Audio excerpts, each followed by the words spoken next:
People talk 3 heckin' years of the best juices and track games. Most of all, the cutest doc on Twitch.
Ladies and gentlemen, welcome on, or rather, the doctor is back. I have returned.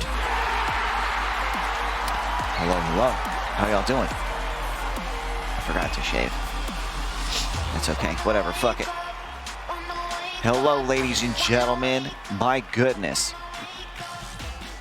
First, I want to say, Psychotic. Thank you so very much for the raid, the host. Appreciate it. Welcome on in, everyone who came on over with the raid. I hope your cast was well. What were you up to? What were you playing? 2 streams in a row? Say what? You must have me confused with somebody else. I only stream once every Whenever. Here I got you. Who do we have here? We have Blue Peacock, Ray, Vaughn, Shusky, what up, cutie, Captain Morgan. We got Third, Silver, Nab, Confused, Crimbo, Captain, Andy, what's up? Jockstrap, Vidgirl, Hazaku, Solid, Scoldy, Darth, King, whatever, Dr. Waggy, Burnside, Icy, Lovely Beaches, Sugar, Zentao, Kel, Robot, Psychotic, Splat Pixel, to Magnex, Gadgets, Gaming, Smidler, Angel, Miss Fiendish, Sunshine, Alka, what's up? Wizard, Manderbo Bander, Sticks, Zaku. What's up, everyone? Hope you guys are doing well. Man, look at my camera all fucking up, dude. I don't know why it does that. It's like, it's good for a second, and then it starts auto-adjusting on itself. I don't know why. It's really weird. I don't know why it starts doing that. But I've turned off all auto adjustments on all my cameras, so I don't know what's up. It's weird. But what's up, everyone? Welcome on back. Hope you guys are doing well. You guys been sleeping well, huh? Sleeping well, Michelle? I hope so. I hope you have been. I could have sworn I just resubbed Eager and perhaps I need to be in this asylum after all. Hey. Hey. Yeah, I was gonna say, I could have sworn you just did that last cast as well. Perhaps I need to be in the asylum after all. Yes. Yes, you do. Yes, you do. Scoldy, welcome back 13 months to tier 3. So what, are you getting 6 doses now? Here's triple.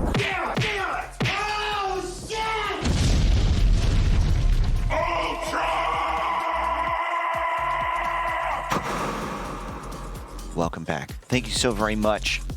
Thank you. It's probably 3 doses too many, but hello.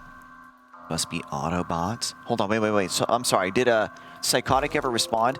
I'm sorry, you probably did. What did you say? You said, hold on, checking. You didn't, okay. Well, I hope your cast went well. I hope it went well. Thank you so very much for the raid and the host. You should grow a mustache. Oh, I should I? I should I? Well, you should gift me 50 subs. How about that? Hold on, timeout. Test. How's my mic sound? It sounds okay, right? Yeah? Testing. I think we're good. You should grow some turnips. You did? Wait, what did you say?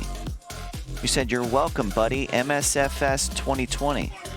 Oh, I thought you were talking to somebody named MSFS 2020. What is MSFS 2020? Microsoft. What the hell is that?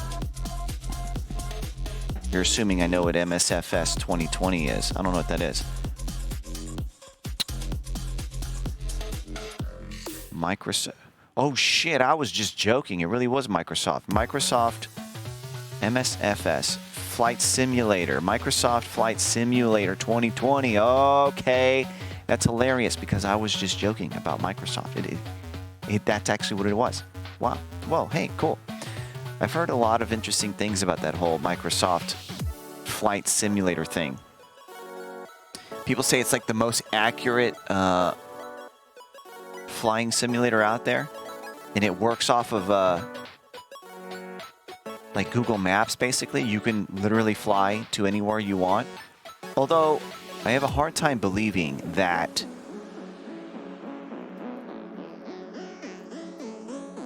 it's as detailed as it makes it sound. Like, is there traffic and shit? Like, can you fly that low and see traffic? It's a 1-to-1 scale. Man, that's crazy. That's crazy. So you're telling me that you could sit there on cast and take a 12, 14 hour flight from the US to Japan or something like that? Unintentionally a genius. What's up, Red Runda? Neely TTV. Hello. Ever played Mirror Layers? No. What is that?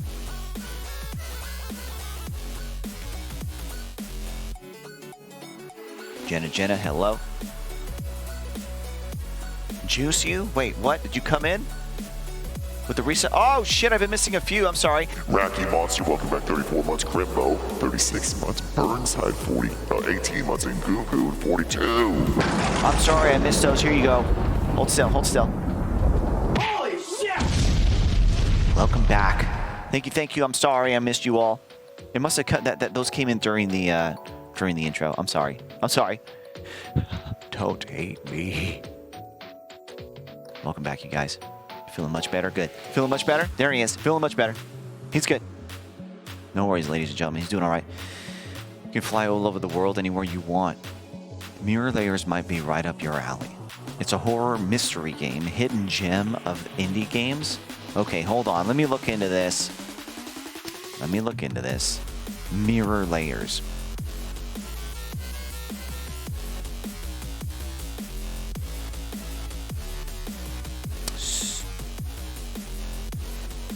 Stupid YouTube. Okay, 6 months ago, the announcement trailer. Okay, let's see what this looks like. Let's go. Shh. I said shh. Shh. Shh. Shit, I gotta plug in the audio. You guys want to see the audio? I mean, see the audio. You guys want to hear stuff, yeah? Are you guys ready? Let's go. Let's hit play. Shh.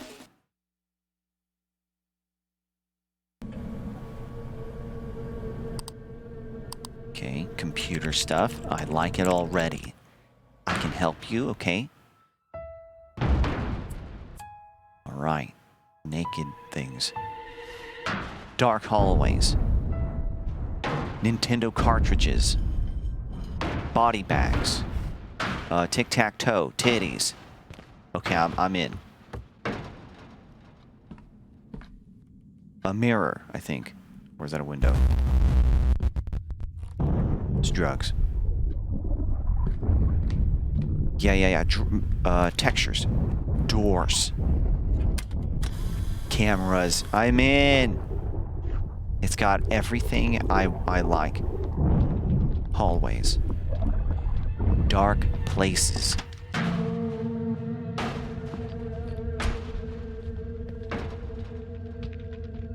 Transparent black rectangle? What the fuck is that? Oh! That's funny. I need to remove that hotkey. Sorry. Let's watch it again, but this time without a black rectangle. There's a hotkey on OBS that I need to remove. It keeps activating a source. Okay, let's do this again. Naked things. Yes. Nintendo cartridges. Yes. Body bags. Hell yes. Hallways, tic-tac-toe. Titties. Yes. Cameras. Hallways. Rooms. Portraits. Light bulbs. Mirrors. Trippy shit. Okay, all right. This is my checklist. For games, just checking them all off. Okay, Polaroids. Okay. If there's someone behind this door, I'm in. I'm in. Yes.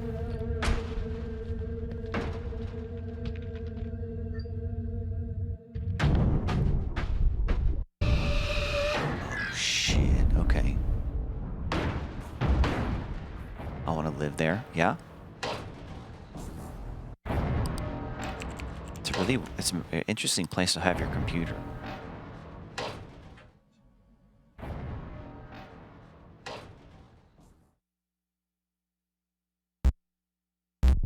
Mirror layers, huh? Okay. Yeah, I suppose it looks. Take a seat. What'd you say? Take a seat. Take a seat? Mirror layers. Clever. The R's are mirrored. October 2021. Okay. Okay. Yeah, it looks all right. I suppose I could get down with that. I suppose it's something I could get into. Is it on Steam? Oh, it is. It says it's on Steam. All right. I'll wishlist it. It's 20 bucks. Wishlisted. We're in. All right, cool. Looks all right. I think I've seen an early version of this a long time ago. It's evolved. Yeah? Was that its second? This is its second evolution? I saw a demo. Yeah? You guys saw demos? I've never heard of it. I've never heard of it.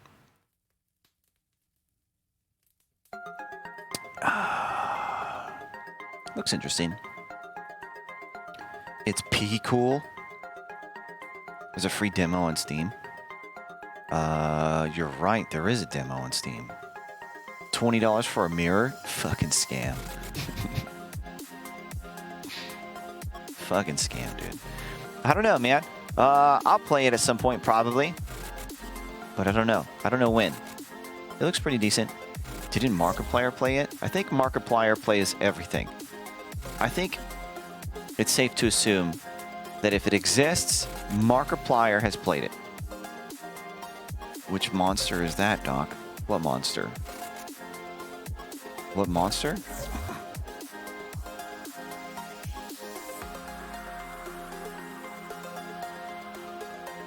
If it's Spoopy Show. Yeah, true. He likes to play a lot of indie horror, right? Honestly, I don't think I've ever watched a full Markiplier video. I only ever hear about Markiplier through other people. That's it. And yeah, I've never sat through an entire Markiplier video. I think one time I decided to try to look him up and see what he was about and watch him. And I don't know, I just couldn't get into it. He talks about dicks a lot? Hell yes! I must have missed that. I'm going back. You can't take his voice? Why would you want to? That's really mean. Why would you want to take someone's voice? What an asshole. Jesus. Peen, I'm in. Freddy's Fazballs? What is that?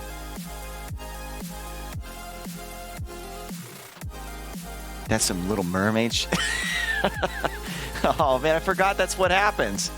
I totally forgot. That was like the whole thing, right? How does that even happen again? That the old octopus lady is like, you fucking suck at singing. Yeah, they held like a so you think you can sing type of competition down there, right? And the octopus lady, she was the judge, and she was like, unbelievable. And then she was like, you're trash, get off the stage. And she kept trying to sing, and she said, I am not getting off the stage. And she just kept singing Barbie Girl. And then the octopus lady was like, give me your voice. Boom, took it. Then she couldn't talk. I think that's how it went. She was Simon Cowell. Yeah, very similar. In fact, I think they created Simon Cowell based off of the Little Mermaid judge. Sintao says, how do you feel about turn-based? How do I feel about it? It's okay, I guess. I guess it depends on the game. What else? It depends on what else revolves around the turn-based. Turn-based just out of context is kind of like, I don't know.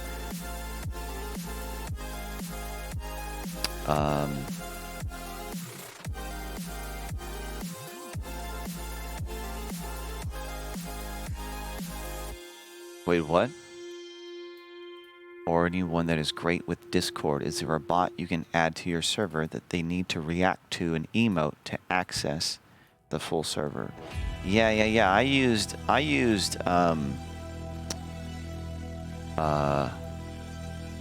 Carl bot.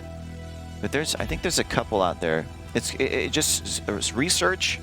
It's actually honestly, it's a pain in the ass. It really is. It's honestly a pain in the ass to set up, in my opinion. setting up those reaction roles. That's what it's called, reaction roles. That's how you search it up. The part that is most complex is first getting the bot to react to the post that you want others to react to, right? So you get it to react so that the reaction is there for people to click. The reaction, getting the bot to react to the post first is probably the most complex. And then after that, setting it up so that everyone that clicks it then gets a role, that's a bit more simple. But it's, in my opinion, it was a bit of a pain in the ass. It took me a while to research it and read up on it and read the bot information, FAQs and stuff, whatever. I think Discord in general is a bit of a pain in the ass. Managing all the roles in all the different categories, and how categories or how channels sync with categories, and then if there's a specific channel you want to have specific permissions, going in there and setting it up so that no, I don't want it to be fit with the category permissions. I want it to be its own separate thing, so that way, so these people can see it. Now, what can they do? It's I don't know. OMG, Twitch mobile chat is borked today, since I keep having to touch the chat box to see new messages coming through. Oh shit. I'm sorry, Silver Flames. Just get on your PC. Throw your phone out the window and get on your PC.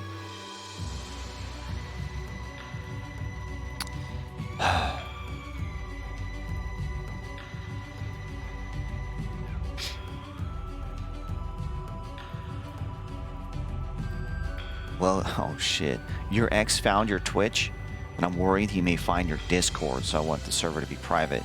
I don't know if the reaction roles are going to stop anything. If he's able to, is he illiterate? Because if so, maybe the wall of text explaining that they have to react to get to the role will probably keep him back. If he can't read, then maybe you're good. I don't know. Because usually with the whole reaction role stuff, you set up, just like, hey, if you want access to the rest of the server, click this reaction. If he could read that, then you're... Although, I suppose it's probably kind of safe to assume that they won't go that far to read, because fucking no one reads anything. No one reads anything. So many people jump into my Discord not having read, oh, I have to click the reaction to get the rest of the server. They go in there, they see one channel, and they never give themselves the role that allows them to see the rest of the server.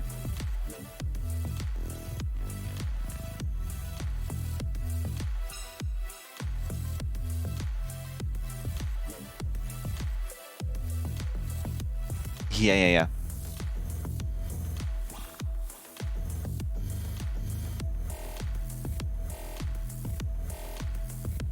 So Seraphina is single?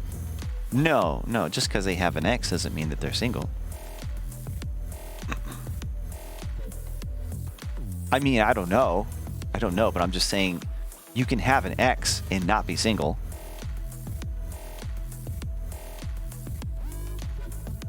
You can make channels available to certain people too.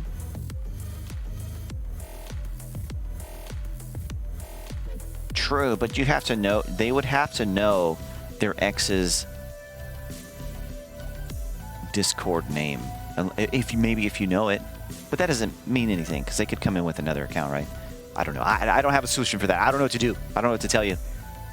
I don't know what to tell you. Man, beard, donut. How does that work? How does what work?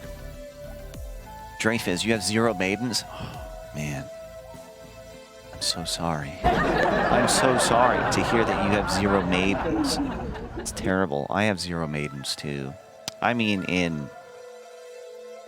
almost said in Discord. In whatever this fucking game is. What the fuck game is it?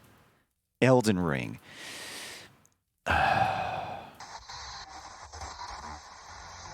And Faya, you have the coolest Twitch setup I've ever seen. What the fuck? Thanks. No, but I am not maidenless IRL. There we go. Before, there, look, she's crying. Hey, calm down. Hey, calm down. I am not maidenless IRL. Here, hold on. Hey, wait, hold on. Here, Shusuke, here. Take a drink. Here, calm down. Take a drink. Wait, why is it? Oh shit! It's a ghost. It's a ghost drink. It's a ghost drink.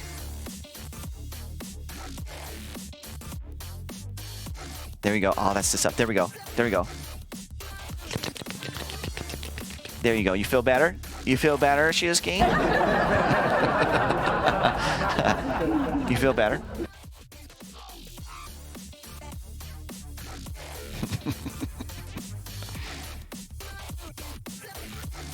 The rest is mine. Sorry. The rest is all mine. Hello, Ruzy. Hello.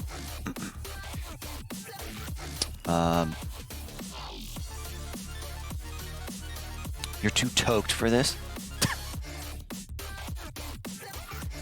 Well, get untoked. Get untoked.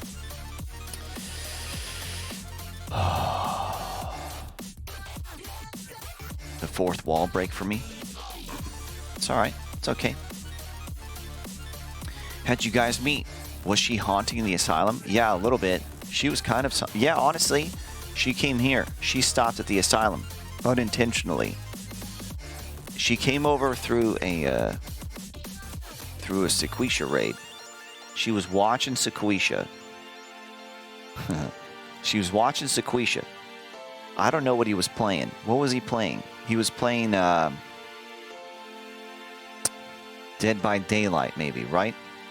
He was probably playing Friday the 13th. Okay. He was playing Friday the 13th. On February 13th. I was playing Max Payne 2. I remember it. Because I remember that raid. Don't ask me how I remember. Well, it's pretty simple, I suppose, to remember that. Friday the 13th, February 13th. That's pretty simple. I get raided. Shusuke comes along. And in her mind, what she had... So she stuck around watching the larger streamers, right? This was her mentality back then.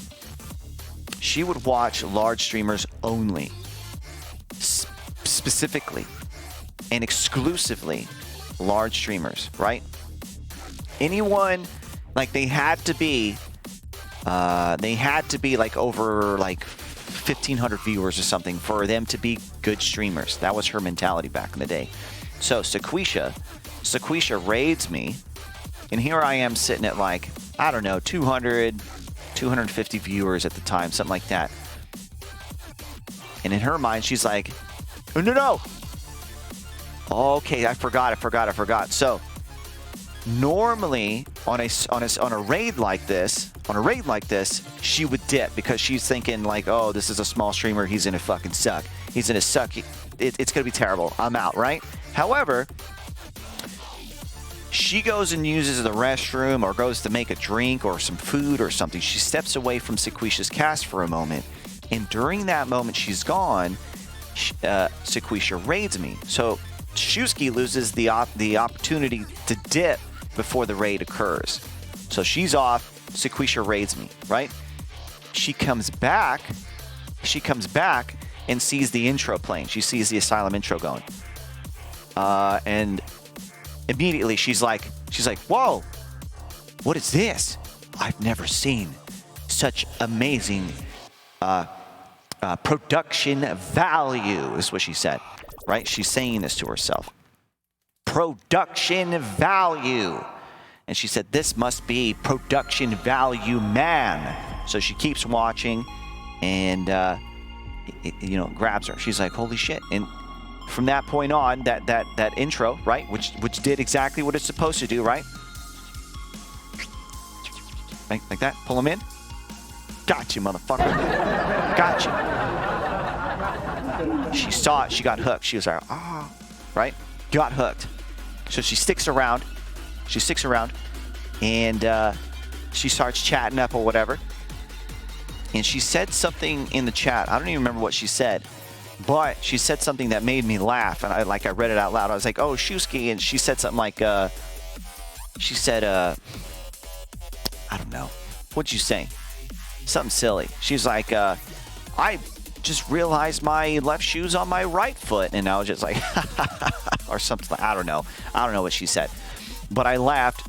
And and my acknowledging what she said, because you don't get acknowledgement in large channels, right? You just don't get it. So I acknowledged what she said. I laughed, and she was like, I love this place. This place is great. Production value. He responds to my chat messages. I get a bit of a reaction out of this guy. This guy's dope. And then apparently I changed her mind on what smaller broadcasters are like. She had no clue.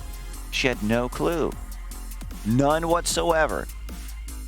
Because 1,000 plus viewers. Exactly. Right. So when I responded, suddenly she was like, whoa, there's some merit to like these smaller streamers. There's something interesting here. I didn't know that.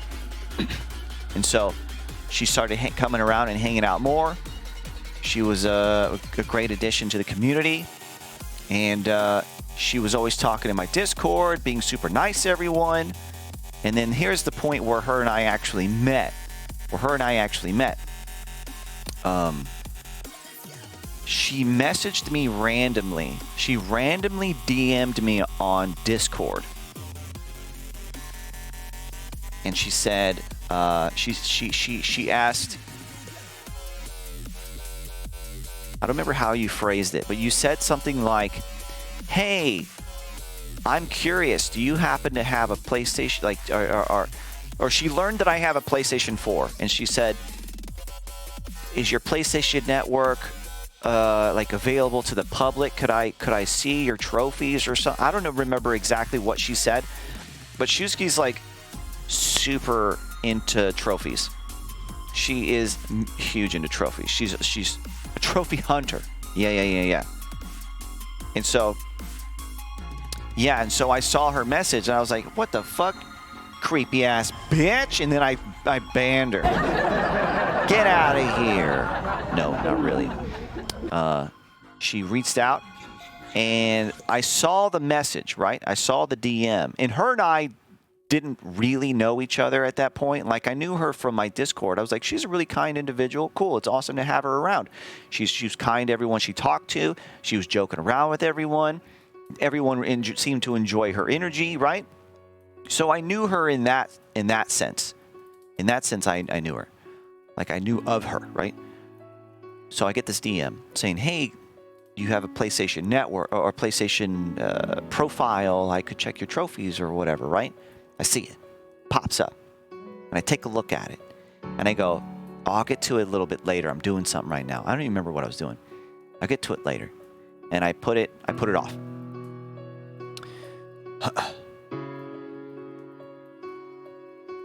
I think the next day, I go back to that DM and I notice it's not there anymore. She deleted it. She pulled back. She deleted it, almost hoping that I guess that I hadn't seen it. I guess in her head she thought, yeah, she was so nervous. Yeah, I guess in her head she thought that, like, oh, he's too busy for this. I shouldn't even bother him. This was dumb. I should have never have DM'd him. Delete, back out, retreat, right? And I noticed the message was gone. I was like, where'd that message go? She deleted it? I mean, I still remember what she asked. I still had it in my head. And I didn't immediately respond. I think I was like, weird, okay. And so maybe a day or two still went by. And then I remembered, oh, so-and-so asked me about my PS4 or whatever. So I went back into the empty DMs now, and I said, hey, sorry it took me a while or something like that. But yes, I do have a PlayStation Network profile, but it's not open to the public. I'm never on it. I barely use it, so it's just, there's no reason for me to share it with anyone or even be friends with anyone on PlayStation, because you'll never see me on there. Something like that. I said something like that. And then that was all it took. Boom. So I started getting nudes like crazy. That's it. That's all it took. And then I started sending nudes. It was crazy. No, not really. That's how it started. That's how it started. That's how we got to meet for the first time, right? We started talking, and I don't remember where the conversation went after that. She started explaining to me probably like, oh, I'm a trophy hunter, blah, blah, blah, and just went from there. We just started talking. We really started hitting it off. We started to realize that we had some pretty cool commonalities between one another. It was cool.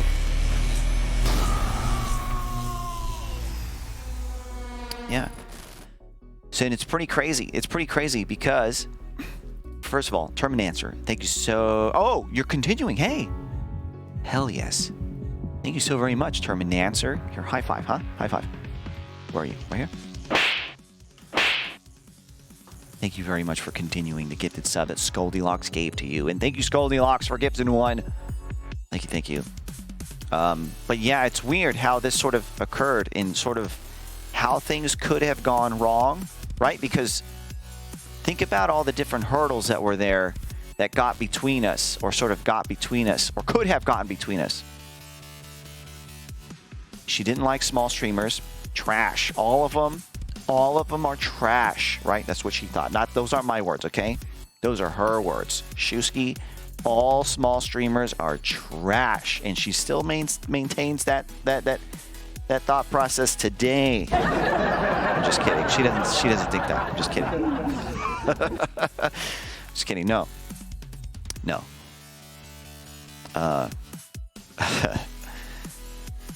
She thought anyone below 1,000, 1,500 viewers were not good streamers, right? That's how she used to think. So, in that sense, when Sequisha was going to raid, think about this, right? She goes and walks away. She goes and walks away before the raid happens, so she doesn't end up leaving. She could have pieced out. Don't worry, Julie. I sit in the same boat. Don't feel bad. So she walked away to make some food or something before he raided. So there was an opportunity there for her to never even see me or meet me, right? Because he sort of dropped Friday the 13th and Dead by Daylight kind of shortly after that, right? Kind of shortly after that. And that was all Shusky was really into. Shusky was really only into Friday the 13th and Dead by Daylight. And so if Sequisha hadn't raided me that day, at that specific time, she probably never would have met me or run into my cast. Probably never would have. Because she would never have returned to Sequisha's if he was not playing one of those two games, right? It's pretty interesting. And then, had I not decided to respond back to her deleted, right? I don't know, I'm quotationing that from her deleted DM, right? Had I just let it go, if she had messaged me, and I didn't actually read it before she deleted it, or I had forgot, or just decided not to respond, you know? There was a few other things in there that are kind of like, whoa, that's weird, but it was pretty cool. Red Runda, glad to hear that. The secret is that your trophy saved you. Hey, you know what's crazy? For something that I hold no value in, my trophies somehow brought Shusky and I together in a small way there. Yeah? That's part of it. Sequisha is a part of the equation as well. I suppose you're right. Could have been way different. Yeah, true. So, that's just let's let that be a lesson. All of you individuals, buy a PlayStation, build up a few trophies, right? And just wait. Just wait it out. It took me about 34 years, but it worked. It just took me about 34 years. You're good.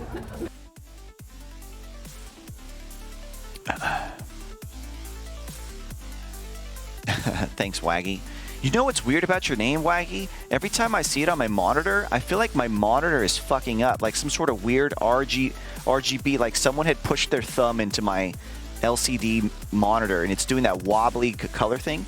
I think that every time I see your name, this is what it looks like. Scoldylocks' looks fine. Shusky's looks like it's something, you know, been messed with. Not messed, but, you know, it looks like there's some stuff going on with it. But Dr. Waggy's looks like someone has smushed my monitor in that part and it's fucking up. Catches me off all the time also.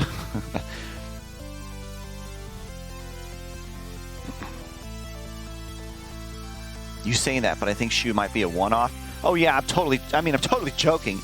I don't really mean that you all need to go buy a PlayStation, set up a PlayStation Network, get a few trophies, and then wait for the fish to come on in. That'll never happen. That's the worst dating advice ever. It just happened to work out that way for me. I never knew that 1,000+ streams existed. Streams or streamers? Wait a minute. You're joking, right? You're making a joke. You're making a ha-ha, he-he, right? I'm pretty sure there's like hundreds of thousands of streams. This is fuck, but I just got a PS5 off Facebook Marketplace. They won't let me refund.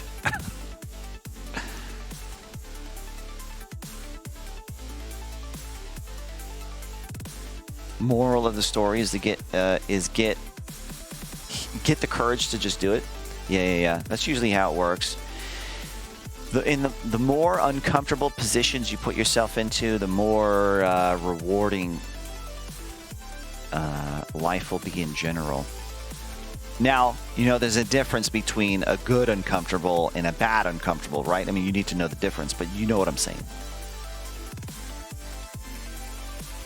The more you put yourself outside your comfort zone, that's probably a better way to put it, the more rewarding that life will be. Stupid joke, I just ordered a PS5.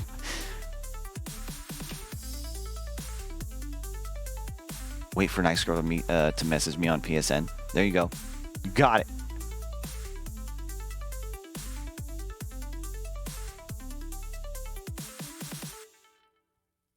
So everyone had less than 100 people watching. Wait, what? This is when I started watching Twitch, I stayed in art and creative community. So everyone had less than 100 people watching. Yeah, so I was around Twitch when the art section was made. In fact, I was friends with the dude leading the entire art category. The guy at Twitch who put it together, who was running the communities behind it. Who was like, anytime something needed to be changed in that category, he was the man. Yeah. He's no longer Twitch staff, but his name was Monkey on Strike. And in fact, he's the guy that got Moss. Yes. Yeah. I knew him personally. Not just all over Discord. I knew him personally. We hung out a few times. I have a, oh, shit. Oh, the picture's somewhere. I was going to say I could pull up a picture with him and me together, sitting at a dinner table with the rest of our friends. Yeah, Moss. You guys know who Moss is? That's crazy. Starwolf, what up? Says, hey, I never would have found your channels if I hadn't been Trainsy T. If you hadn't been, I know who Trainsy TV is. You're not. That's a typo, right? You are not Trainsy TV. You mean had you never been to Trainsy TV's channel, right? That's what you mean.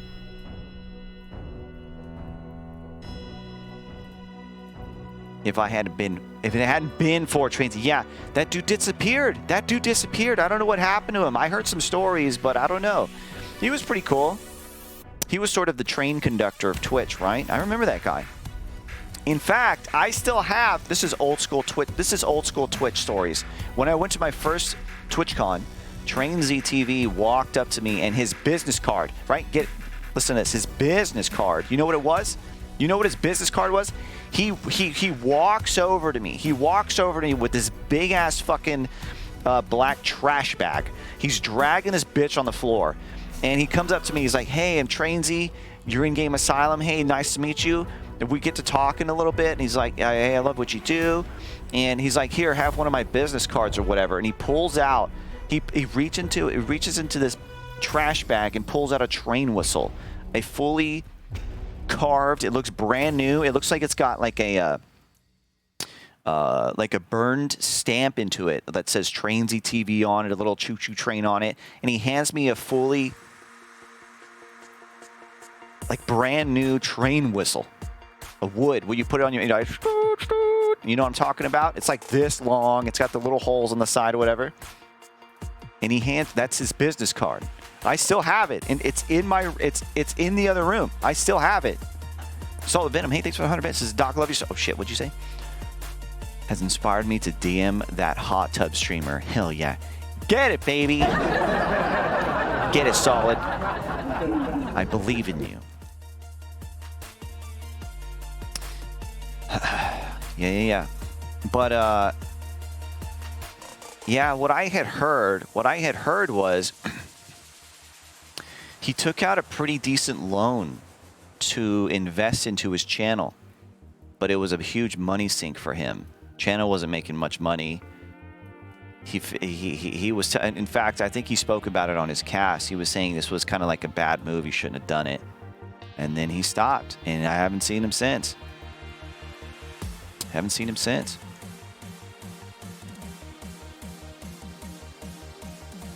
R Bites says Sequisha has a clip where he vapes out through the whistle. Is it Trainsy TV's whistle? Is it Trainsy's?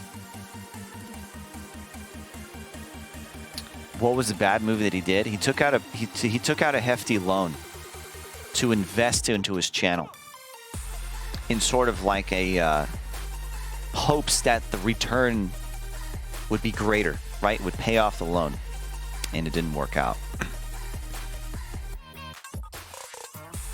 I keep leaving to the kitchen, coming back to more salacious shit.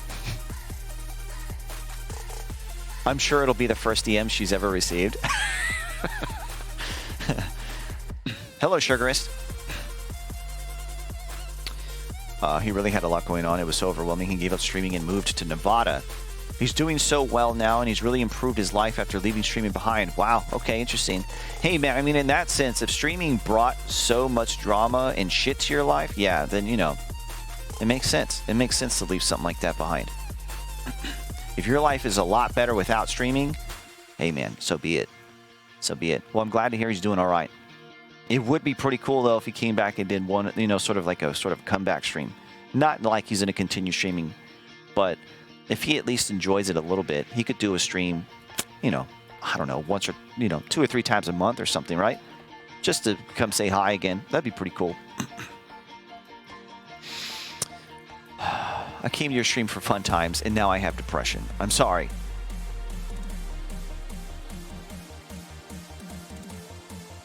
Market's so saturated, it's hard to keep people coming back. Yeah, streaming is incredibly saturated.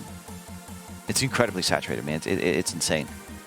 Did he have enough support from his friends and family to support his hopes and dreams to be a streamer? I don't think that's... when you say support, you mean like moral support? Emotional support? Because it takes a lot more than that to keep going.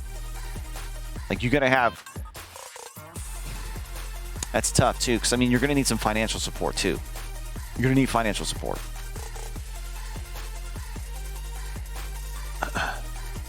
You set up this Burke 78 months? Yeah, long fucking time. How long is that? How long is 78 months?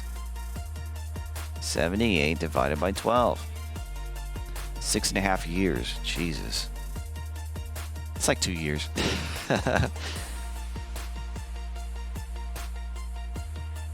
Support like, oh man, keep going. Here's this money. Keep your head up. See, here's the thing.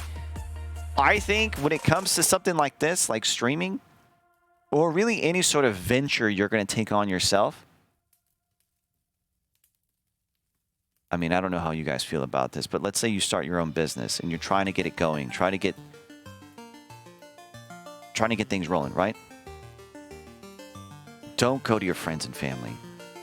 Don't do that. This is your venture. Because I feel like going to friends and family, there's a pretty good chance you're going to rub everyone the wrong way or ruin some relationships or, yeah. They may not understand. Yeah. That too. So you have to go prove, just like you have to go prove. Before you hit up friends and family, you have to prove that what you're doing is working, right? Prove that it's working first.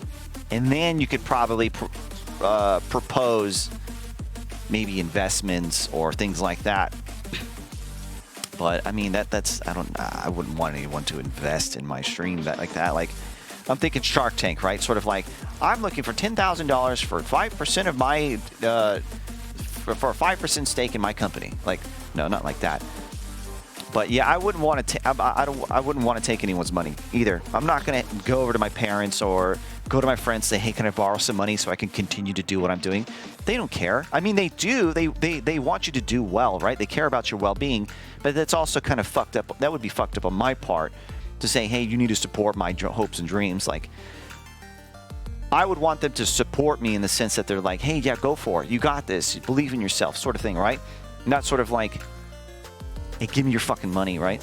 Give me your money so I can take care of my issues, my shit. Because that's putting them in a really bad position. I'm going to rub some enemies in Elden Ring. Oh, shit. Appropriately, I hope. 10,000 for 5% of my subs. Juice DOC. Juice, please. Hey. Dark, welcome back 23 months. Here's your dose. Ready? Welcome back. Thank you. Yeah, I mean, think about it, right? I mean, everyone has their own shit to deal with in life. And it's okay to lean on someone emotionally, you know, not too much. Lean on someone emotionally for some, maybe for advice, guidance, or emotional support. That's fine. And maybe if you're in a really bad place, you ask, "Can I borrow some money?" Maybe borrow, right? I mean, it's a real touchy subject. But if it's like, "Hey, I decided I'm going to be a famous musician. I need to raise $30,000. Let me hit up all my friends." Like, no, man. Get out of here.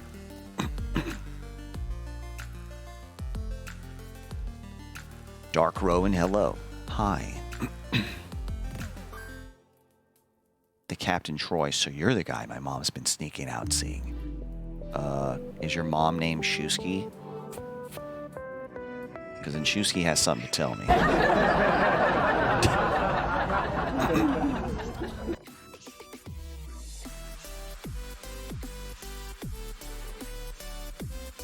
Stupid kids. There we go. That's her. Look at. Stop making all that noise. Stop hitting the ground. Hey, cut it out.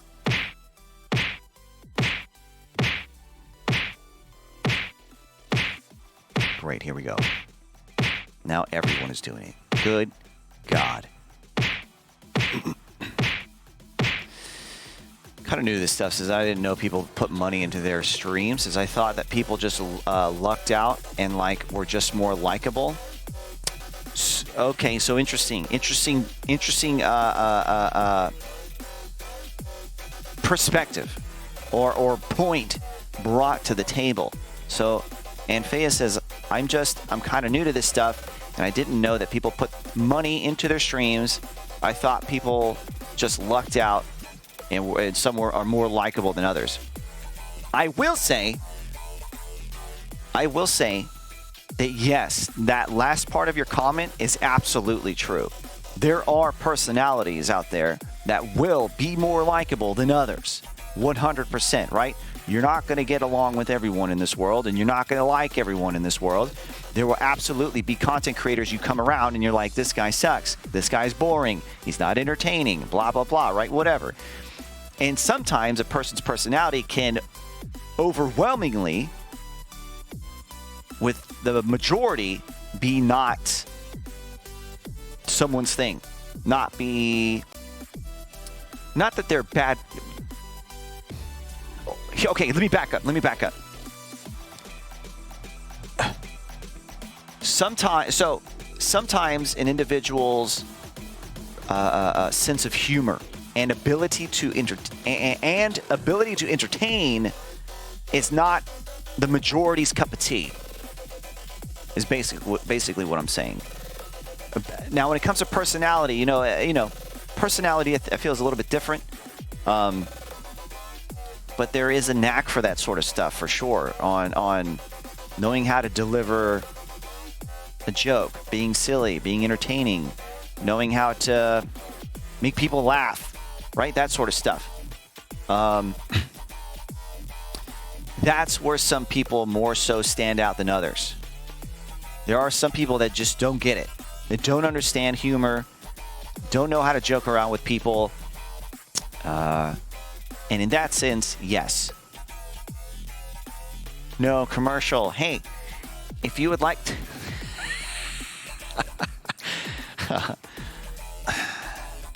They got a commercial. Hey, tell them to subscribe, huh? I'll wait till they come back. What do you think it's going to be, like a minute? Okay, I'm going to pause. Back. Okay, hey, first of all, Anfea, hey, subscribe to the channel, huh? Oh, shit. Dr. Waggy. Hey, that's very kind of you. There you go. You get no more commercials for 30 days. There you go. Dr. Waggy, you kind individual. Thank you, thank you, thank you. Okay, so...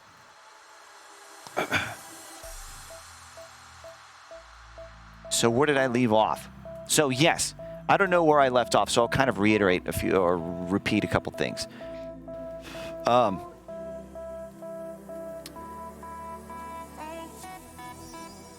Some people's ability to entertain and know how to deliver a joke or know how to have fun with others, right? Some people's ability to do that are far below others that know how to entertain and be funny and really drive a show, I suppose, right?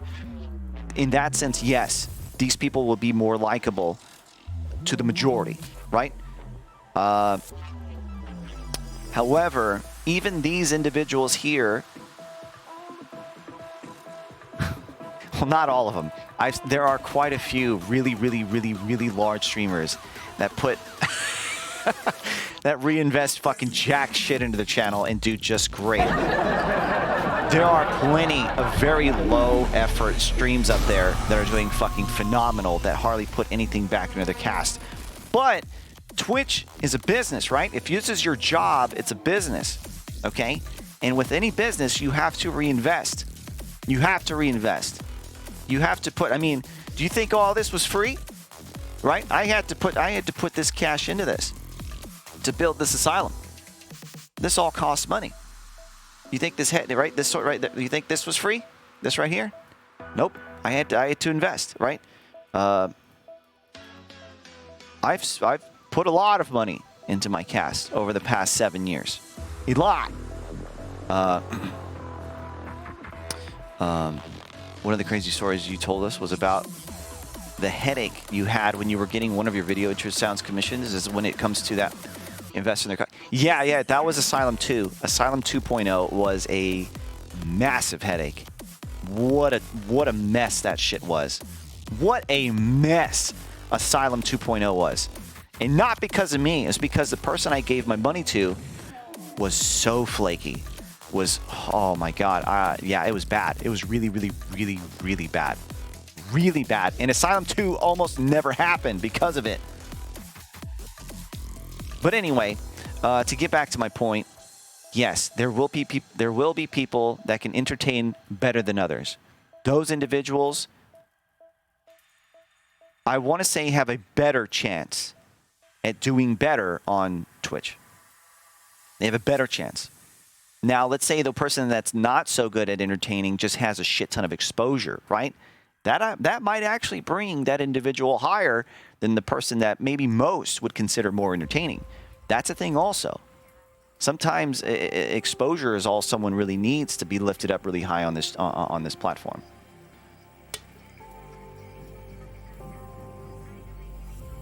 I got a lot of tapestry from backgrounds, but it was for cosplaying and the D&D side of TikTok. Does having a camera for streams make the difference as well? I would say so. I would say so. Just because it allows your audience to connect with someone, you know? Or a VTuber rig, right? Or a VTuber rig, if they have something to look at and connect with. I think it does. The VTuber thing is really taking off? Yeah, it really is. It is. It has been for a little while now. Is this Asylum 2? No, this is Asylum 3. Do you want to see Asylum 2? I'll show it to you. You want to see it? Let's go down memory lane real quick. How about that?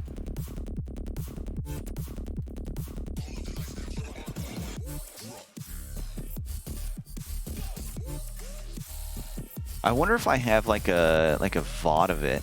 No, I don't have a VOD. All I have is this. Yeah, this was Asylum 2. If I derailed the stream? No.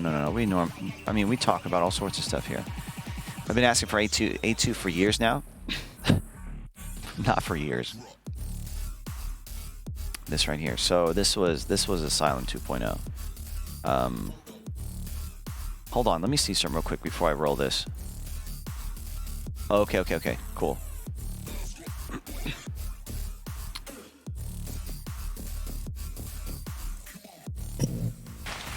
So this was Asylum 2. I totally forgot there was audio to it as well. This was Asylum 2.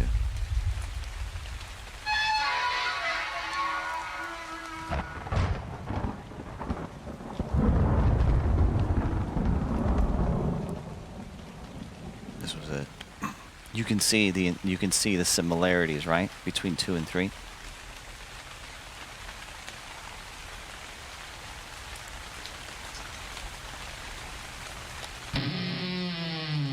It's much cleaner. This was 2.0. There was a 1.0 as well. Can we play RE8 again? I never played it before. But yes, you can play it again.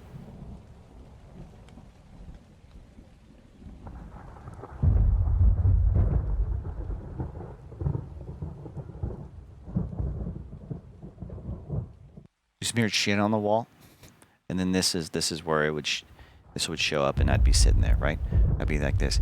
Hey everyone, hi. In fact, yeah, it was really shit quality. It was everything was out of, right? It was like, hey everyone, hi. Welcome to the Asylum. Just looked really shit and jank. But yeah, that's the Asylum 2. That's the Asylum 2. There was a little bit more to this. There was a little bit more to this than just that. There was also here. This was. Is this all together? No, it's not.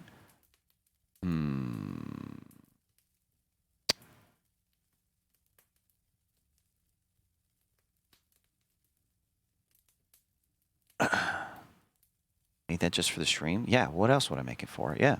I mean, this serves me no other purpose than for the stream. You know what I mean? What else would I use this for? What else would I use my Asylum for?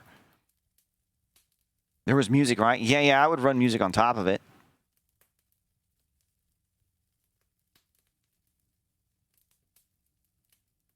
Hold on just a second.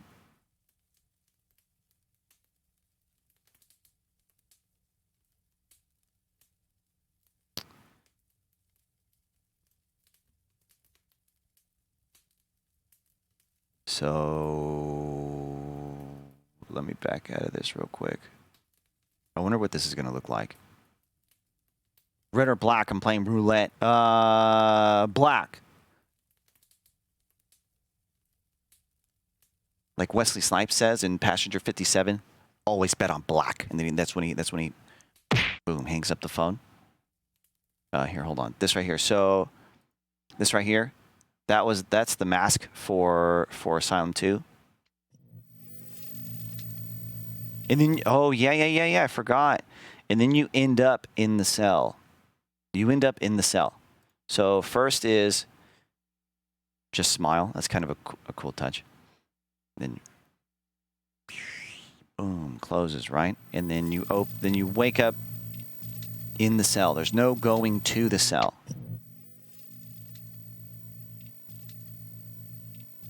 And then you look at this and turns on, and then this doesn't look like a padded cell, honestly. It looks like a stone brick cell. It looks very not good. But yeah, this is all version 2. So if there's anyone out there wondering how I came to 3, how I got to where I am now, it started with all of these much more rudimentary lower end stuff, right? You start somewhere. And this is the second version. Any footage of A1? Yeah? You want to see that?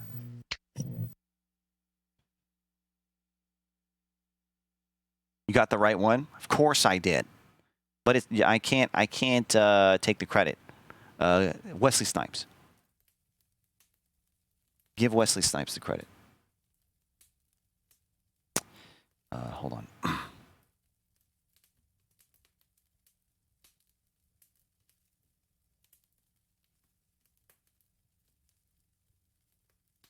He's never showed the previous Asylums in the 2 years I've been here. There's no way. There's no way. I know I've showed my Asylum before. I know I have. We've gone down memory lane before. This isn't the first time.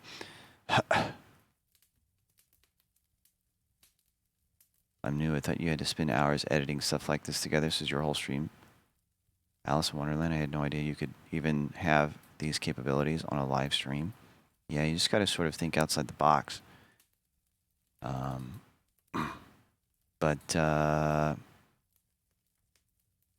And I've seen him before. There we go. Boom. Okay, so here we go. Here is Asylum 1. You want to see Asylum 1? I'll show it to you. Here, let me put the music back on. So this is how Asylum 1 started. Here we go. Down memory lane. This is how it started. It was a sketch. It was a sketch. And I went and looked around on Fiverr.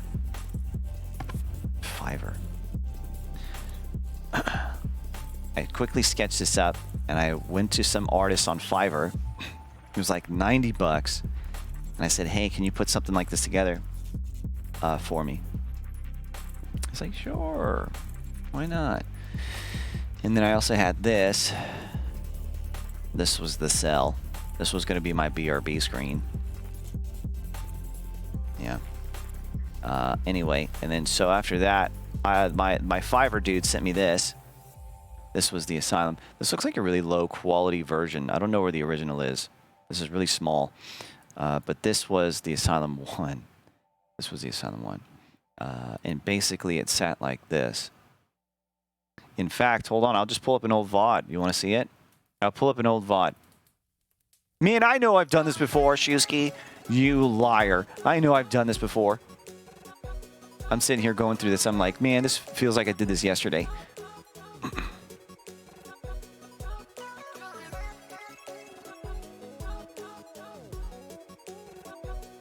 Hold on just a second. You showed me in person for sure.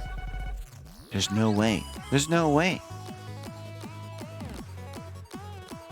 Okay, so let's see. Let's go way back in time. This is a 2015 stream. Unfortunately, this isn't when I started streaming.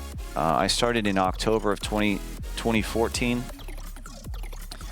This is March 2015. I lost those first few streams on a hard drive that went bad, which sucks. But here we go. Let me mute this because whoa shit. Oh hey, here you go. That's funny. Here, I gotta mute this because this is real music. This was my first. You want to see what my first streams look like?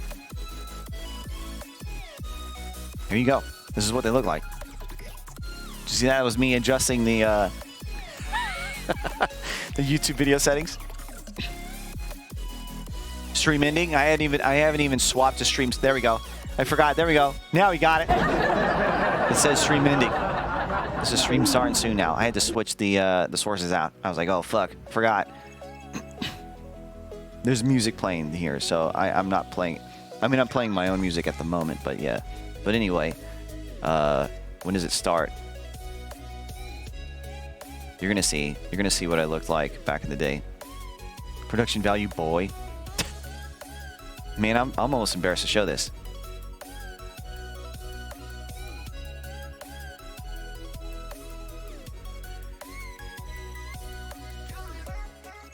Damn, when do I start? There I am. That's me. In case you guys didn't recognize, that's me right there. What am I wearing?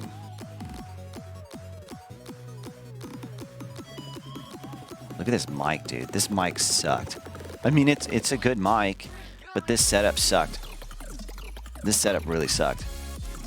It was terrible. This is good looking now as you were then, Doc. Hey, thanks. I feel like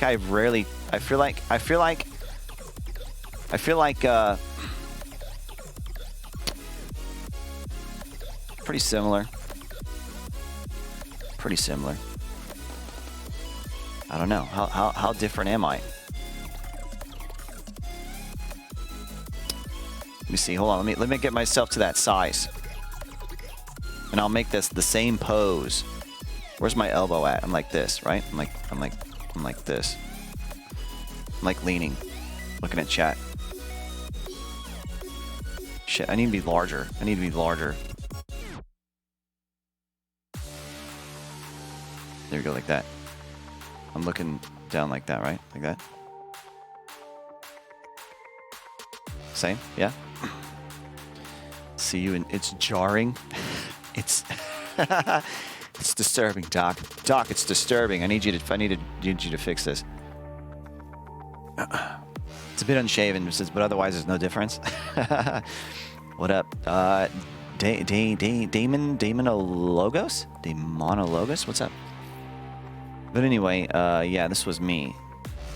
I would here, let me move over to, oh man, listen, now you want to listen to me? Man, the way I spoke back then was fucking weird too. I hate it. I don't like it. I don't like how I spoke. I'm going to move over here so you can hear me. But, oh shit, you know what? That face I'm making, I'm assuming what I'm doing here, I might be introducing a new follower or a new viewer. Let me see. Watch Netflix, guys. Wait, the love child of Skyrim and Dark Souls. No. Ooh, interesting. Turn it up.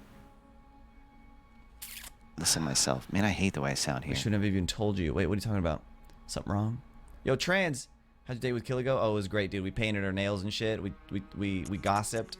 All sorts of good shit. What's up, Trans? How you doing, man? Welcome. Oh, man, here it goes. So, man, I know I've talked about this. Shusky, your mind is I don't know, you shoved it out of your head or something. I've definitely shown this stuff. But anyway, you did not show the Asylum 2? I feel like I have. But anyway, I was going to say, if I've shown this, I feel like I've showed 2. But anyway, so this is what I used to do for every new chatter, right? It wasn't a follow. It wasn't a sub. All right? Because I didn't have a sub button here. I was still I was a non-partner. That's all they had back then. There was no affiliate status. There was no affiliate. If you weren't partnered, you got nothing. You got absolutely nothing. What year was this? This was March 2015. We gossiped. So when it came to no affiliate, yeah, this was before affiliate. Affiliate is fairly new. I want to say affiliate showed up maybe 2018, 2019 is when the affiliate status was birthed, right? But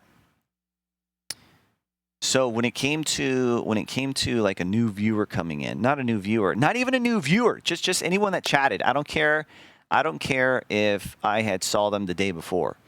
It was anytime anyone spoke for the first time in my chat. This is what I did every time I'm about to show you. That was sort of my way of sort of making it welcoming or interesting for someone to speak. You got attention from me. You got something interesting, right? But anyway, all sorts of good shit. What's up, Trans? How you doing, man? Welcome. You sexy beast. The beast of sexiness. I see it exuding. The sexiness is exuding out of every pore.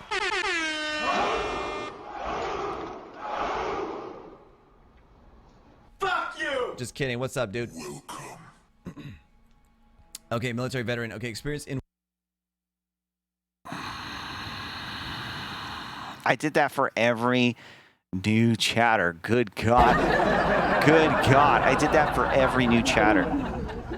Now, if you stepped away and you came back and spoke again, I didn't do that shit for you. But This kind of works when you only have 10 viewers, okay? You can do this 10 times in the span of 4 hours and you're fine. No one knows that it's happening, right? No one really gives a shit. Now, if I did that for every motherfucker in the chat right now, you guys would probably be pissed and leave, right? They'd say this is too much. It's just, you're spamming these sound effects way too much. And you know what's funny is I still have a lot of these. The whole, wait, right? What else did I do? This one? Did I do this one? I think I did this one too, right? And then the welcome one, I already took out. It's gone. But anyway, can you do this to me now? No. Say what? What up, Lopes? When you first start, you got that hungry approach? Yeah, absolutely. Absolutely. I used to, so I think every streamer now, well, not every streamer, but most, I would say, understands that when it comes to, let's say, lurkers, right? For lurkers, you never call out lurkers, right? But what I used to do was I would have my viewer list up, and if I saw a new name pop up and you hadn't said anything, boom, I was all over your ass. I was like, yo, what's up, man? Welcome back. Good to see you. I'd call that bitch out of lurk. I didn't give a fuck. I called them out. Sometimes that name would just disappear right back on out. And I was like, okay. And sometimes they'd start talking. I was like, hell yeah. And then they'd stick around for a little bit, right? And give them a little bit of attention. That's what I did. I don't know. But at some point, someone said, some other streamer had seen me do this. Etiquette. Yeah. It's Twitch etiquette. Yeah. But if some other streamer who was a bit bigger than I was at the time, they kind of pulled me to the side at some point. They were like, hey, just to let you know, like, that's kind of frowned upon. People don't like that. And I was like, shut up, bitch. I do what I want. Get off me. This ain't your channel. I'm kidding. I didn't say that. But it made me feel a little bit more self-conscious about doing it. That's for sure.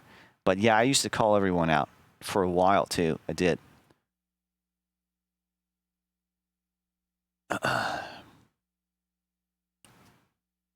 What's Twitch etiquette? Well, you know, like, you know what etiquette means, right? Etiquette just meaning like what's etiquette at the, well, what's the sort of etiquette for meeting meeting someone for the first time, right? Kindly, right? You're saying, hello, how are you doing? Hi, I'm so-and-so. Shake the hand, right? Maybe tip of the hat. You say manners. Yeah, manners. I guess that's a better way to put it, right? So Twitch does have some sort of universal understanding of some of these things. Some of the new people coming in, they don't know any of that stuff. Yeah, I used to be one, right? But unwritten rules of conduct, right? So like, let's say, so one thing you don't want to do is go into someone's chat and be like, hey, I'm starting my stream up. Anyone who wants to come watch, you know, I'm starting, and then dip, right? That's a great way to get yourself banned. And for everyone in that chat to dislike you, especially the streamer, right? You're going to get jack shit from anybody in there. It's not going to work, right? That sort of thing. You don't go in and announce your streams in someone's chat. You don't talk about your stream in someone's chat. If you're a streamer, you pretend like you're a pleb, and you just roll with whatever's going on in that channel, right? Kind of the same way that you wouldn't, as the owner of a shop, you wouldn't go walk into the next store, into the next mom pop shop and say, hey, everyone, we got a great deal on toasters going on next door if you want to come over, right? And let's say the shop you go into is also selling toasters, right? This sort of thing. You wouldn't do that. It's just rude. That's a great way to get those owners to really hate you. Oddly enough, I don't think in that situation the shoppers would be pissed. There's a little bit of a difference there. There's actually a little bit of a difference there. I think everyone, all the shoppers in there would be like, what word? What's the deal? What is it? How much can I save? Everyone would be like really happy about it, honestly. But I suppose if all the shoppers in there knew the owners personally and we're all sitting in there not only to buy their shit, but to sit around and listen to them talk too at the same time, it would be a weird shop.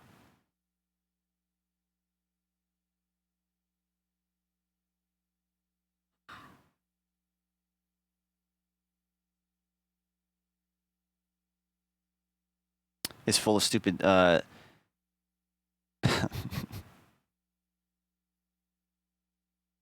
Twitch has changed quite a bit. That's for sure. Twitch has definitely changed quite a bit. Hello, Glitchcraft. But yeah, there's a lot of rules that sort of work. And I mean, there's not a whole lot of them. I mean, really all you got to do is you go into someone's cast. These are some pretty safe rules, I would say, to abide by. If you go into someone's stream for the first time, right, what you do is there's usually maybe sometimes there's a rules panel down below. You can read rules.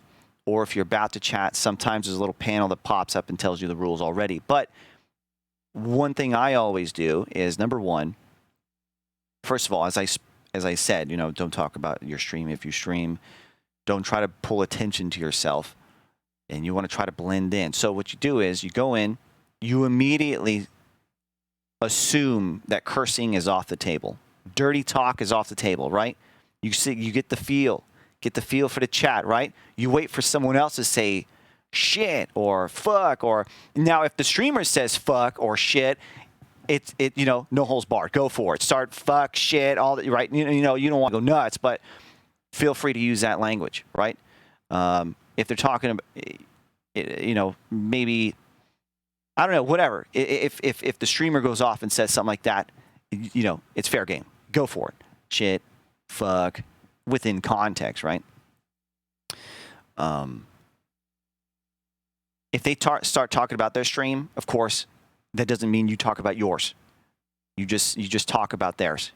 If they're like, my cast, and you're like, yes, your cast, yes, yours, your cast.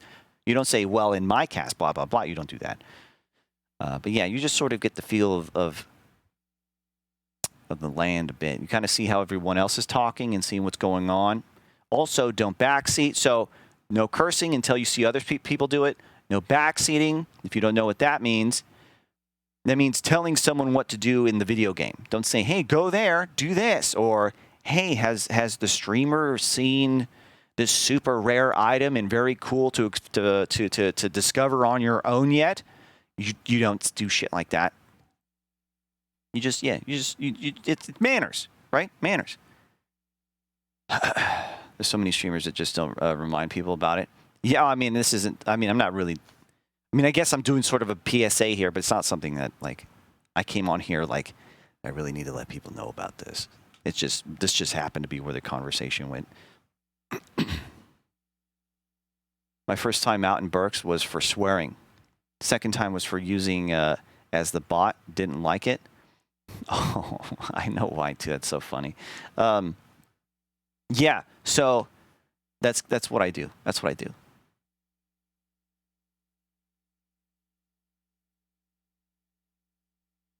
I'm friends with a lot of art streamers. This is almost all of the science and technology streamers. So I've gotten pretty good at feeling the room before letting the F-bombs drop. Yeah. That's just, I feel like it's something that should be common sense, but a lot of people just don't use it. They go in there and they just sort of say, they just let loose. Some people do come into chats and they just let loose. And it's like, look, man, I don't know who you are. You just walked into my house. No one here knows you. And you're just going to go off about random shit or start cursing your head off or talking about some weird controversial shit, right? Like, I'd much rather get you out of here than try to hear your point, right? I mean, I feel like you need to stick around and get to know people a little bit. And if you start to sort of push a conversation into sort of a controversial place, I might be like, hey, let's get back to where we were. I'll give you a bit more leeway, sort of thing. I always try out chat by being a smartass. Well, I would say as long as you come through clearly in text, utilizing emotes and capital or all caps or whatever you got to do, as long as you come through clearly that you're being sarcastic in a fun way, just goofing on people, I think that's probably okay. I think that's okay. If you leave out things like kappas or like some sort of silly, goofy emote at the end, right? Then you're like, if you go into a cast, no one knows who you are, they're probably going to take it as you're trying to be offensive. So you just have to sort of walk that line, get the feel of how the chat's running. You can't just roll up saying horny shit. No one knows you're weird. Yeah, exactly. You have to wait a bit of an extended period of time before revealing your horniness. Right? Then it's much more accepted.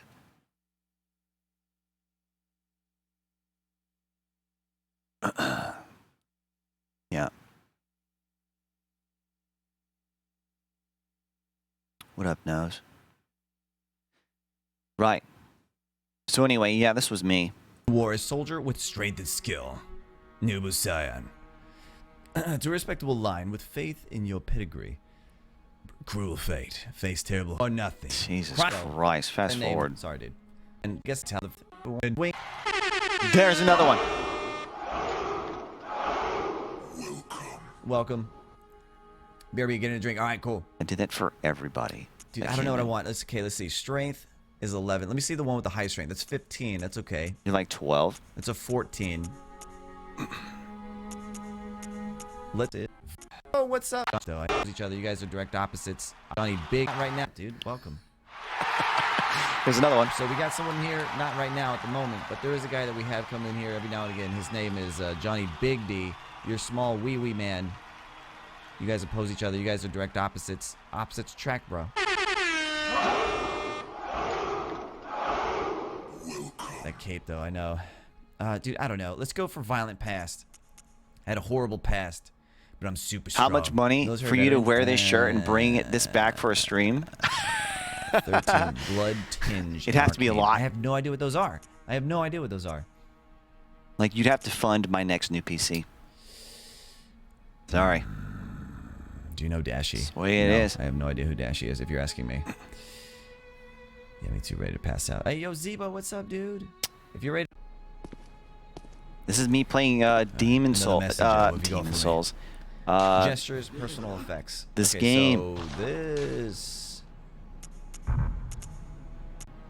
As if I should just put this on and walk away. Okay. Make sure you subscribe to In-Game Asylum. He's okay. He needs work. He's not very good at what he does. Oh yeah, baby, give it to me. Oh yeah. Oh yeah. That thing is in the way. It shouldn't be this long. I don't understand why it has to go down so far. It's stupid.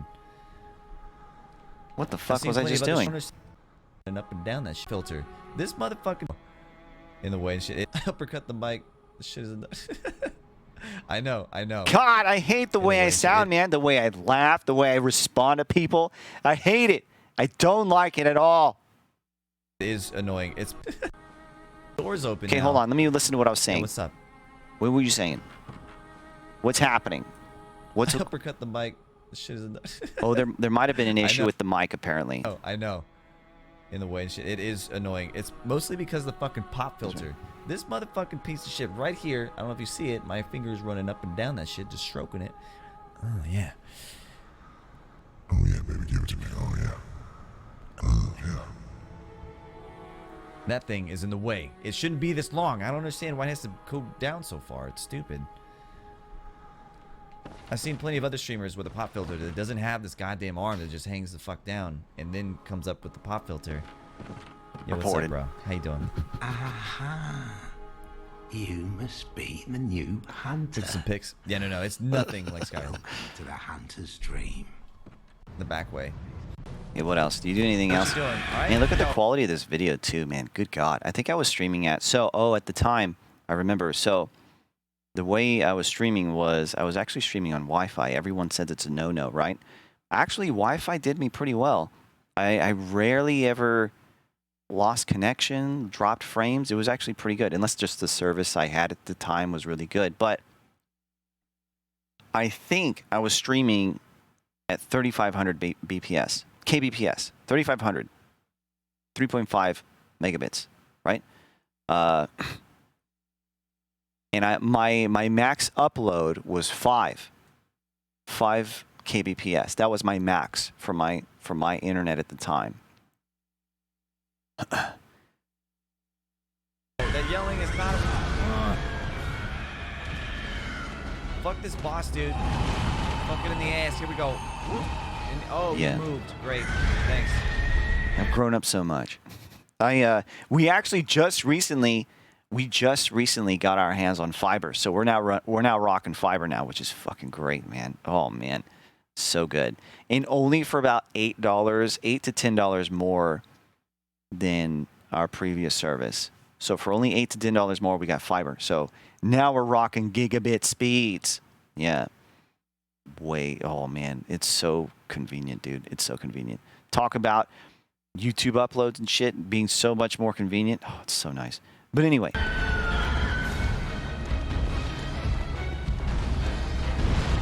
jug of chocolate milk. Oh my god. Listen to I'd that. be sitting on the toilet for like the next week and a half if I drank a jug of milk. You could barely hear me. Audio wasn't even. Nice. That's exactly what I wanted to happen. Plan is coming together. Man, the days of when my throat didn't used to hurt, of when my voice wouldn't kill after a stream. Did you hear what I just did there? If I drank a jug of milk. Listen.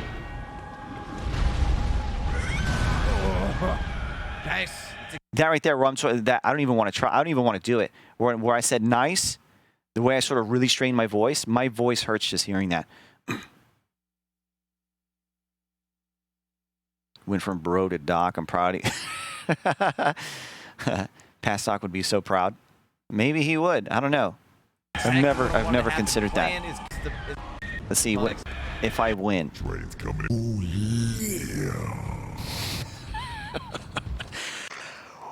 Oh yeah. Train's coming in with that $5 donation. Hey, he said trains. Train's coming. I did. I mean, I said trains. Is that Trainsy TV, the guy I was just talking about? That face, man. I'm getting really into it. Oh, it's trans. Oh, stop! DMCA! Man, that was close. Man, DMCA, dude. Here, hold on, wait. Time out. Let's mute this. Mute. There we go. Okay, so what am I doing now? Oh yeah. It's funny, it cut out. Train's coming in with that $5 donation. Oh, it's just trains. Okay. What's up, Trains? You know what's weird too? This is something that I find pretty interesting as well. If I was to go back to my earlier years of streaming, I don't know what it was. Maybe it's just more appealing. Maybe just being a smaller streamer, maybe it's more appealing to what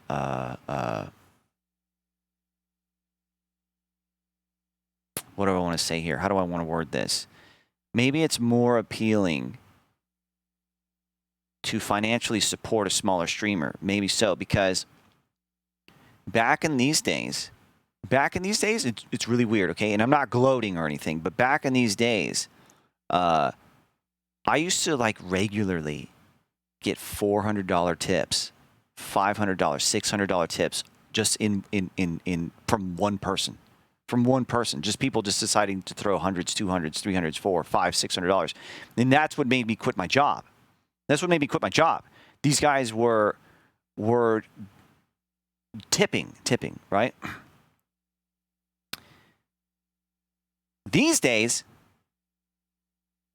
it's weird, honestly. I'm lucky to make $5 in a tip a month. And I'm not trying to say you need to. I'm just saying it's weird how the times have changed in that sense. I didn't have a sub button, right? There was no other way to support me. It was just through tipping. And maybe like it does, like, I don't know. People want to tip more, I suppose. I don't know what's going on or why it worked out that way. But yeah, I'm lucky to make maybe $15 max in tips in a month. It's weird. I don't know. It's weird. But it could also be because of how I'm handling it as well. So I don't know. It's a known thing, I thought. Maybe it is. Maybe it is. I wonder if it's more, if it's kind of like pity money, really. Maybe. Hey, some of you smaller streamers out there, think about it. Sugar daddy, sugar mama says felt pity on you. Yeah, maybe so. They're like, oh, look at this guy. Oh, he's trying. Here we go. Give him a few dollars. Here you go. Like that. It's okay. You're doing good. And I think maybe people nowadays, I think people nowadays think that like partner streamers are like just fucking making like tens of thousands of dollars. Not the case. Not the case at all. You can absolutely be a partner streamer and barely be breaking $300 a month.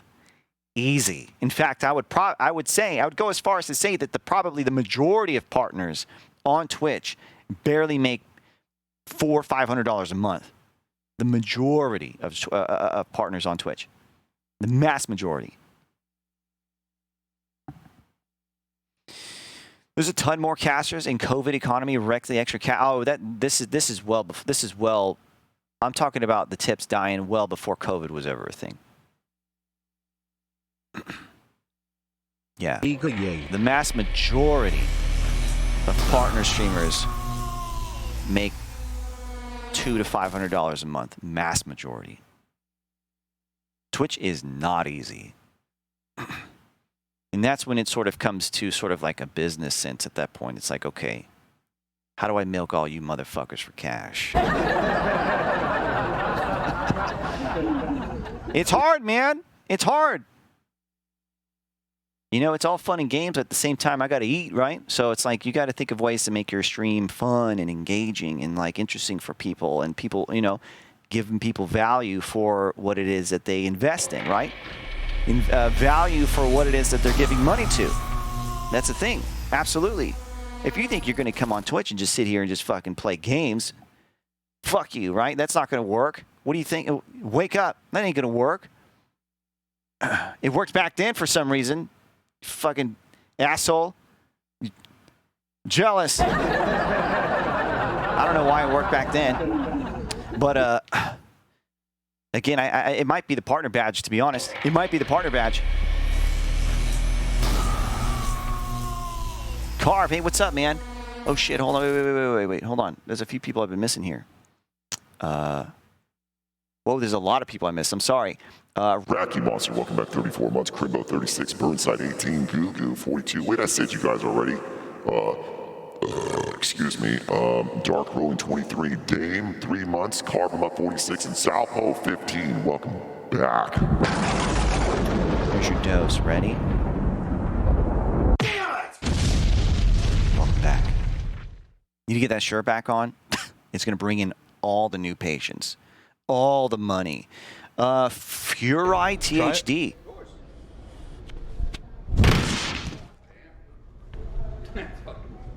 Really? Hey! Milk me. Hey! We did it! We did it, baby. Milk me? Is that what you said? $100? What the fuck, dude? $100?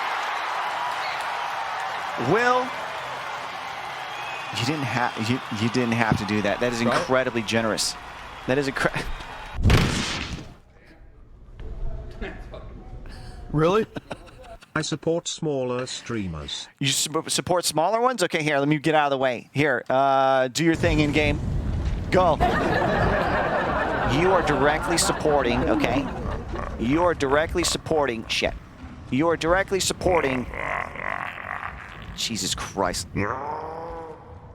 What the fuck? Thanks for the donation, man. Appreciate it. Hey, he just there, you see that? This is like 5D. Wait, he's looking down at me. Don't you look at me. What the how is this working out so well? He thanked for the dono, and then he looked down at me. Did you see that?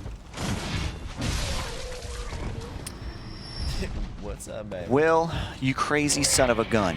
Hold on, I need to get this new sub in here too. Furai THD. Hey, I didn't forget about you. I'll bring you in just a minute. Thank you very much for the prime. Thank you. Terminator, hey, you're gifted one as well. Thank you. Thank you so much. Red Horse, welcome back 17 months.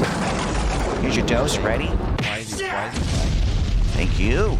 Sorry, I'm guessing What did you say? into a conversation that you guys What do you are think already, you like, realized, middle okay, of. I want to have no step idea what the it fuck up you're talking quality-wise about. so that the stream did... I'm just prying, you know what I'm saying? Wait. Prying. What? Hold on, let me turn this off. Shut up. When did you think you realized, okay, I want to step it up quality-wise for stream? Did you get influenced, or were you just like, I hate this, I want more out of myself? I think probably, so I think it's kind of interesting question. So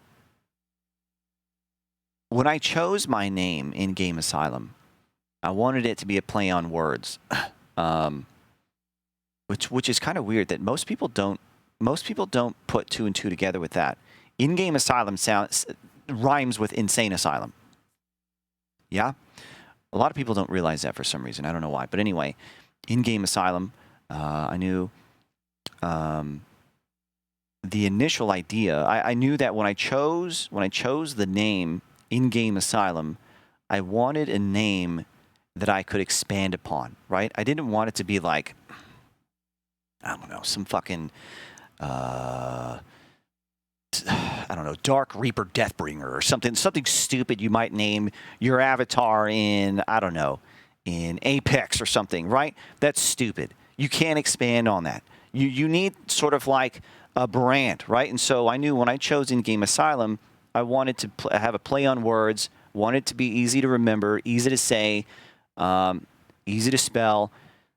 No one else is using it. There's no other names that are similar to it. And I did all this. I did a lot of research and look at this sort of stuff. And then not only that, I wanted to have like a mascot. I wanted to have a logo. I wanted to have things that could really dig into that name, right? And so at the same time, I was also learning about another caster, goes by the name, he still streams today. He's a great dude. Future Man Gaming. He was a huge inspiration to me. Man versus Game, and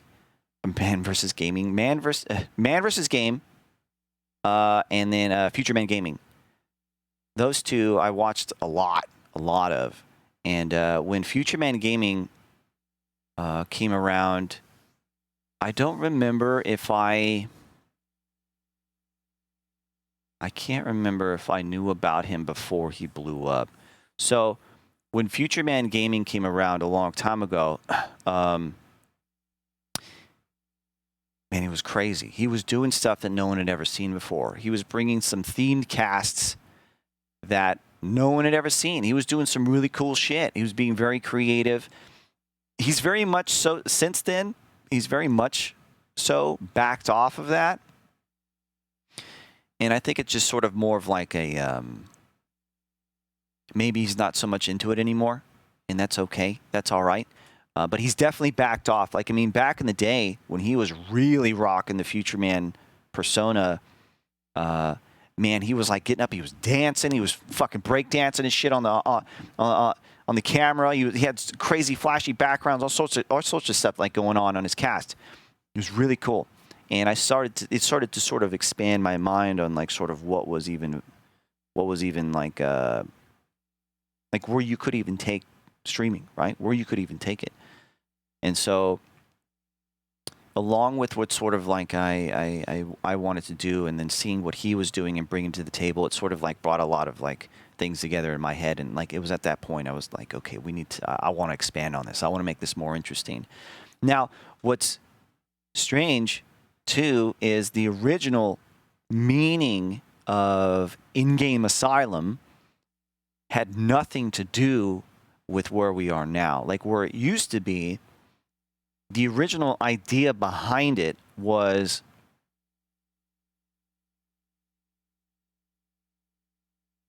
so Asylum basically means like or one of the definitions is basically like seeking refuge, right? Seeking refuge in a game is basically what I was going for. Sort of like in a place to sort of leave your troubles behind momentarily, to just mentally get into a game and relax and chill and have a good time, right? That was sort of the original meaning behind In-Game Asylum, right? That you sought asylum within video games, right? And that's the original idea. At some point, and I don't even remember how it happened, at some point it shifted and evolved into what it is now. I don't remember how that happened exactly. It's kind of all a blur, but yeah. Discovered Man vs. Game in excessive profanity to CBC, then finally to IGA. Cool. Yeah, that's how I found. That's how I learned about excessive profanity was through Man vs. Game. Yeah. Yeah. It's great. Oh, I'm glad you're enjoying it. It's a weird. Yeah, it's a little weird how things have kind of evolved over time. But yeah. But lost and forgotten. So too many personal testing of the dosage needed for the patients. Yeah. Yo, and slash. Personally funny. Sequisha, then Wet for Jesus. I never would have known who Wet for Jesus was without excessive profanity. And honestly, I still wouldn't know who Wet for Jesus was if it wasn't for excessive profanity. No one. It seems that no one I know in my circles knows or talks about Wet for Jesus. I wouldn't know who he is. Come on, baby. Come on. I wouldn't know who he is. Come on down. And I don't mean that in a negative sense. I'm just saying I like excessive is the only person I've ever heard talk about him. Did you ask him if you could see? You're like, yo, Jake. This is gonna sound really weird. He played in my state? What do you mean played?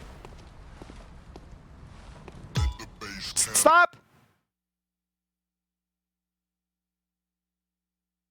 See, look, there's another tip.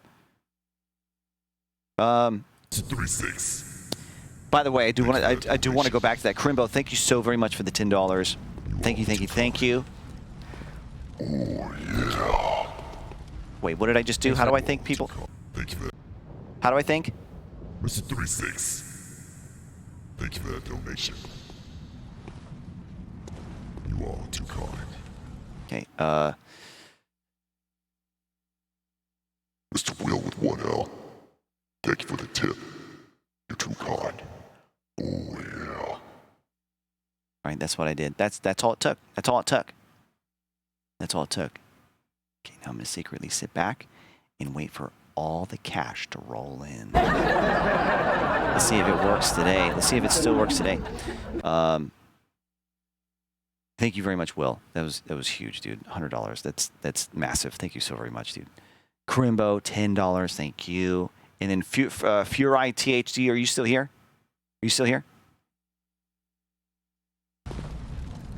Thank you.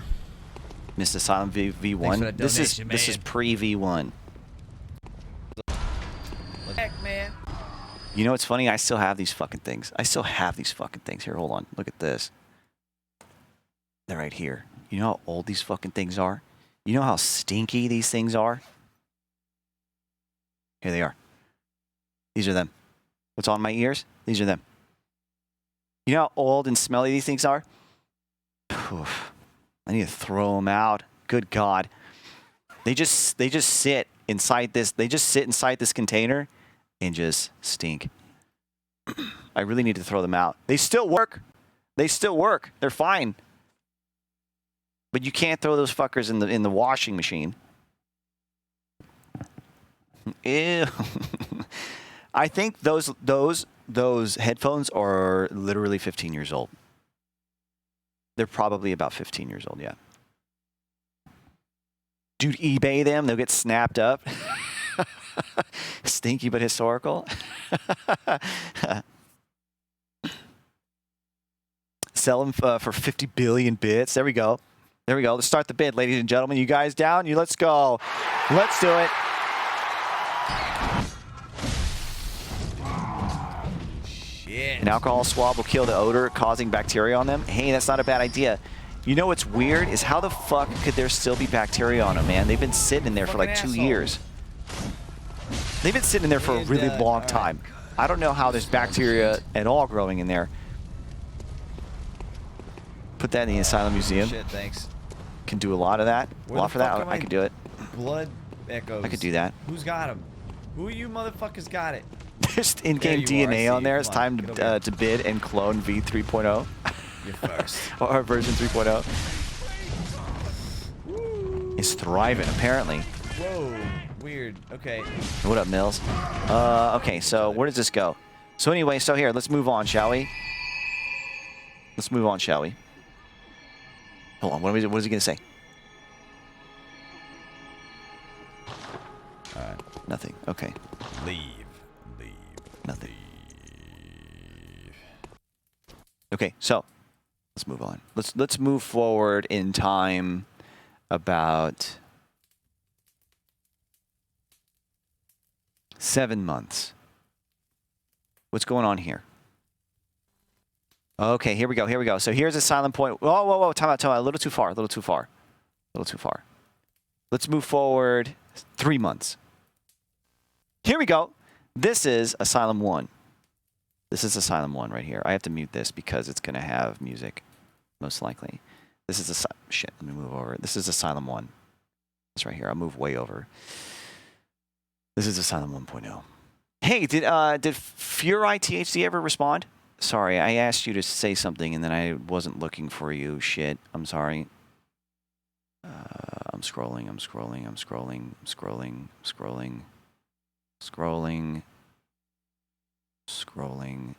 Shit, how long ago did I ask you to say something? Did you catch any flack for making light of mental health? Says we realize you're parodying you're doing a parody, obviously. So here's the thing. I once did have somebody write me a very serious message saying that they really sort of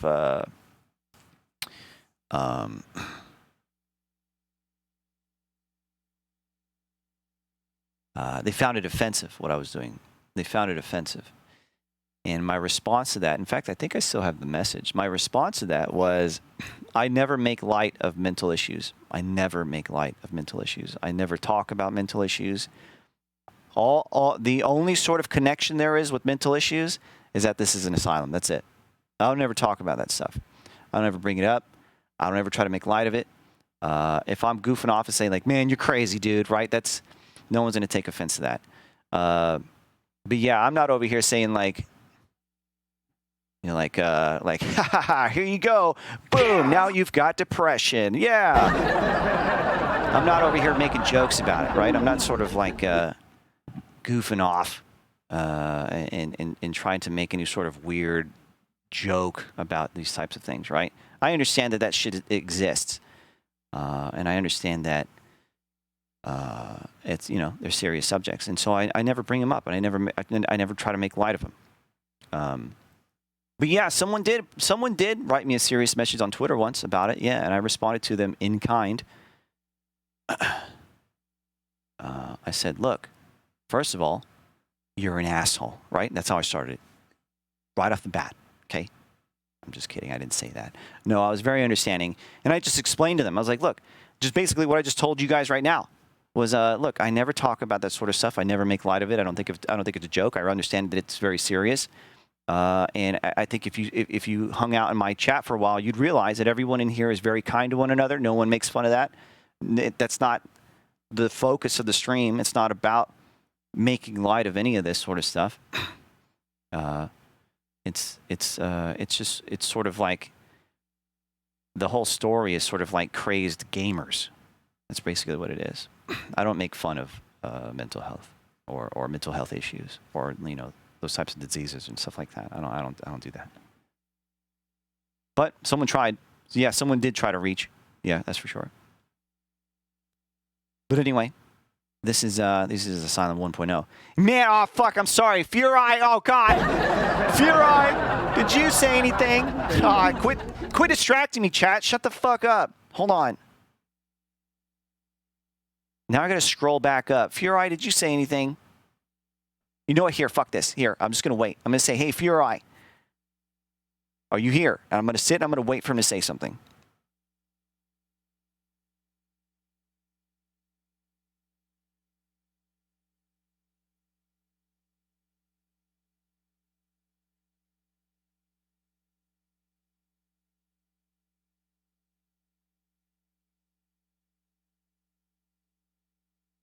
Yeah, of course, Neb.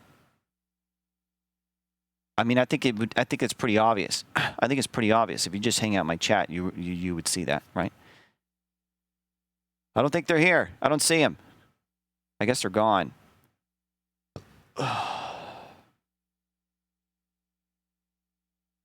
As someone who deals with a lot of mental health issues and has been in your chat a bunch of times, I'm going to go ahead and give you the go-ahead, Doc.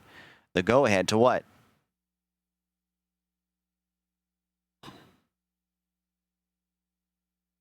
What are you green lighting? The go ahead to make light of mental health issues? What are you saying? Oh, okay.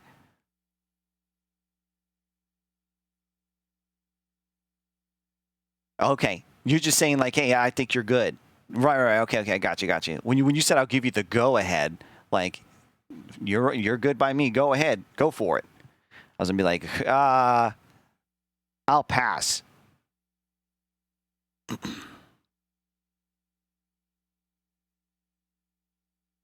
But anyway, look at this. So, actually, here, let me back up real quick. This is even still a bit too far. Let's go forward. Let's say 2 months. Let's see. 2 months. Hey, here we go. So this is 2 months. Okay. Chill, cuddly cat. Hey,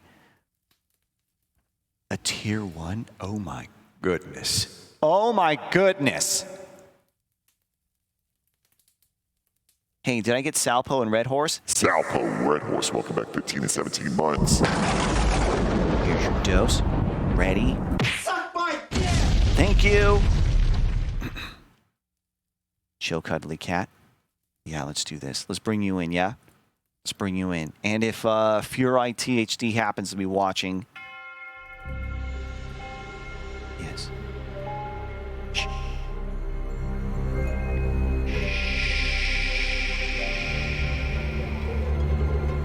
Do you hear that? Do you hear the sounds? Yes. That is the sound of a new patient coming on in. Chili and Furai. Let's do this.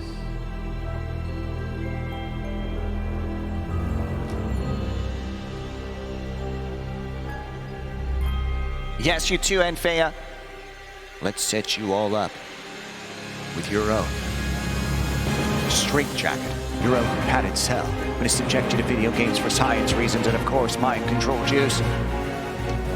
Here's your straitjacket, huh? Here's your dose.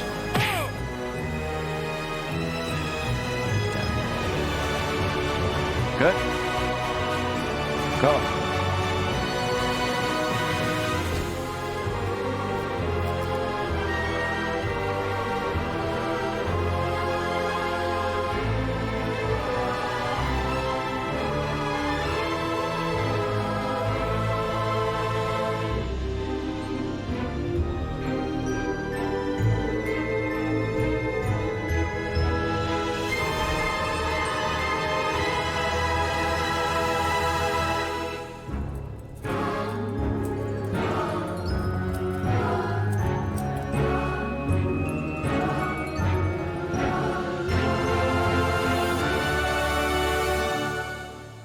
Enjoy that cell.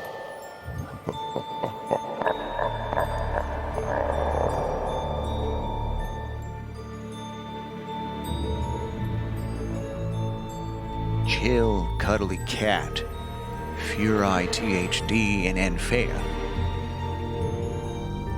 Headbutt to ya. Wear those jackets with pride and spread those emotes all over Twitch. Yeah. Welcome on in. Thank you so very much. I appreciate you. Thank you. And be sure to pee everywhere. Good God. So, this here is the Asylum 1. I think this is the first version. It might actually go before this. Shit, hold on just a second. Let me see. Let's open up another one, yeah? Let me go back only... Let's try April. No, I'm still doing my stupid music intro with April. Let's see. How about further into April? Out of context, this sounds like a very disgusting conversation.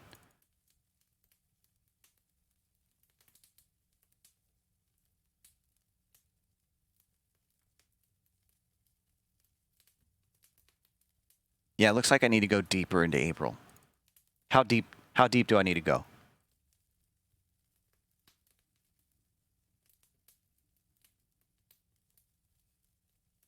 Awesome to see. Hey, thanks, man. Remember roll call? Yeah. Okay, so here we go. That's fine. Whatever. I'll just open up this one.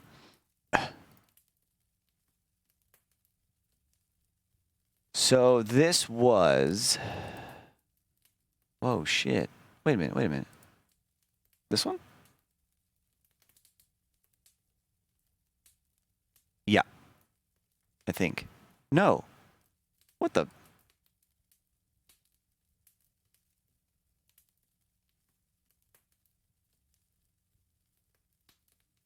Okay, whatever. I'll just stick with this one. Okay. So this is the Asylum 1. Okay. I had this little neat smoke effect. Yeah. I had like these little look at the what do you call them? I forget what you call these things. The bouncy sticks. What do you call these? Who's April? Visualizer. Yeah, audio visualizer. Yeah. I put these in here. I thought it was really cool, right? Nice, cool effect. I had this text up here, very stylish, right? And then I had the image of my sketch, right? I sent out to Fiverr. This guy on Fiverr I found. I was like, hey, can you draw me something up like this? And he's like, yeah, sure, not a problem, easy, right?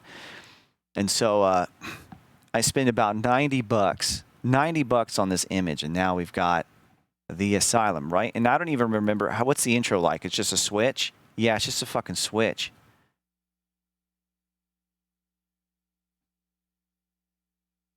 What am I wearing? Good God. Jurassic Park. Here, unmute. What am I saying? What was I dancing to? Actually, it was kind of the end of the song anyway, but whatever. Nice. Right before DMCA. We have face again. Yeah, that's sure. Right. Sick. Take a swig of my alcoholic beverage here. What am I drinking? Take a swig of my alcoholic beverage.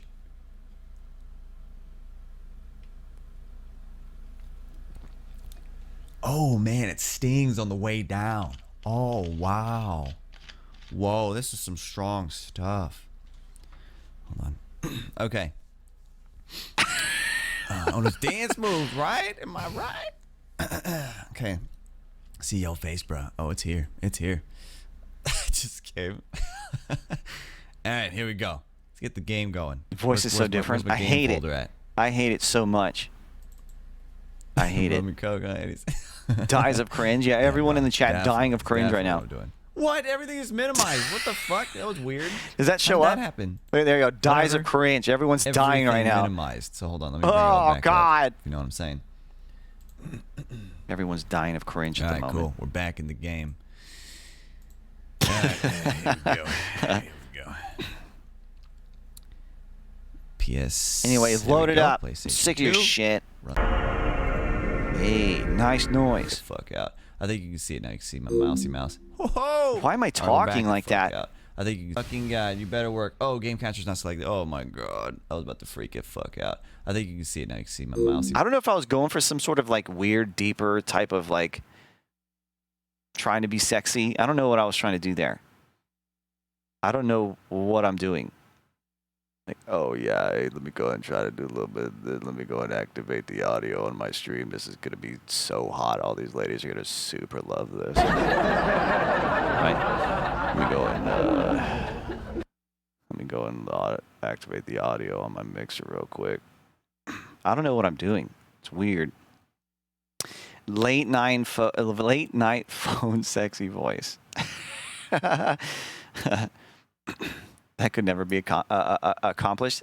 That's what I'm saying. Whoa! I don't know what it is I was trying to do there. Sly Stallone Jr. And you're blasting too loud, which it probably is. Stallone. Yes, it is. Hey, I still burp on cast. Bring it down. Bring it down. Bring it down. Okay. Okay. Anyway, Bruh. move over. That's all right. I don't like it. I don't like it either. I don't like it either. It's cringe, dude. It's cringe watching this. I'm dying of cringe watching myself being cringy. Go back. Let me watch this. You know what's funny is I see a lot of myself in this guy. Still today. I've almost completely killed him off. Almost. I would still goof off. And pretend like I'm singing to something like this. I probably still would. But I think there's a difference now. Now in how I would do it, how I would approach the scene. I don't think I'd be as cringy. I think, you want to face off? Huh? You little bitch? You want to face off? That's why I love you, Doc. You're one of a kind. Aw, I love you too. All right. Is this song DMCA? I don't know. I mean, what else is new, right? Yeah, what else is new? Here we go.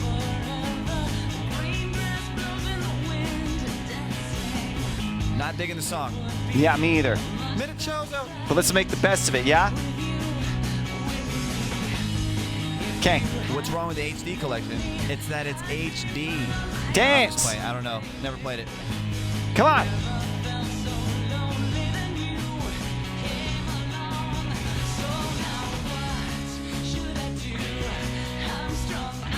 I don't like this song. Yeah. Just feel like...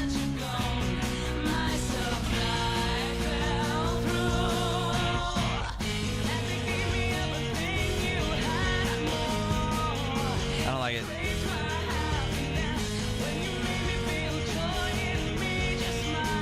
All right, whatever. She's like, oh shit. Who won? Now let's vote. Who won? Me or me? Choose now.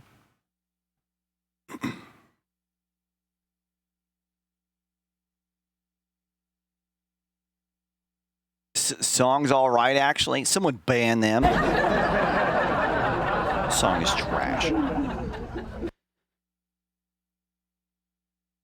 Now, in 5 more years, please react to this again.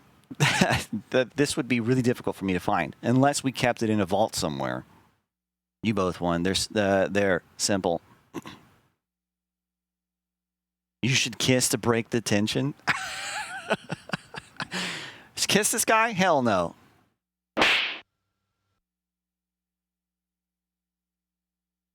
Hard to choose. Okay, this looks like it has That was a video? ready to play the song. If that makes sense. What Don't test them. The fucking game. That was a video? Song at amusement park. This looks pretty fun. Not exactly what I was expecting when I saw the advertisement. React to you reacting to it? Do it Not again? at all. I would need a clip. But no, I fact, will this not place do is that. kinda But creeping me okay, the fuck so out. this was Asylum Back to the store Asylum right 1.0. Open. Fuck. Okay. Work either. What else we got? Any other My interesting ass. things I do? Bobo. A 50 all I can say is wow, wow. Scene double, yeah. Yeah. Enjoy the jerky. On me, baby. On me. Oh! These fucking shadows. It's locked, of course. Can I jump across, please? Oh, good moves. It did say Bergen Street was over here. Can I jump over? Yo, this is some creepy ass fucking sounds. Am I about to get hit by a fucking train? Take a break. I think I did. I think I did get hit by a train. Time to get back up on the side there. Oh, okay. You hear crunch?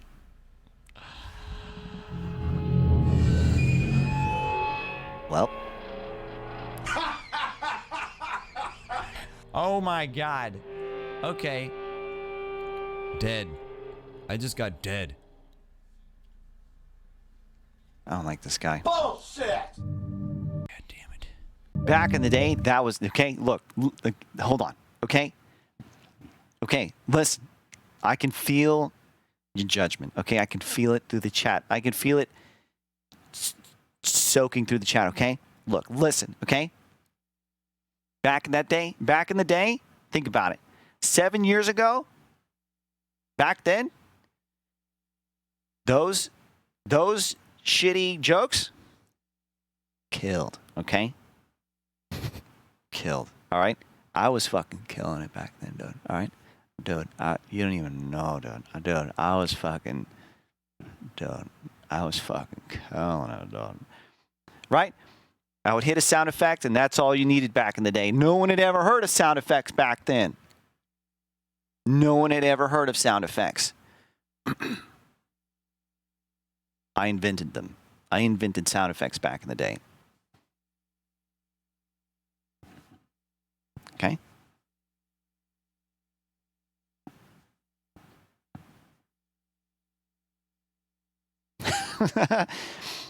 I mean, to be honest, when I was using sound effects, I didn't get that idea from another streamer. I was just using it because I thought it was funny and silly. I actually got the idea, and I've said this multiple times on cast before. I got the idea from listening. So my brother at the time, when I was living with him, we had an apartment together. When I was living with him, he was huge into podcasts. He listened to podcasts all the time. And one particular podcast that he would listen to, they had this guy who was called, his role was called One Shot, or a one-shot role, or I don't remember what it was called. I think they're called one-shots or something. I don't know. Anyway, the way it worked was there was a host, the guest, and then the one-shot guy. The one-shot guy would barely talk. He would rarely talk, but he sat there with, I'm assuming, some type of board in front of him, and he would choose sound effects, right? And when the guest and the host were talking back and forth, sometimes, it didn't happen all the time, but sometimes the one-shot guy would land a sound effect so within context of the conversation being had that it would kill. Like, both my brother and I would laugh our asses off if it landed right. It needed to be within context. It couldn't be some random fucking sound effect that came out of nowhere. It wouldn't land right. It's like giving a punchline before the joke is said, right? It just doesn't work.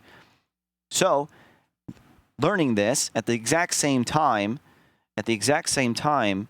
in my life, I was actually really dabbling in sort of like music production, electronic music production. So like using like DAW,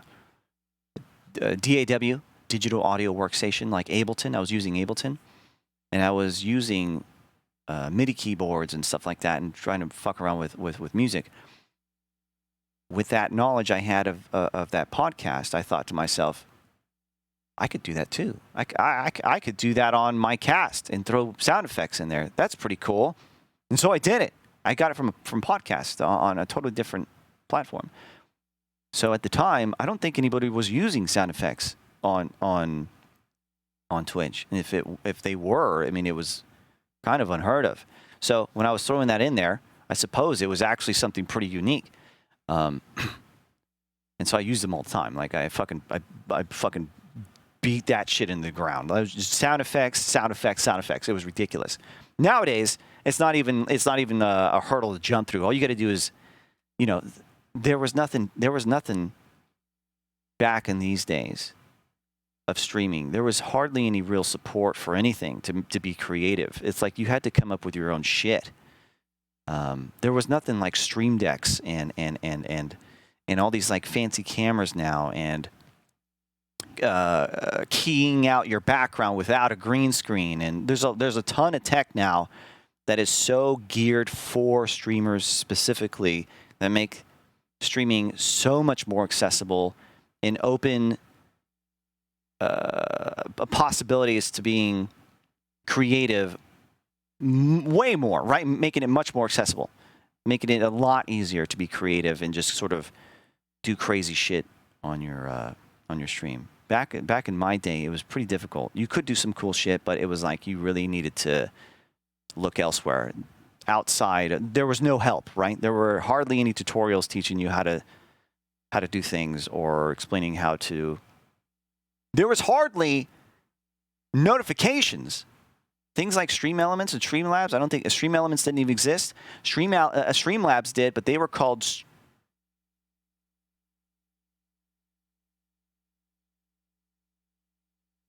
They were called Twitch alerts. Yes, they were called Twitch alerts. Try it.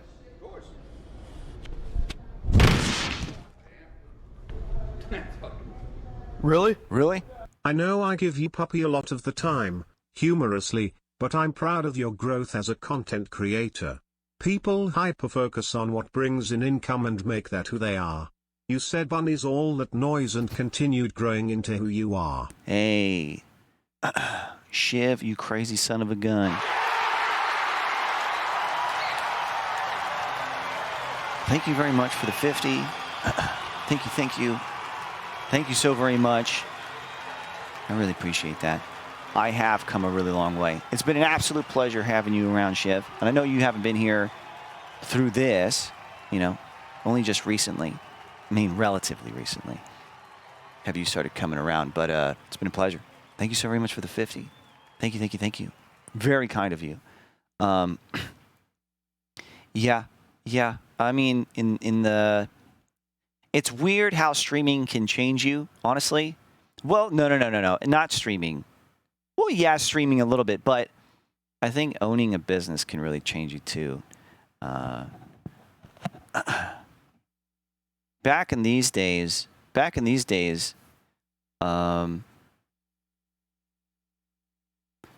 let me finish what I'm going to say first before you go and judge me, okay? So back in these days, it was all about sort of curiosity, having fun, goofing off, playing games, right? As time goes on, it's absolutely still about having fun, playing games, and goofing off with you guys. Absolutely. However, now that it's my job, right? Now that it's what feeds me and helps keep, it helps me also support someone else now in my life, Shusky. Now that is in play, money now is more important, right? It's more important. Now, it doesn't smash the idea of having fun and trying to be entertaining and put on a decent show for you guys to enjoy, right? Not at all. Replace, there you go, or replace. Yeah, that's a good word. Just additional. Yeah. So in that sense, now there's more concerns with things that I didn't have, where this guy didn't have to worry about, right? This guy didn't have to worry about this at all. He didn't have to worry about a retirement, right? A nest egg, same thing. Buying his own health insurance, paying taxes at the end of the year, sort of thing, that sort of stuff. So there's absolutely more stuff I have to worry about financially than this guy ever did. So in that sense, finances are actually very important. They're very important for a lot of reasons, because this stream with everyone's support here helps keep me fed, right? It helps keep me put more into the cast, right? So in that sense, yeah. Money stress, absolutely. Money stress, growth stress, that for sure. And because this is my job, if I start to see dip in growth or dip in financial support, it becomes stressful. It becomes stressful for sure. And so you find me doing things like fucking Raid Shadow Legends, fucking sponsored casts, right? Right? It's just sort of how it works. But yeah, how to maintain your sense of self in a for-profit business. Hey, man, thank you. Appreciate that. Two completely different people, side-by-side comparison. Yeah. Pretty much, yeah. Pretty different. Pretty different, I would say. Yeah. So, but with that said,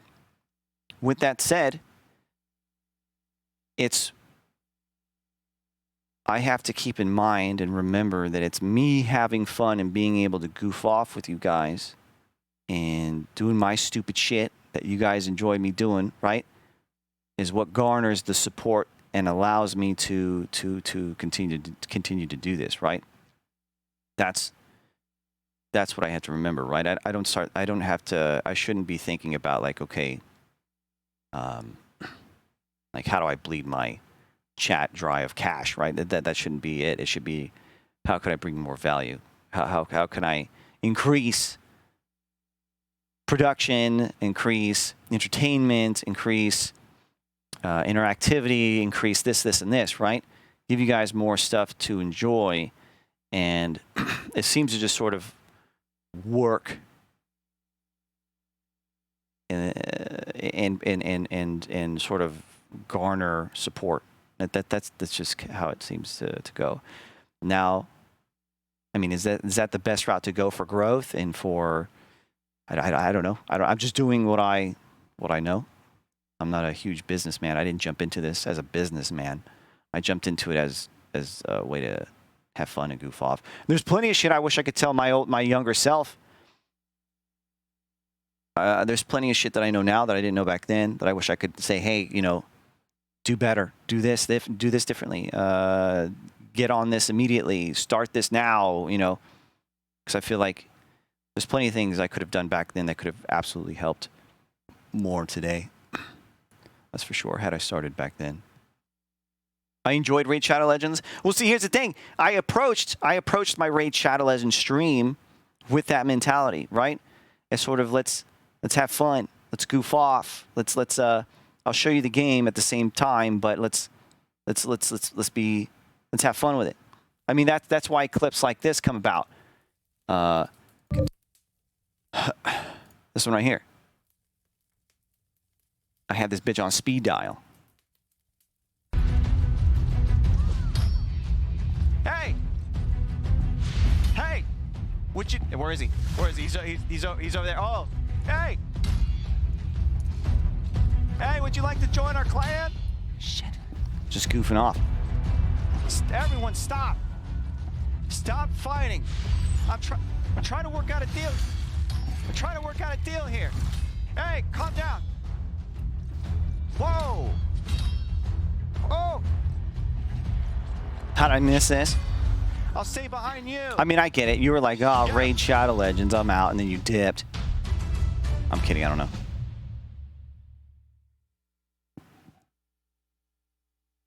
Shit.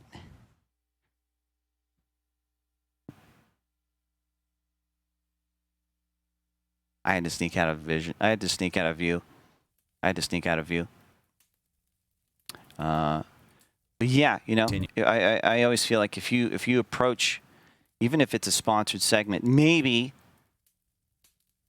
doing something that maybe you personally don't enjoy very much. I mean, you can always approach it being silly and fun and having fun with your chat, right? You could always do that. If you go into it sort of like, oh, this fucking sucks, I don't want to do this, but right? Everyone's going to feel that too. Yeah. So anyway, damn it. Fuck. Yeah. Fuck. Shit. Just took the dog with you? Fuck. Exactly. Shit. Dude. Shit. Okay, time out. Fuck. Okay, Fuck. Turn around. Oh, wait, time out. Go back. I do need to mark this over here so I don't forget where it is. Entertaining. Good, I'm glad. I gotta mark the door with the chain on it, and I believe it is over here. Sometimes you gotta do shit you don't want to do to survive. Yeah, true. True. You gone and died. You gone and died. Yeah, anyway. You gone and died. Yeah, I hate the way I talk. Boulder. And these older ones. Is it, or are you just being sarcastic?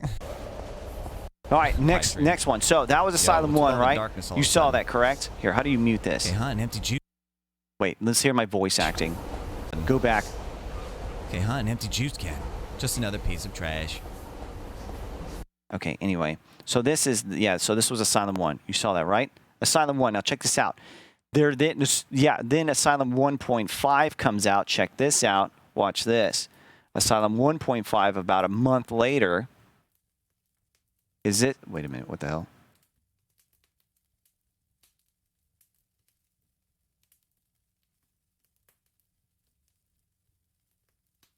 Oh, no. Let's go a little bit farther.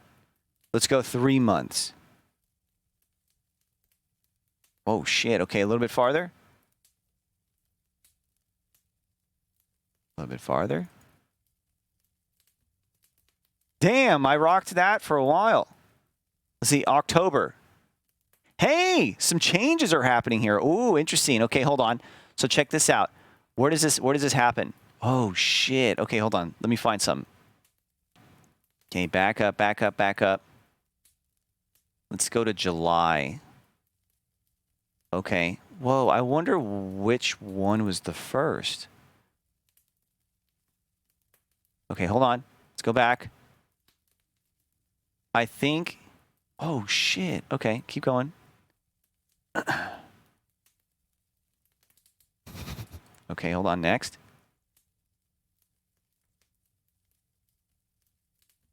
Hey, here we go. Now, I wonder if I talk about it. I wonder if I talk about it. Okay, so here. Check this out. Check this out. Assuming that I didn't skip a cast here, in terms of recording the cast, here, check this out. This is interesting. So here, this is still the same setup, all right? Still 1.0, but look at this. Look at this. Did you see that? Look at this. So unmute. Turn off your music. Oh, that's right. Turn off your music. It's funny. Turn it off. Luckily, they- Turn it off. you know what I'm saying? Stop. Saying? Still going. I don't know if this was the first cast with Scrubs. Turn off the music. Cut the music. Jesus Christ. Where my chat at? Where my There chat we go. At? There it is. There it is. Face. Yeah. H for horny. Oh my god. Oh my god. All right, here we go. Let's run. Now, do game. I talk about it? Because Maybe it's- I did talk about it there because during the it- music.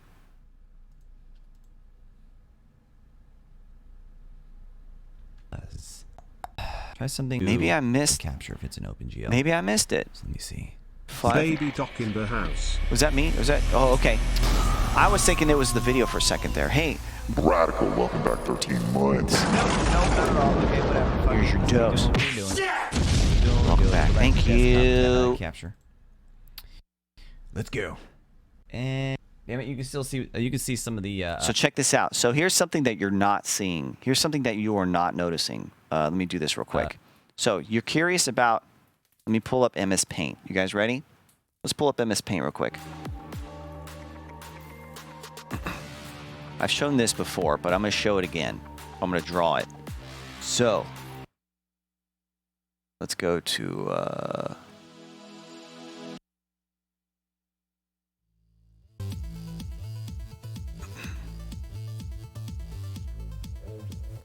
So check this out. So this was my setup. So let's go back to this real quick. Look at this, okay? You can't tell. Got birthday money, thought I should share Eagle up.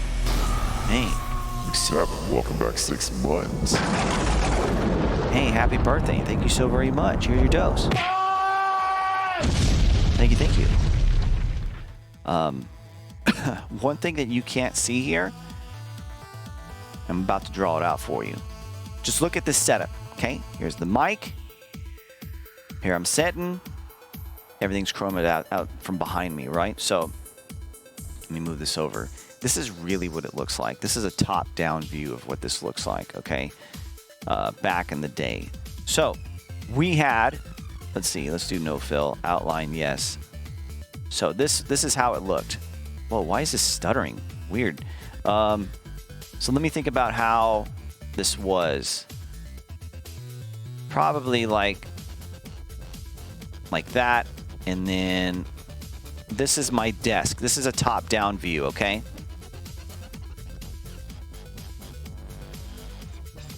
Yeah, probably like this, okay? And then my monitor, so again, this is a top-down view, okay? This is an L-shaped desk. Here is my monitor that would sit right here, right? And the monitor is facing this way. So if you guys aren't having trouble seeing how this is going, the monitor faces this way. Cool? And then I had another monitor which sat right here like this. Like this, right? Let's dive in. Let's get this very to scale so you guys can get a real feel of how this was. Okay? Let's do this as quick as possible, but with care. Okay? Boom. Good enough. Okay, back out. So here's another monitor, right? My chair was right here. Oh, also, check this out. So there's also, you know how like you can pull out your a thing to slide out so you can put your keyboard and mouse on underneath the desk? So that would slide out. In fact, let me just make this a square. That's easier. That would slide out like this. That would slide out like this where my keyboard and mouse was, okay? Here's the keyboard like this. And then here is where the mouse would be. Let's make it like this. There we go. This is the mouse pad, okay? And this was, let's go hella detailed, right? Here is all the keys, okay? We got to draw the keys in here, right? Here's the keys, right? Here's all the keys. Boom. Key, key, key, key, key, key, key. Here's the space bar. Really nice space bar. Key, key, key, key. And then here's the mouse, right? We're going in. There's a really large mouse. Okay, anyway, back out. Okay, you got it? Cool. Then would be the mixer. Here was my mixer, sat right here. And I had my PS4. No, that would be my PS4. My mixer would be about right here. My mixer as well was right here. Cool. And I had just shit right here. I don't know what I had here. But anyway, check this out. My chair was right here. Cool.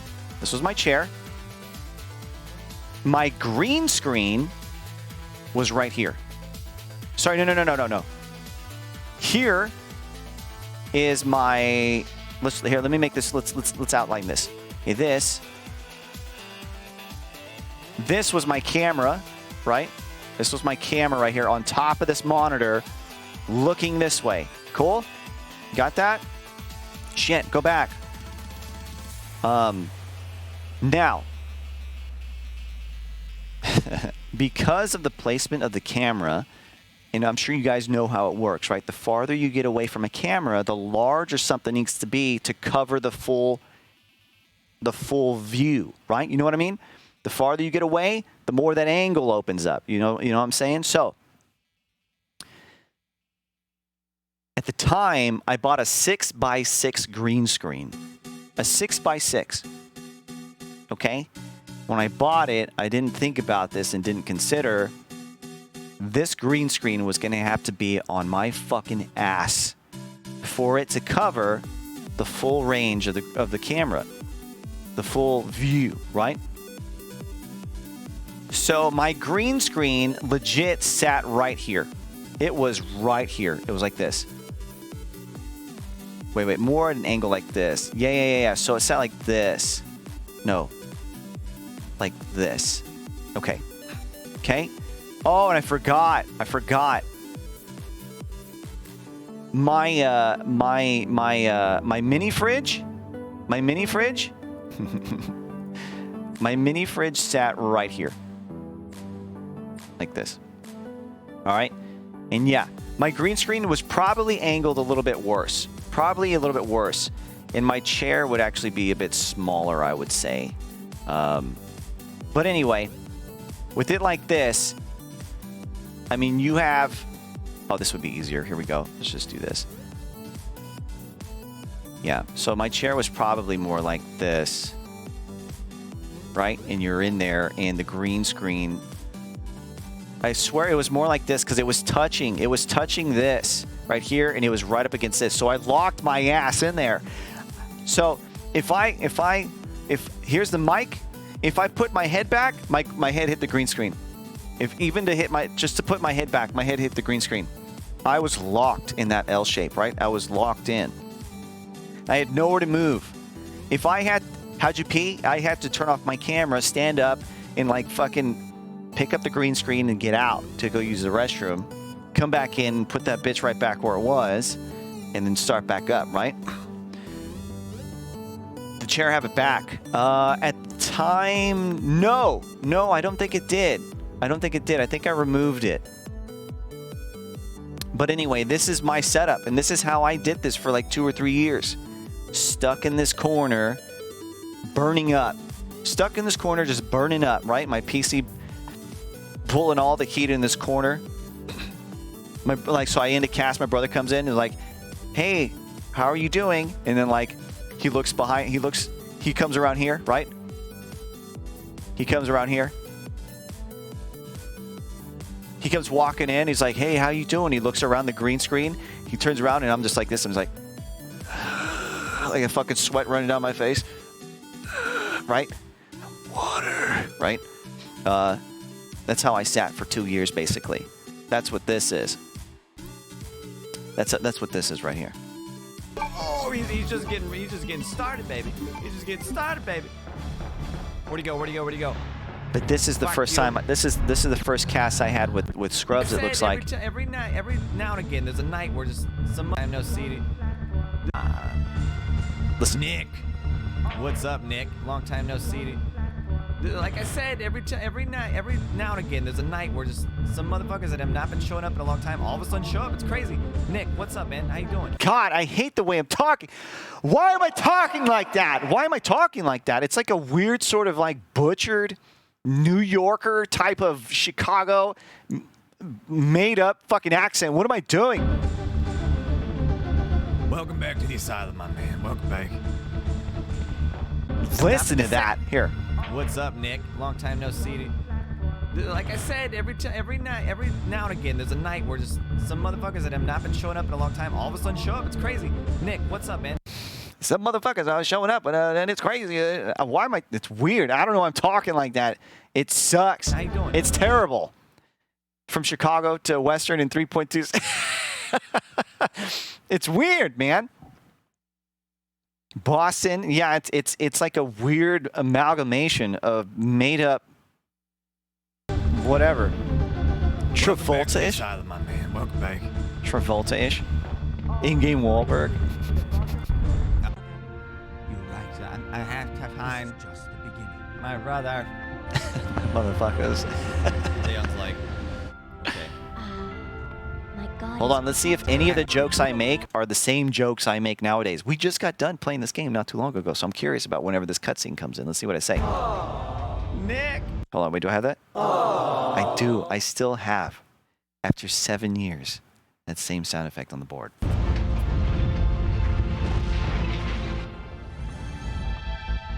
That's a good joke right there. That I did that too. I still do that. I go like that. Look at the arm at the beginning of this. Man, that's fucking killer. And look at the arm. That's a killer joke. Go. How the fuck does she know who he is? Yeah, it's a good question. How does she know who Leon is?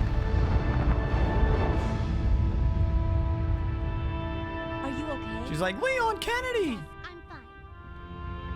How do you know each other? It's over. It's over. No. I have to find my brother. You're right. I have to find This is just the beginning. my brother. Leon's like, okay. My God has protected you. It will always be with you. Claire. Sherry. Train. And then Leon comes in. Leon. Okay, that was. 4 Yeah, I like before. that. Yep. Yeah, I like that joke. It made me laugh. I like that. Train. And then Leon comes in. Leon. Number 4 before? Yep. I sure have. What was that? Good joke. Mike. Oh, I thought it was Leon all of a sudden. I was I'll like, just touch the mic. Play FIFA? No. Oh, I'm playing as Claire. Bulls and tails, ladies and gentlemen. Okay. Ladies and gentlemen, time to return to your fucking cells. What are we doing?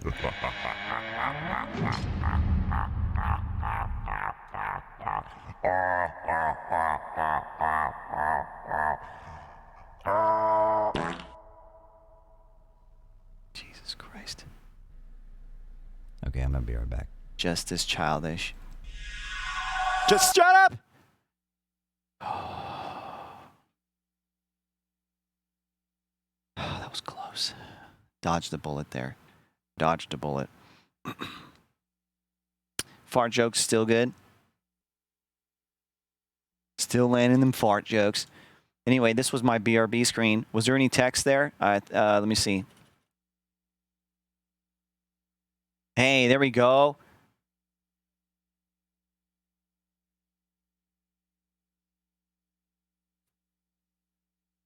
Time to go back. What you got?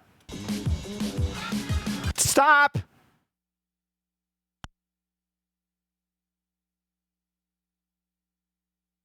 What are these faces? You still doing it? Stop. Still.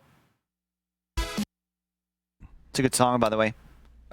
Where's my mouse at? There it is. All right, here we go. Anyway, let's move on. Yo, you guys, you serious gonna let me go myself, motherfucker? Jesus. Okay, so anyway, time for 1.5, okay? Damn, we're moving slow with this. Okay, Asylum 1.5. No, that's not it. Keep going farther. Farther. We're now in, let's see. September. Here we go. September. Shut up. September of 2015. Here we go. September 2015. Look at this cool trick I got going on now. Look at this. Oh, shit.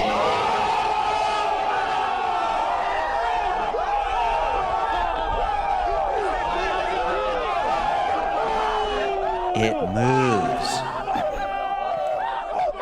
Now it moves. 2.5D. Asylum 1.5. Look at that. Why did you unmute? I don't know. But that's impossible. So anyway, what I did was I went to that same dude on Fiverr. Check this shit out. I got so gypped. I went to the same guy on Fiverr about 4 or 5 months later, right? With the same request. I was like, hey, you remember me? I had you do this for me a while back. Is there any way you could, I'll pay you to give me all the different layers, right, separately so I can do something with them? Can I get them separated? He's like, yeah, sure. $90. He charged me $90. He originally charged me $90 to create this thing. He then later charged me another $90 to separate it. And I guarantee you he did not recreate this. He just went back into the Photoshop file, exported these files out separately, and gave them to me. And I paid for it. Paid for it, but it allowed me to do this. So even I was like, $90 for you to, like, I understand how it works. Like, I'm sure you still have the file. And I wonder, actually, let me look at this real quick. Let me look at something real fast. The front and color choices with these old videos, so good. So let me look at this real fast. So what sort of differences can you see here? Let's see. Are there any differences? Let's see. Let's find out, shall we? Let's find out. Let's bring this over.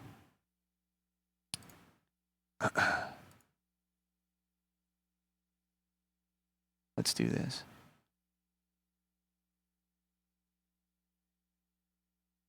Okay. So, what sort of real differences are there? Are there any differences? Was this recreated?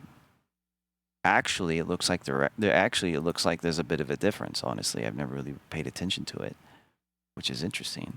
The moon, look at this. The moon is smaller. The moon is smaller. The clouds are different. Okay, so maybe he did have to remake this. Maybe he did. Yeah, the moon, the clouds, the tree placements. Look at how there's only one tree over here. There's two back here. One over here. Yeah. Okay. The lantern. Oh, yeah, it's a little different. Yeah, you're right. The sort of the glare, right? I like the small moon one. This one over here. The statues and stuff, I'm not exactly where he got these images from and how he created these. They're pretty cool, actually. But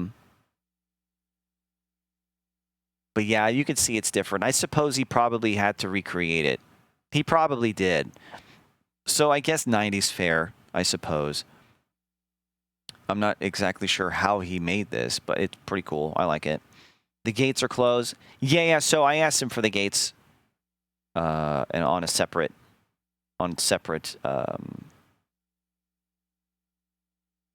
layer, right? Because I'm going to show you what it does now, right? It's going to be different. So I think we established he actually probably had to remake it. So okay, I'm a bit more forgiving now. I didn't realize that, but anyway, check this out. So now here we go. Oh, I already kind of spoiled it. Check this out. So when does it start? So hold on, keep going forward. Check this out.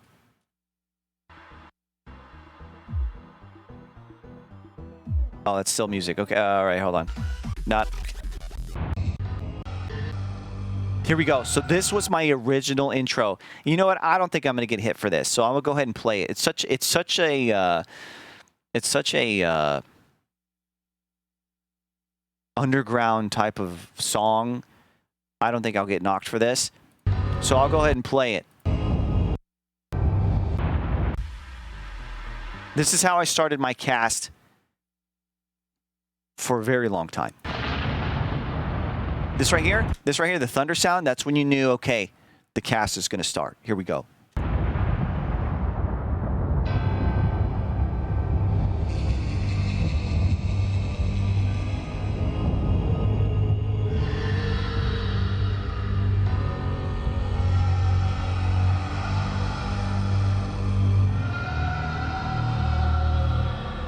And I happened to find, no, actually, you know what's funny? Is I didn't find this song on my own. I was actually, so when I was at the job I was working at, it was really cool. Everyone I worked with knew that I did this, and I had a lot of fun with this, right? Everyone knew. Even my boss knew I was doing this, and this was sort of like my side hustle type of thing, right? Where I was doing this and it was making me money, and he was like, dude, that's super sick, man. You got this Asylum and stuff. He was real into it. And he said, hey, I got something that you might like. I got this album from this band that I know of called Blackthorn Asylum is what it was called. It was called Blackthorn Asylum. But check this out.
This was like the intro song. Like, you know how sometimes there's like a what do you want to say on an album? Sometimes an album will start with something that's not really a song, but sort of sets the pace for the rest of the album. I think that's kind of where this sat. And then it goes on, and then the music that came after it was like a bunch of just like something that you would play during Halloween, basically. The opening track, yeah. Something you would play during Halloween. And I can't even really remember or recall what the album sounded like, but it had sort of like a dark rock and roll feel to it, I suppose, if I remember correctly. Almost like ambient, creepy. I don't know. For the essence of evil dwells in the deepest shadows. Nice one, old Jack. There we go. Gateway to revelation.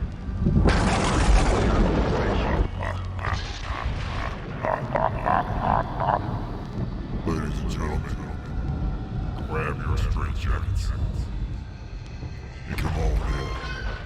The gates are open. Oh shit, look at that. Look at that. Did you see that?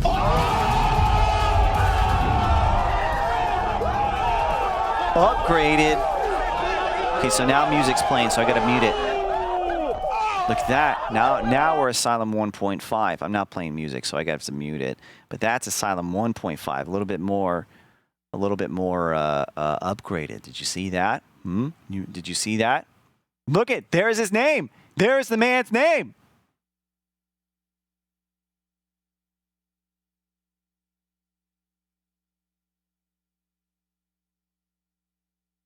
There he is right there.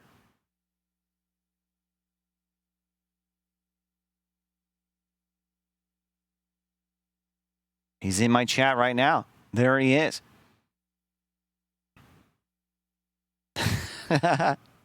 He's in my chat right now.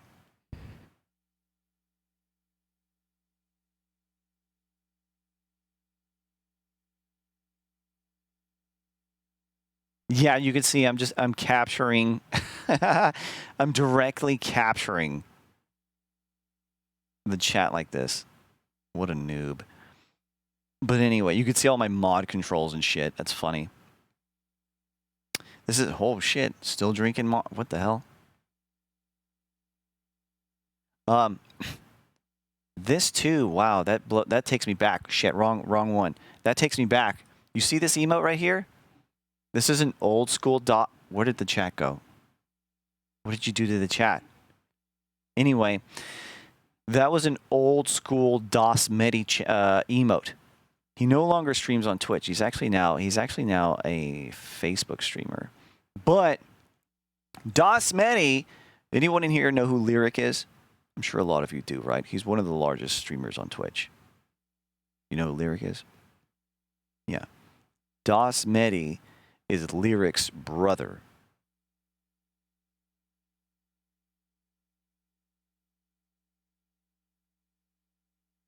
A long time ago, I got to know, there we go, he's part of this guy right here. So this guy, damn it, wrong one again.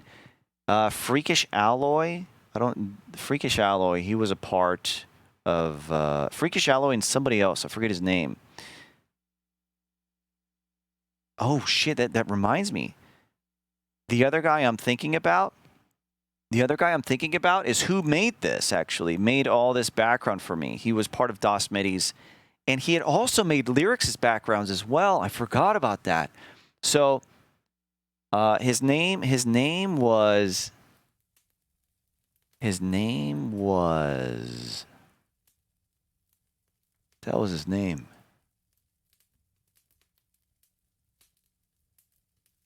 Here, I still have this. What the fuck? Oh, he deleted his page. Oh shit. Anyway, man, I can't remember what his name was.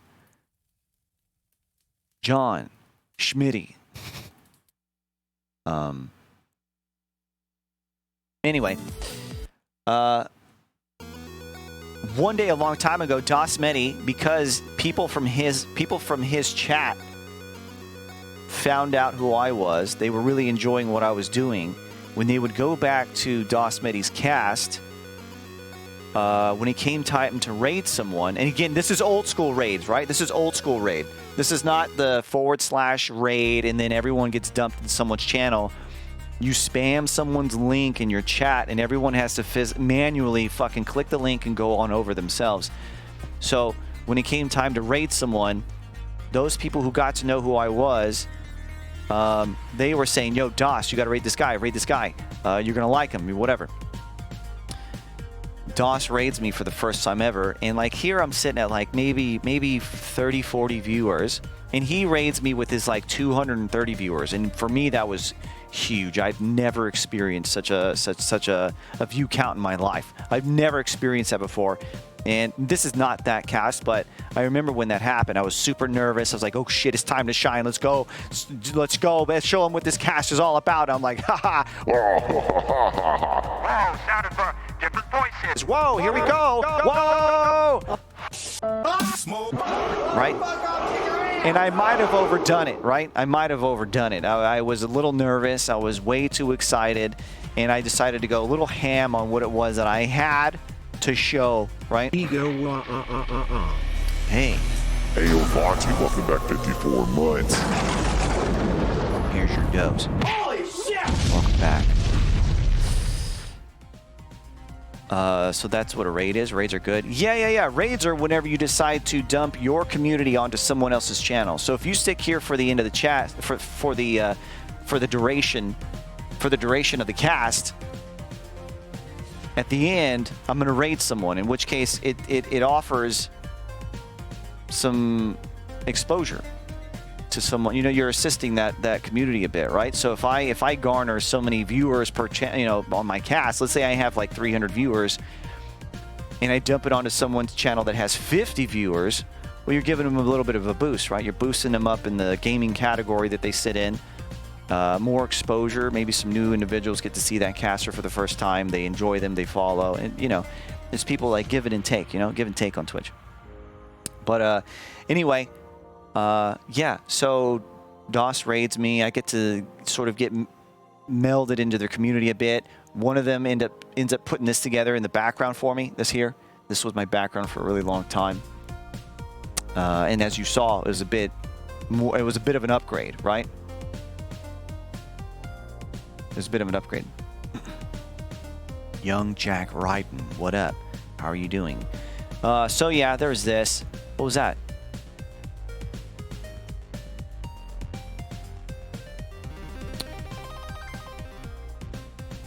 Wow, he's so fast. He's so fast. Roll call. Yeah, you know what? I wonder if I do that later. What am I playing here? I don't know what I'm looking at. But anyway, I'm playing Skyrim. Interesting. Okay, anyway, move on. Let's see where things go a little bit later. Let's go way into the future. Let's go December of 2015. Does anything change? No, nothing changes. Okay, how about later?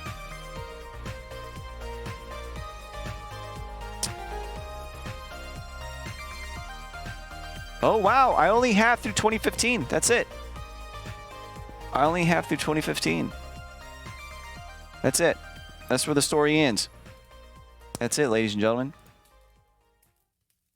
That's where the story ends. No more. That's it. Gone. Dead.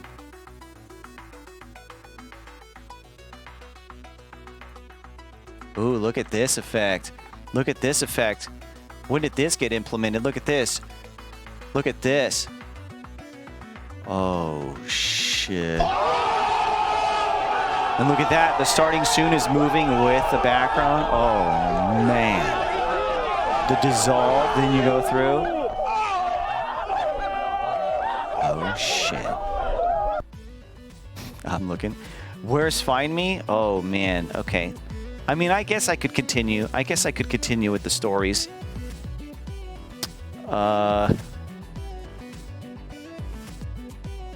Can I go on with the story? Headless Weevil. Hey, thanks for the 100 bits. Lightning thing's pretty cool? Yeah, it is pretty cool. Production value, boy.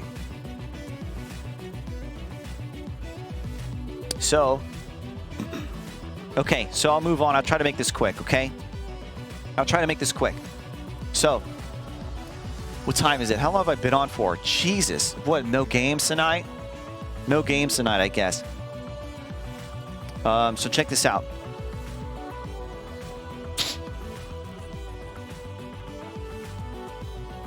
I have the video. Oh shit, do I still have it? I have to have it. Where is it?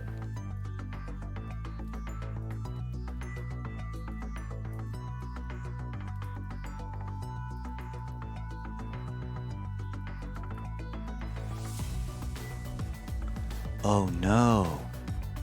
Is it gone? No way. Hold on. I have to have it. I must have stored it somewhere. Where did I store it?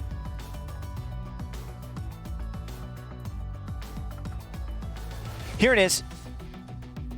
Here it is. I saved these. Okay, so I actually need to download these. I need to rip them from Twitch. I'm gonna be a bit surprised if they still exist.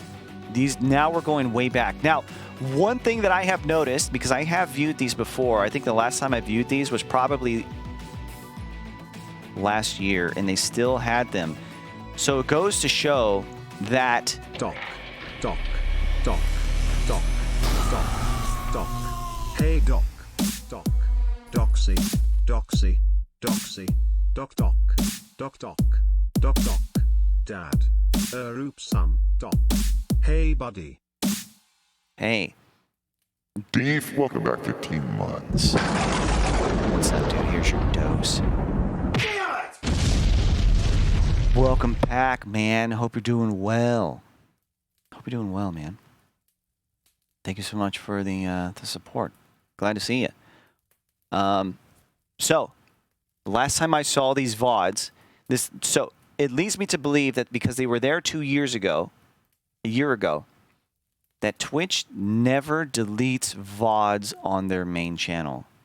Never. In fact, I think it's probably the only channel that has infinite storage permissions.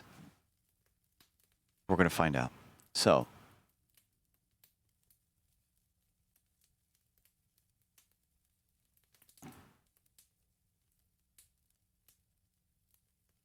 I like it. they still have it. They still have it. So check this out. Check this out. Look at the age of this VOD. This VOD is 6 years old, and it's still on their main channel. I've lucked out. It's still there. I should download this. I should rip it from here so that I always have it. But, yeah, this is a 6-year-old VOD. It's still on the channel. It's still on the channel. The link I put is a legitimate link. This is a link right here to this VOD. This is it. It's on their channel. You could find it. You don't have to go to any sort of like weird backdoor link and go in their storage or whatever. It's there.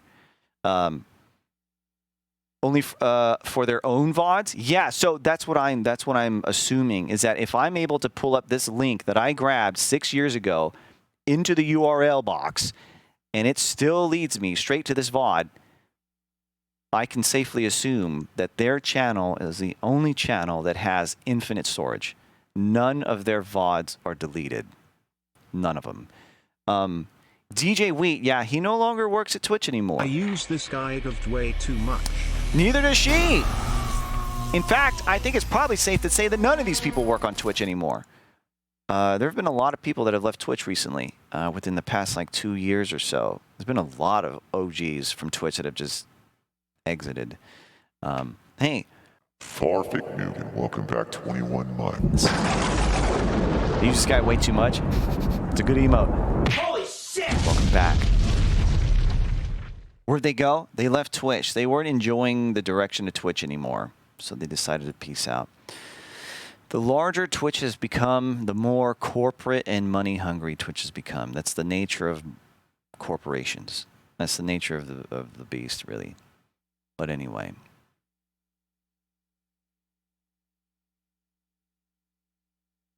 What the DMCAing? That too, yeah. That's just because Twitch used to be sort of the Wild West of the internet for a while. They could play movies, like legitimate movies, play all the music you want to play, right? You were able to do that. It was still illegal, right? You're not supposed to. But Twitch was so small that none of those larger music companies, corporations, film corporations, things like show, all these rights holders, they didn't give a fuck because Twitch was so small. They didn't care. It was just a bunch of kids playing with toys, whatever. Let them go. Twitch since then has become larger and has started to garner a lot of attention. Now, it's not big in the sense, like if you want to put it up against YouTube, it's like a drop in the pond, really, when you compare Twitch to YouTube. YouTube's massive. But Twitch is starting to garner more attention. And because of that, these companies are starting to notice, like, hey, you guys are using our shit and you shouldn't be. So that's when all the DMCA shit started coming through. But anyway, this was my first. Ninifer, you can find on twitch.tv/NIFFINE. Oh, hold up. So this isn't the Find Me. The second one is the Find Me thing. Do you guys just want to watch this? This is the first time I was on Twitch Weekly. Do you guys care? Look at this. This guy was rocking NFTs before NFTs were a thing. I'm just kidding. It kind of looks NFT-ish. So, Monkey on Strike, Moss.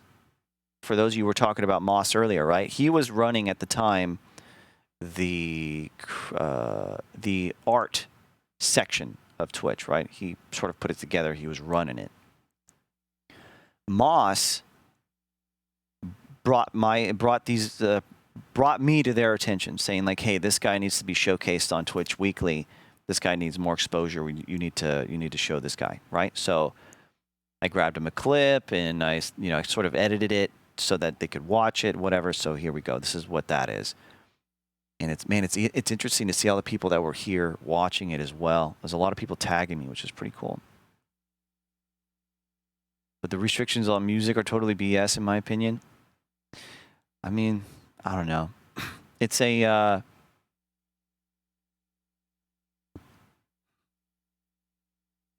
I mean, if you had a bunch, let's say you had a bunch of people running.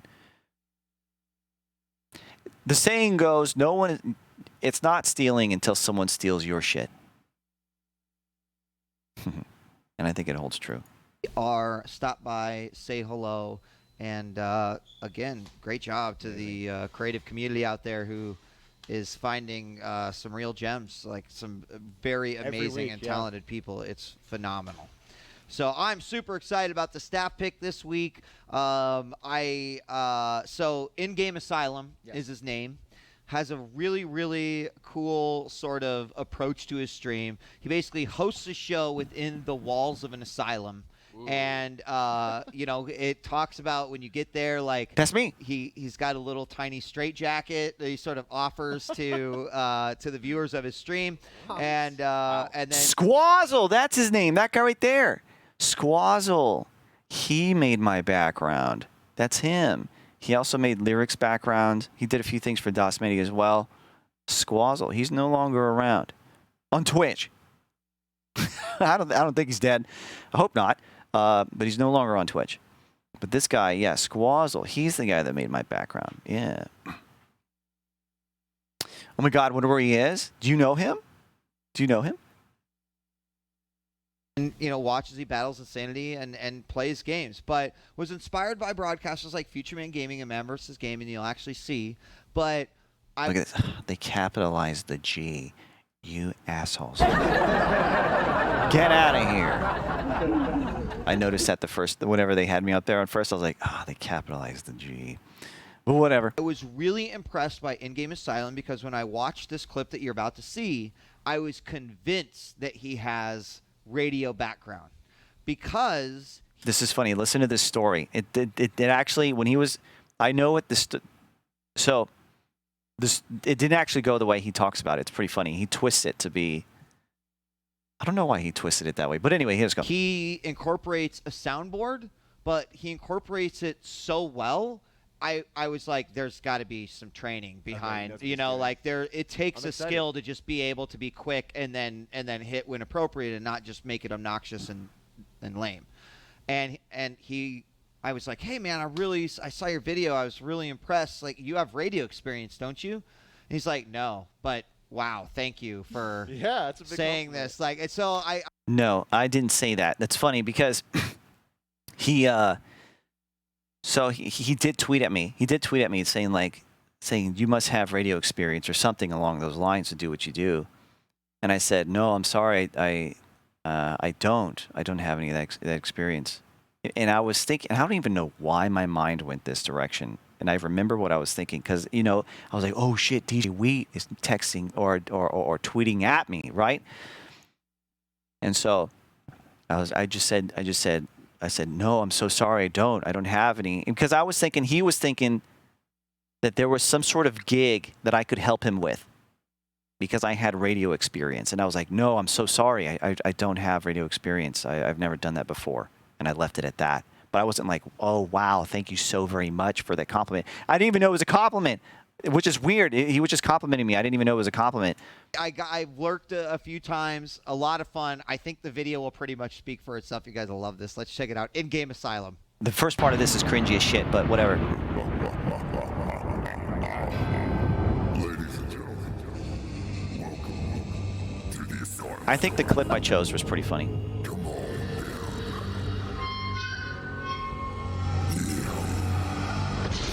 Here we go. There's another name we know, Jen A.B. She comes around here every so often still.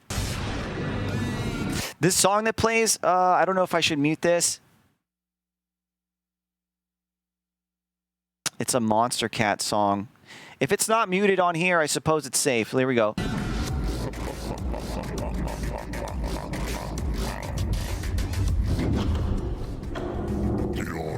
Look at this. I always laugh at this.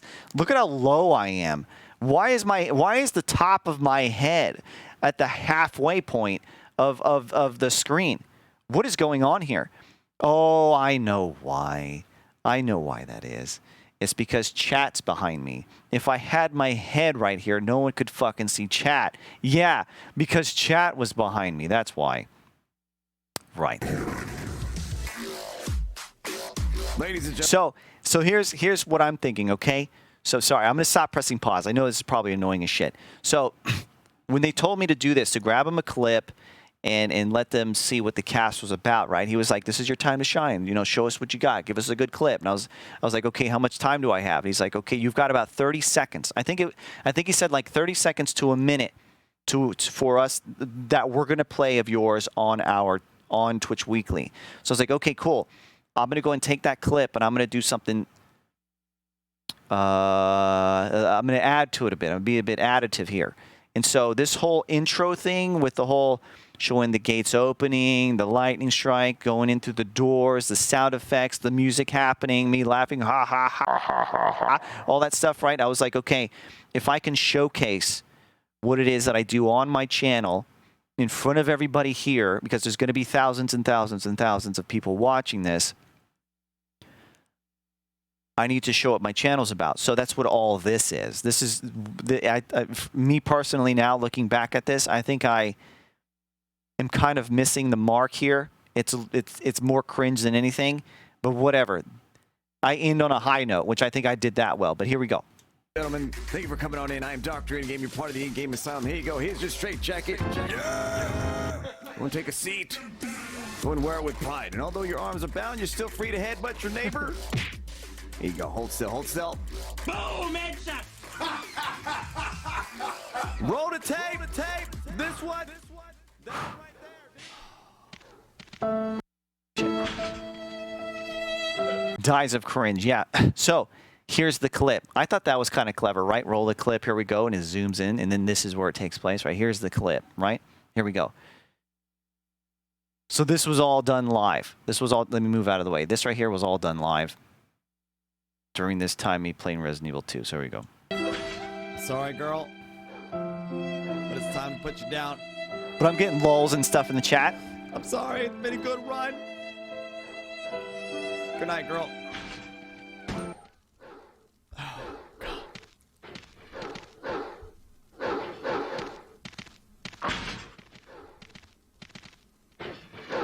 I'm sorry, Bessie Lou, but it's time to die now.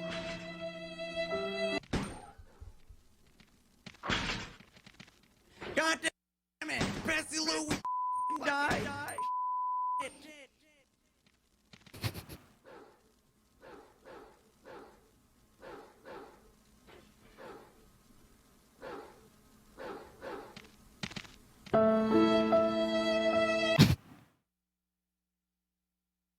There's just a little sample of In-Game Asylum.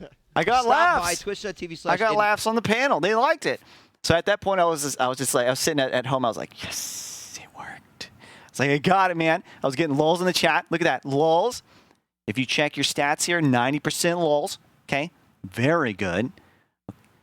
Okay, maybe 75% lulls here. Doing pretty good in the audience.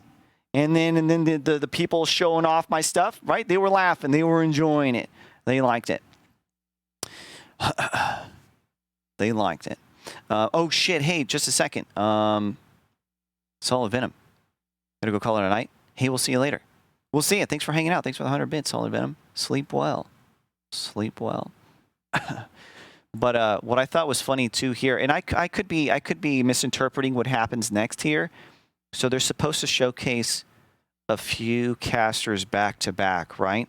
So what happened here was,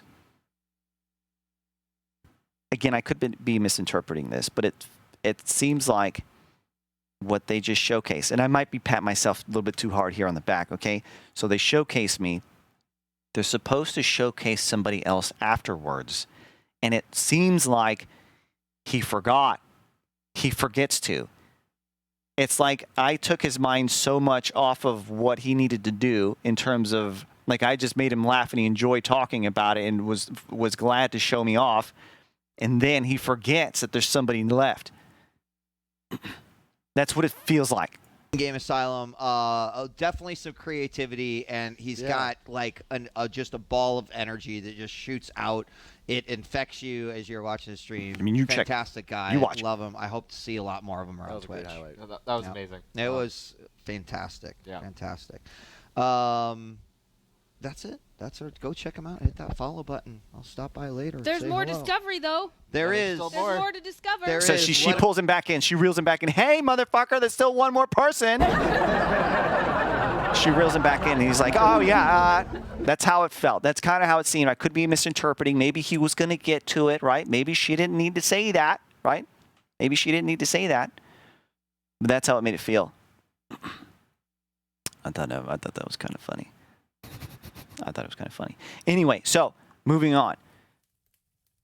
That was my first time on Twitch Weekly. The second time I was on Twitch Weekly, this time I didn't know I was going to be on Twitch Weekly. This was cool. I think people told me about this later. These guys got word of what I did. So here's a bit of a pre-story. Chat as well. A setup, if you will. Man, that's crazy. The source for this is 720p. Okay. All right. So a bit of detail before this, okay, is I decided, sorry, I keep trying to clear my throat. I decided that when I was going to make the switch from the Asylum 1.0 to Asylum 2.0, I wanted to do it with a bang. I didn't want to just one day start my stream and say, hey, everyone, look at this. Ha, ha, ha, ha, right? I wanted it to be an interactive experience that people could get into to sort of unearth this new thing, right? People didn't know it was going to happen. I think I hinted that I was going to be doing something like this at some point, but he's going to talk about it. He's going to talk about what I did. So one day, again, no one knew it was going to happen. I kept it on down low, big time. I kept it from my moderators. I kept it from some friends. I kept it from, I mean, there were some people I worked with that I would talk to about it because they didn't know jack shit about Twitch. They weren't in my chat or whatever. Maybe some family and stuff, but anyway, no one knew it was going to happen. So whenever it happened, even my mods were like, what the fuck is this? What's happening? So here. Then we had a second spotlight, and I actually have to give the shout-outs to StreamerNews.tv. If you've ever wondered if there was a site that just sort of brought together interesting information about streamers or specifically Twitch, StreamerNews.tv does a pretty comprehensive job. And, you know, what used to start as just like... Oh, yeah, Will was there. Yeah, crazy. Man, you've been here for a long fucking time, dude. Both you and Andy Bobandy. But... one more point was he's talking about streamer news. There used to be this outlet that he's talking about, and he's probably going to explain it some more. There used to be a streamer outlet that basically would cover stream news. You know, if anyone was doing anything cool or something new, they would talk about it. They'd write articles about it. They wrote an article about what I did, and he saw the article, and now he's talking about it. Updates as Twitch site things and started happening, or things on Twitch Weekly, kind of turned into like, oh, as these users do this, or this new charity formed, or this new like team formed, it truly became sort of a news source. So I go there pretty regularly, and I happened to see this thing about in-game Asylum, and I was like, oh my gosh, this is so cool, because like we've seen people do like unique ways to rebrand or come up with cool new things, and this is the first time I've sort of seen this like old school chat, right? Mixed reality way of doing it. And I don't know if we have any exact video for this, do we? We have a video to kind of show, but okay, so in-game Asylum has disappeared, and no one, not even his regular subscriber mods, know what happened. There's a cryptic puzzle game that leads to a countdown. What's happened to him? Let's check out the video. Final moments. Oh shit. So here I am playing Mario. Get it going, baby. And these are the final moments before the cherry. switch. Oh god, don't do that. Don't do that. Don't do that. That's so funny. I didn't realize how obvious that was. We're in, baby. We're in, baby. Hell yeah. All right, hold up. There's Moss. Hold up. Hold up.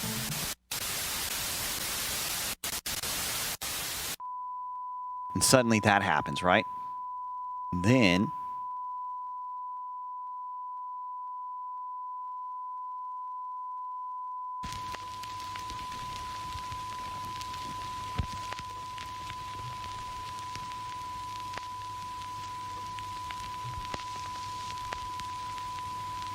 So upon what you just saw was that's how my cast ended. It was suddenly and it was abrupt. Yeah, Sequisha's in the chat too, right? I think he is. Where was he? There he is. There he is. Look at this. There he is. You see him? There's Sequisha's name right there.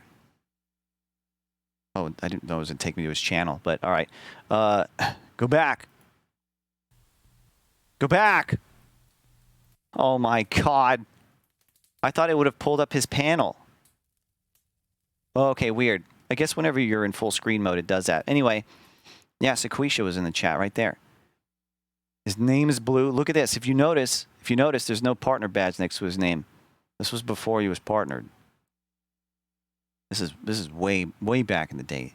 Way back in the day. 2016, he already knew about me. So this was back in the day when Sequisha was only rocking about 150, maybe 200 viewers during this time.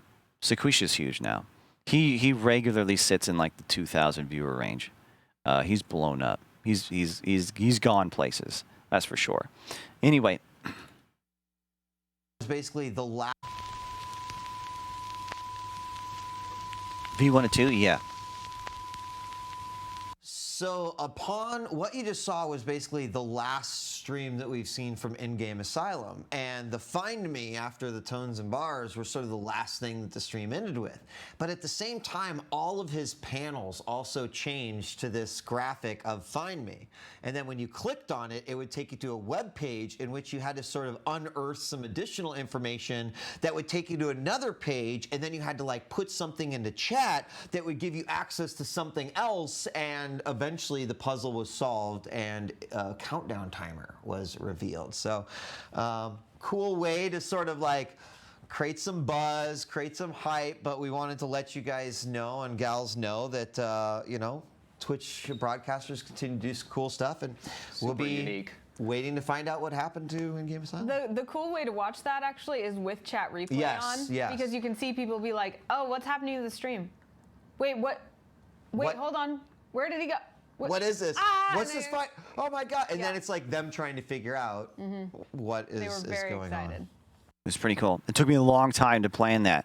Yeah, DJ Weedy's gone now, yeah. He peaced out. I think all of these people are gone now. They're no longer with Twitch. But so the way that worked, as they explained, I wonder if it's Yeah. What is this? Oh shit, the original video. Yeah, this is the original. Okay, it's a little loud. This is the original video. That's funny. There it is. And this is what played on cast. People sat there with this. And I think I had one that kept looping the Find Me thing for a little while. Let's see, what else do I have? Yeah, so here we go. So page 1, so this was me working it out. Oh shit, I totally forgot about this. So this was me, I was creating this as sort of a blueprint of what I wanted the guy creating this website to do. So whenever that Find Me thing popped up, I had to also synchronize it with, immediately when that was happening, I started changing all my panels down below the stream, right, to all be the specific graphic that said Find Me. They all said Find Me all of a sudden. There wasn't like a PayPal, there wasn't an About Me, an artist thing. There was nothing like that down below. All of a sudden, they all said Find Me. And when you clicked it, it sent you to a web page. And this web page, and this is the blueprint of it.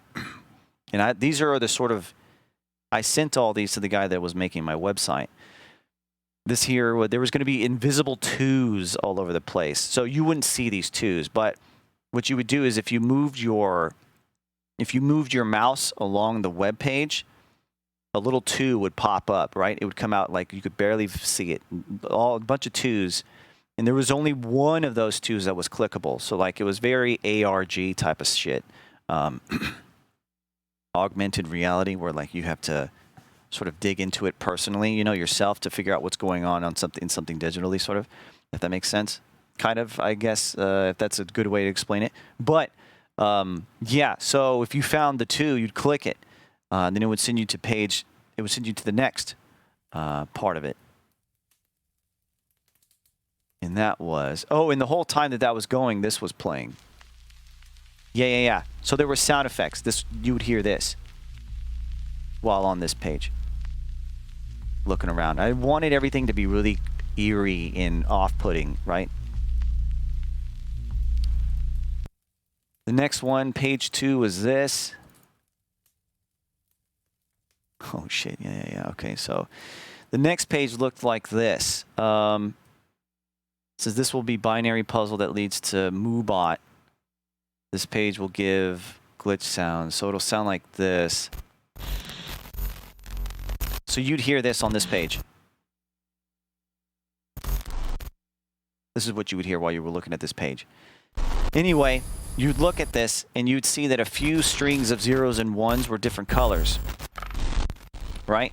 And if you were, I suppose if you caught on to it, let me see, how does this work? Yeah, so if you took the different colored strings of binary and put it into a binary to text converter, this would say Moobot. And then there was one other one that was kind of hard to see, and it's this one, 5150. So you have Moobot, 5150. So people thought, okay, I need to go into his chat and type an exclamation point 5150. Something's going to happen. So when you did that,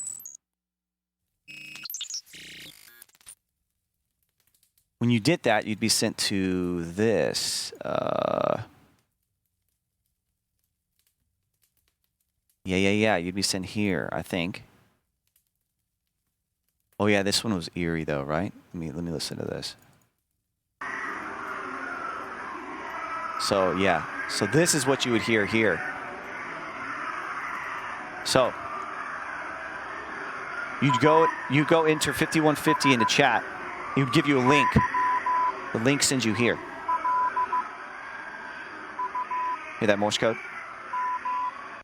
Right? It just needed to be unsettling, right? And I wanted it to be creepy, and as people dove deeper and deeper, people are like, okay, this is getting weird. And I wanted it to entice people to dig deeper, right? They hear this, right? People take time to figure out. People take the time to figure out what it is that it says.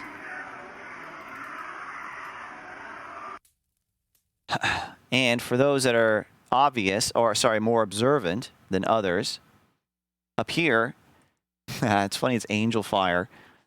You can see here it says answer here.html. So once you figured out what the Morse code was, you typed it into there. .html is what you did. And all of these things all had like code 5150 is like police code for like crazy person. The answer that came out here, I don't even remember what it was. Oh, I remember. Oh, I have it right here. Hold on. I don't know what this is going to show, so hold on. Oh, yeah. So that message is Asylum. The Morse code is actually just saying Asylum. It was honestly that was actually a stupid choice. I should never put Asylum because actually somebody guessed it. Somebody actually guessed it, and they skipped the whole figuring out Morse code part. It was way too easy. Then you got sent to another page that was this, and there was a play button, and here it says this will be like a password entry thing. And what was being played on this was, so when you hit play, you would hear this.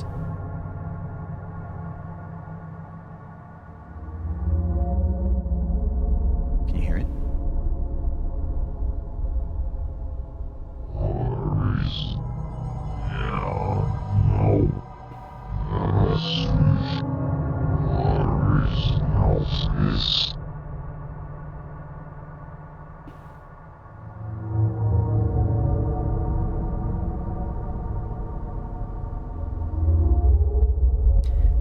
So that's what you would hear, right? And it would just loop.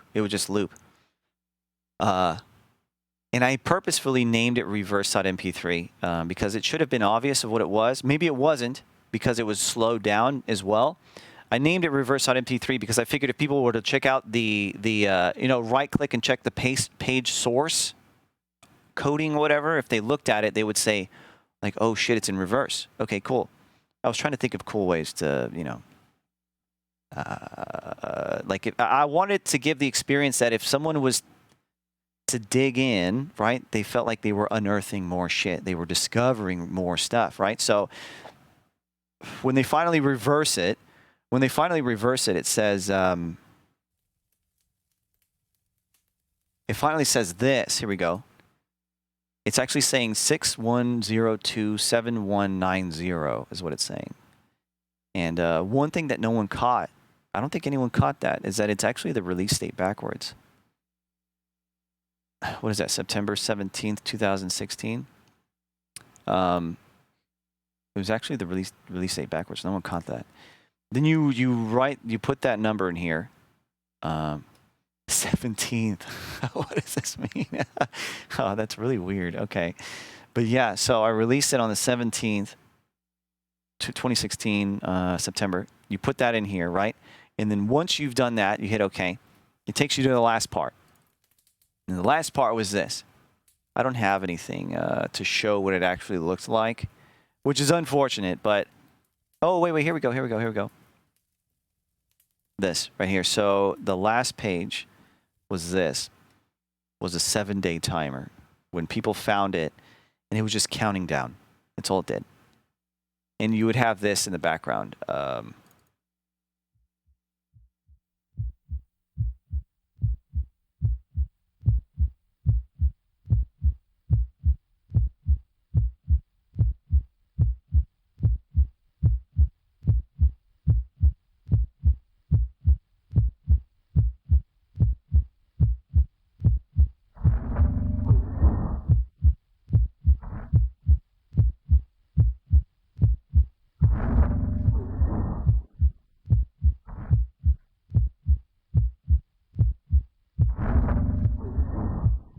Pretty cool, huh? This is straight from Silent Hill. I just put a heartbeat in front of it. So you'd be sitting here at this timer, listening to this, and like, oh shit, like we have to wait. Now this is the end. We have to just wait. All we can do is wait now. And this was cool because when people finally got to the end, people were tweeting out like crazy about it. Like, the timer, here's the timer. Oh shit, what does it mean? What is it doing? What's coming, I don't remember if there was text above this that said it's coming or something. but it was a timer, and it was really cool. So I'm trying to remember. Oh, right. So the story with this was I spent a long time trying to come up with these sort of puzzles that people were going to go through to figure out what was going to happen, right? I spent a lot of time on this. I spent like, I don't know, 3 weeks or so, like just really trying to think of things that weren't going to be too hard, maybe not too easy, because I wanted everyone to feel like they could participate and have something to add to it, right? Because I knew that chat was going to work at it. I knew they were going to work together about it, or with it. Because it really reminded me, so the things that sort of inspired me with this was sort of like PT, right? How PT handled this. That was really cool.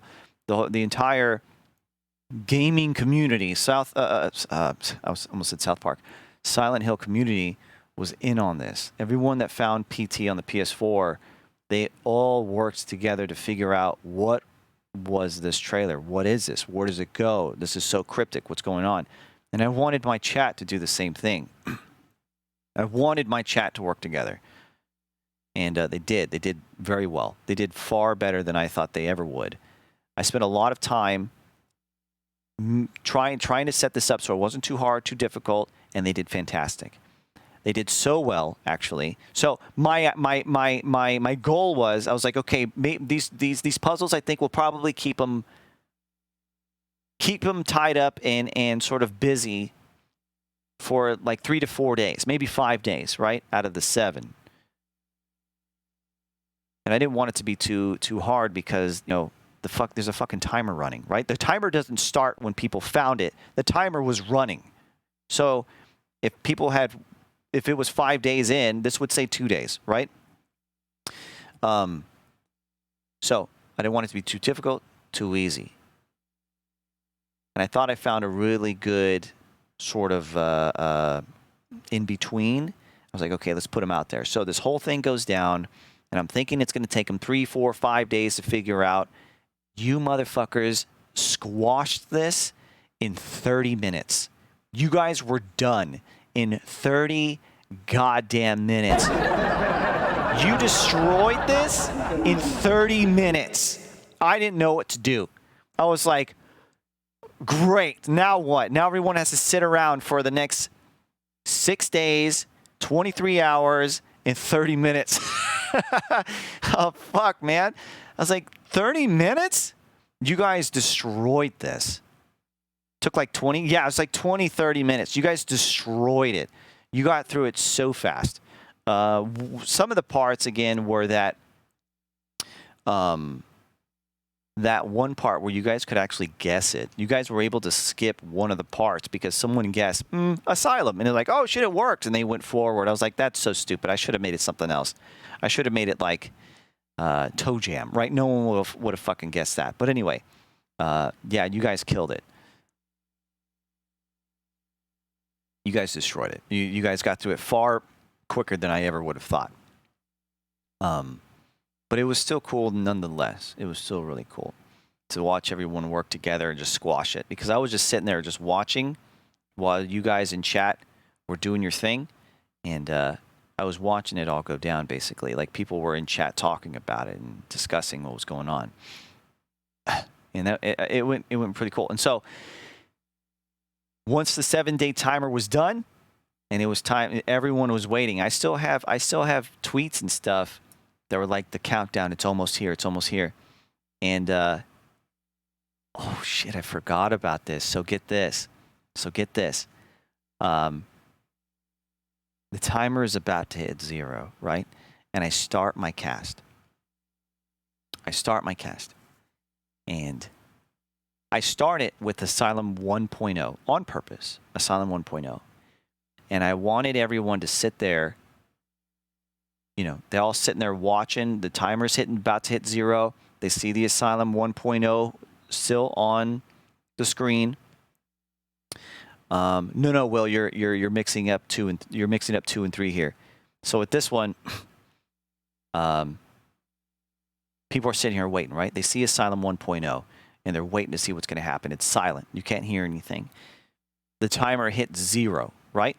suddenly, oh man, I remember this. This shit was crazy. I fade the scenes, slowly fade the scenes into Asylum 2.0. Or, no. I start the music. That's what I do. I start the music, right? And it's a slow ramp up. I chose a dubstep song because I wanted whenever the drop to hit, boom, I was going to switch on over, and it was going to be the Asylum 2.0. It was going to be hype as fuck. Twitch was going to be going nuts, spamming emotes, right? I wanted that drop to hit, and then just all hell breaks loose. That's what I wanted. So, Asylum 1.0, the countdown ticking down. 5, 4, 3, 2, 1. Boom! I start the music. Right? It's starting out kind of slow, kind of like how dubstep music does. Right? They start kind of subtle in the beginning, and it starts to slowly ramp up. Now get this. All the while, I'm unaware that my audio, not in my headphones, but on OBS and to the rest of the world that's watching, my audio is being doubled. Okay? And there's not a stutter. They're exactly on top of each other. So the volume is blowing out everyone's fucking speakers. Okay? It is. So it starts really low, right? The music starts real low, and it's hard for everyone to even, it's difficult for anyone to even notice anything's wrong. Everyone's just like, oh shit, here we go, right? Here we go. And everyone's waiting for it. And then suddenly the bass hits, right? Sort of like a lead in, sort of like a boom, right? Sort of leading up in the right? And then boom, it's supposed to go in, right? Well, when that first bass hits, it's almost like, you know, those really meme-ish videos you might see on like YouTube or something, where suddenly it just blows out, just like all this like crazy, what do you call them?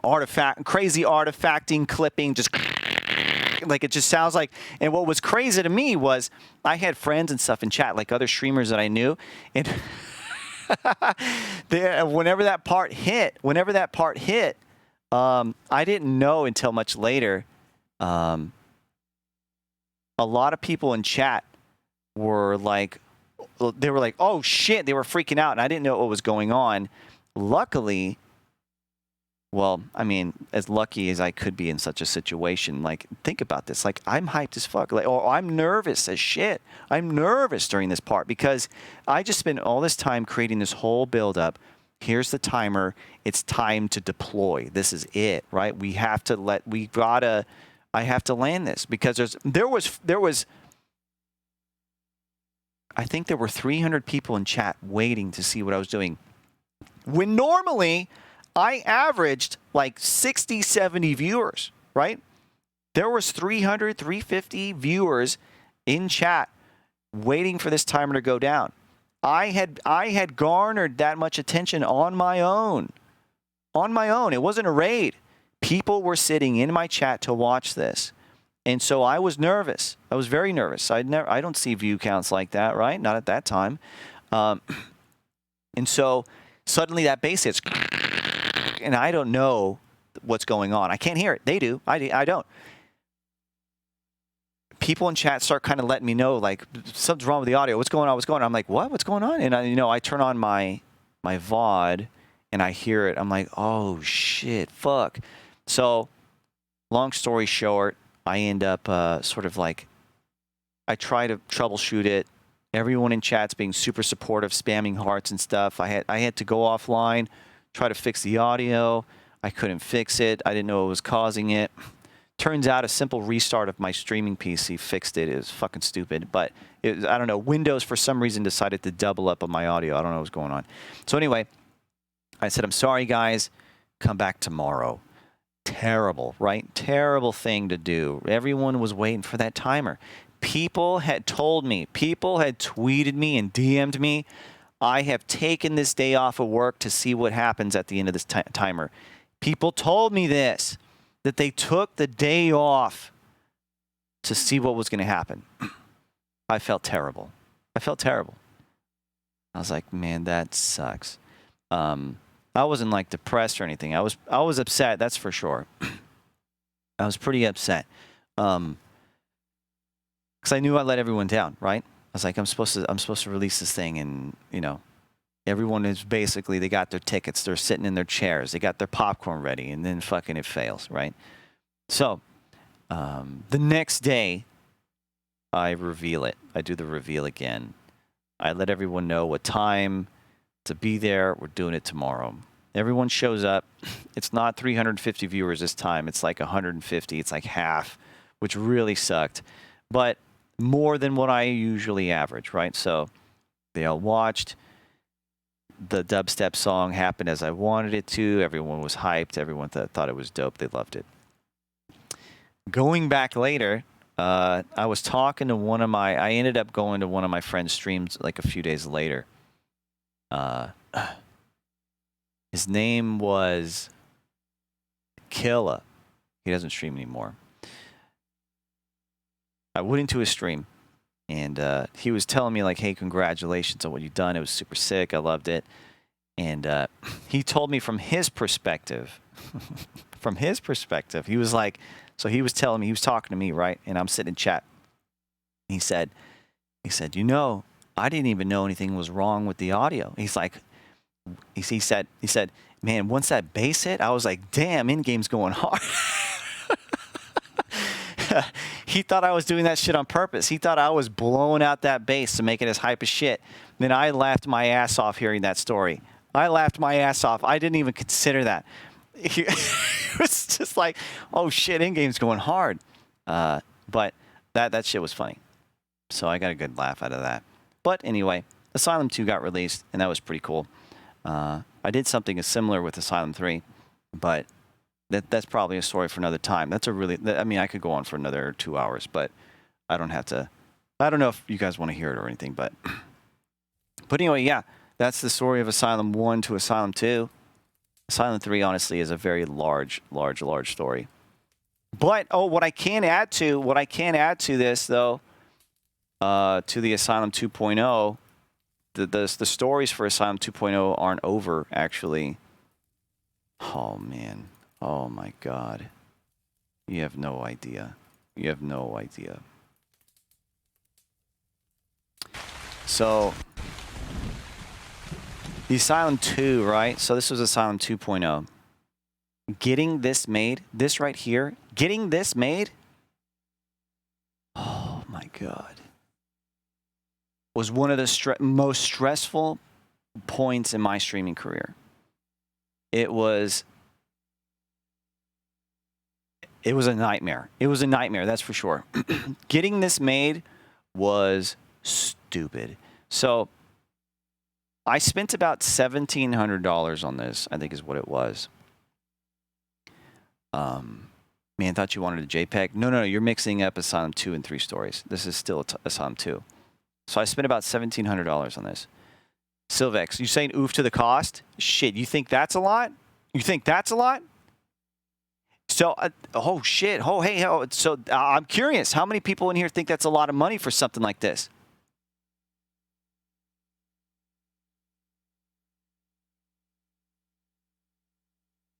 That's crazy. So, yeah, I'm not going to talk about what I spent on Asylum 3. But I can assure you, it was many more thousands of dollars than this was. Many.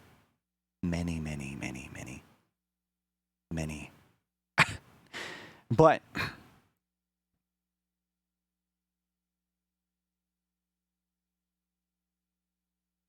I'd pirate all the software. And what, do it yourself? Like, I'd pirate all the software and then spend 10 years crafting my skills, perfecting my skills. Yeah, right. I was hiring people that had skills, people that knew what they were doing. I didn't want to spend the next 2, 3, 4, 5, 6, 7, 8 years to release Asylum 2.0. But anyway,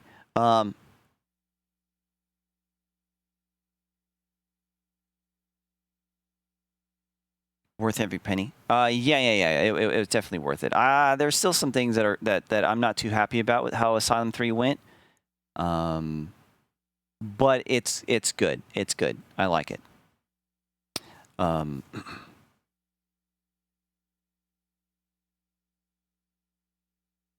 moves in with Sushi Dragon. But anyway, so kind of the story behind this was the way I found this guy. I was trying to do a lot of research on who I could hit up. It's got a very retro vibe. It's kind of fitting. 3.0 is very, very good, though. Thanks.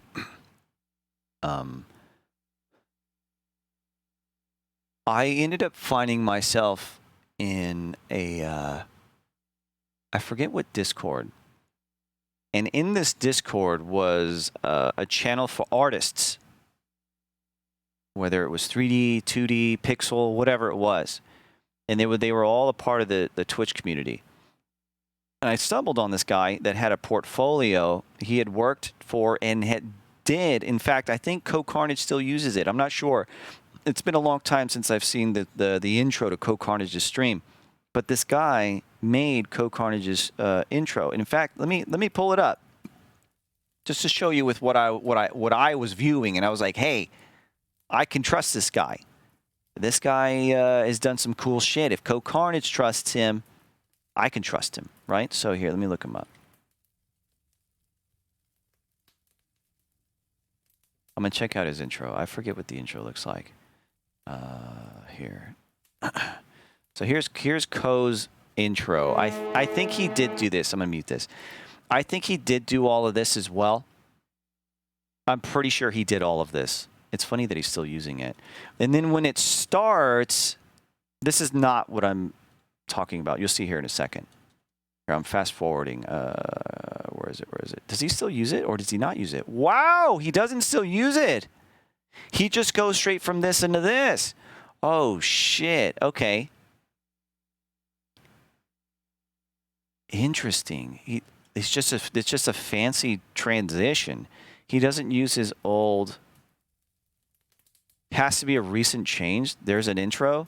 Oh, am I just watching something? Am I watching the wrong thing then? There is an intro. Okay, hold on. All right, past broadcasts. Let's go to one that's far back. Let's go to this one. 4 months ago. How do you have VODs from 4 months? What the fuck? You had special permissions? Hold on, this is the same. This is the same, I think. Yeah, it's just a transition. Wait. Yeah, it's just a transition. If you saved a VOD, it's indefinite. Oh, okay. All right, well, let me go to the one that's 7 months back then.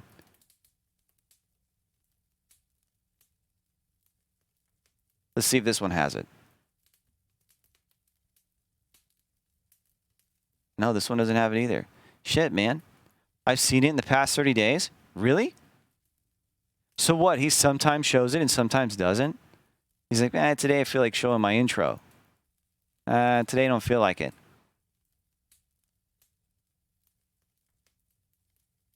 He uses that intro in the start of the day. Hey, here we go. Here it is. Okay, so what? He's doing two a days? Is that what he's doing? I found it. Here it is. I found it. He streams twice a day. I didn't know that. Okay, so here it is. So this same guy made this.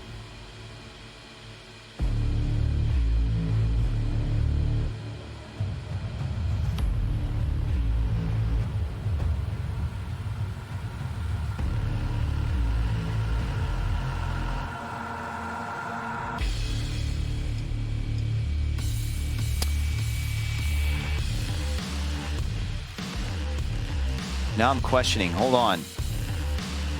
This might be someone new. I'm thinking of another intro.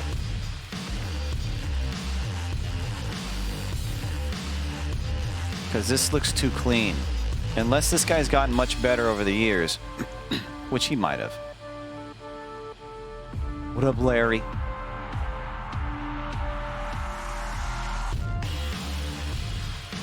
Okay, you know what? This might be him. But anyway, look at the quality of this. Pretty dope, right? I'm sure this is a custom song as well.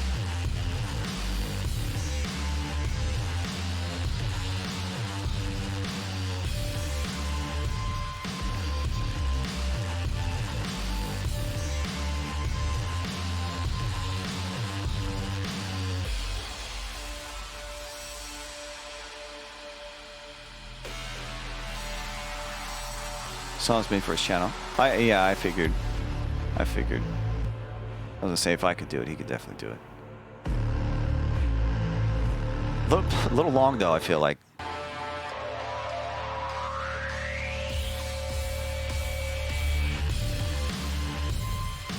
Okay, you get the point. Anyway, it's a little long, but this is the guy.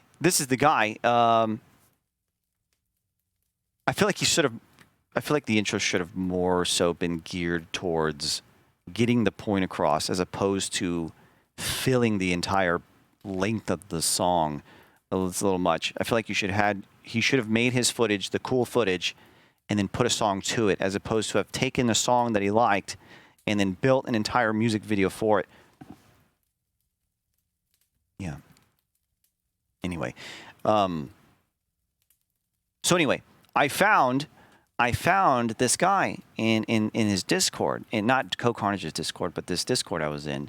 And I hit him up. I said, hey, man, I really like your portfolio. I see you've worked for Co-Carnage. Is there any way you'd be interested in what I want to do? And I explained it to him, right? I was like, I got this. And he's like, yeah, absolutely. I can do this for you. And in fact, I wonder if I have the very first sketch he ever sent me of it. When he sent it to me, I was like, no. You have the wrong idea here. Where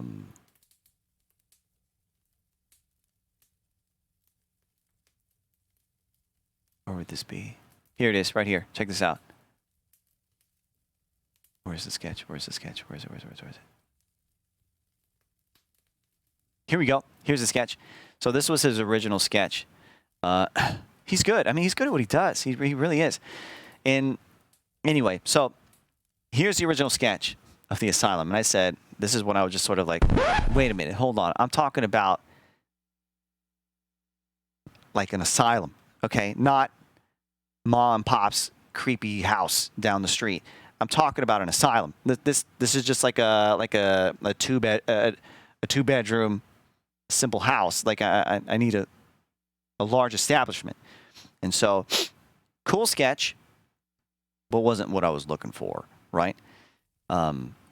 So he comes back later with a much better sketch, and he starts working on it. I give him the okay. I'm like, okay, hey, let's do it. This looks cool. Let's go for it. So he starts production, right? He starts production, and I'm getting updates like this. He's showing me updates. He's creating the flat models and stuff, the textureless models and stuff. He's doing all sorts of stuff behind the scenes. He's creating chairs. Here we go. Here's the outline of the chair. It looks like he's putting a lot of work into it now that I check it out. It's weird that he was building it all himself rather than paying for assets. But anyway, putting shit together. He's doing a lot of work here, right? Looks like he's creating a lot of stuff. He's doing a lot of stuff here, yeah. And then one day, he's hit me up, like, if I remember correctly, he's hit me up pretty much every couple days with like a new update. Like, hey, this is where I am. This is what's going on. I'm saying, hey, that looks fucking fantastic. Looks great. Keep going, man. Keep going. And eventually, those updates started to become fewer and far between. He starts updating me once every 3 days, every 4 days, every 5 days, every week, once a week, once every 2 weeks, once every 3 weeks. And I didn't want to bother him and be like, hey, knock, knock, what's going on? Are you gone? What happened? And I didn't want to be too pushy, shovey with the guy because he's got my money, right? I paid my full amount. I paid him. And at some point I get a hold of him, right? Like after, there's a point where there was a month of silence. A month of silence. Even though I hit him up like once a week. I'd say, hey, what's up, man? Where'd you go? Where'd you go? What's going on? You okay? Did you die? What happened? Finally hits me up and he ends up telling me that, like, hey, his girlfriend of 10 years left him. And I'm like, okay. All right, man, I get it. I understand. That's hard. That's tough to deal with. You know, I've been through some bad breakups before, and it can really crush you. You know, you can really go into a dark place and, you know, really hit that depressing state, right? I was like, man, I'm really sorry to hear that. I'm really sorry to hear that. Dude, take your time. If you can, I'd really appreciate it. I even told him, I said, hey, take the next month off. I don't want you working on this. Take care of yourself. Take the next month. I told him that. Pretty sure it was at least a month I told him. I might have even said 2 months or something. Anyway, I said, look, don't worry about my project. Take the month. Take care of yourself. I get it, man. I really do. I understand. Take care of yourself. He's like, thanks a lot, man. Appreciate it. And I left him alone. I think I might have, like, across the way been like, hey, man, hope you're doing well. Hope you're feeling better, sort of thing. At the end of those 30 days, I said, hey, reaching back out, just wanted to I just wanted to reinstate this project that we had going that I've already paid for. Alka says, you absolutely should have been pushy if you paid. Yeah, true. But it was a touchy situation because, look, there was no contract between us. He could, if I pissed him off, could just run with the cash. And there's nothing I could have done about it, right? So I felt like there was this very stressful situation for me, very ups and downs. It's like I was going through a fucking breakup. It was weird. There's nothing but this emotional roller coaster dealing with this guy this entire time. And so I didn't want to piss him off because he could absolutely dip with my money, and I couldn't do anything about it. So I needed to try to keep a sort of like, hey, man, you know, how you doing? You doing okay? You been working on any cool asylums lately? Right? So after that time passes, I try to, you know, reignite the project again. Just letting him know, hey, you know, I hope you're feeling better. Can we get to working on this again? You know, I already paid. And this is where things start getting really rocky. He comes back and he's like, yeah, man, I can start working on it again. And he hits me up with a couple updates for a couple days, and I'm happy, right? So through all that time where I'd be like happy, here comes an update, I'd suddenly get really kind of like nervous and kind of anxious about the fact that he's not updating me anymore. And then he updates me with something, you know, again, like it started with like, you know, an update once every couple days. Then it was 3, then it was 4, then it was 5, it was a week, 2 weeks, 3 weeks, right?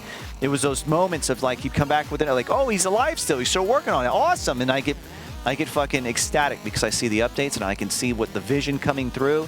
I'm like, it's gonna happen. And then he disappears, and I start going into this anxious, really stressed out state. This guy's got my money. Is he running? What's he doing? What the fuck? You know, did I just lose all this? Is this the Asylum 2.0 not going to happen? It was just the whole way. And I think the project was over the span of like 5 or 6 months of this. It was like 5 or 6 months of this shit. And so after I gave him that month off to say, take care of yourself, focus on you, I came back and said, let's start on again. He ends up reaching back out saying, cool, let's do it, you know. He updates me for a couple days, and then suddenly there's a week with no word. I hit him back up. Hey, what's going on? You still there? I hear nothing. 2 weeks go by. He's like, oh, hey, man, I'm still working on it. Here's an update. Okay, cool, awesome. Just let me know when you're going to disappear, you know. Let me know. If you want to take a small break, hit me up. You don't have to feel bad about it. Just fucking tell me. Don't disappear. And he's like, I'm so sorry. I apologize, blah, blah, blah. Cool, awesome, okay, great. He sent me a couple updates.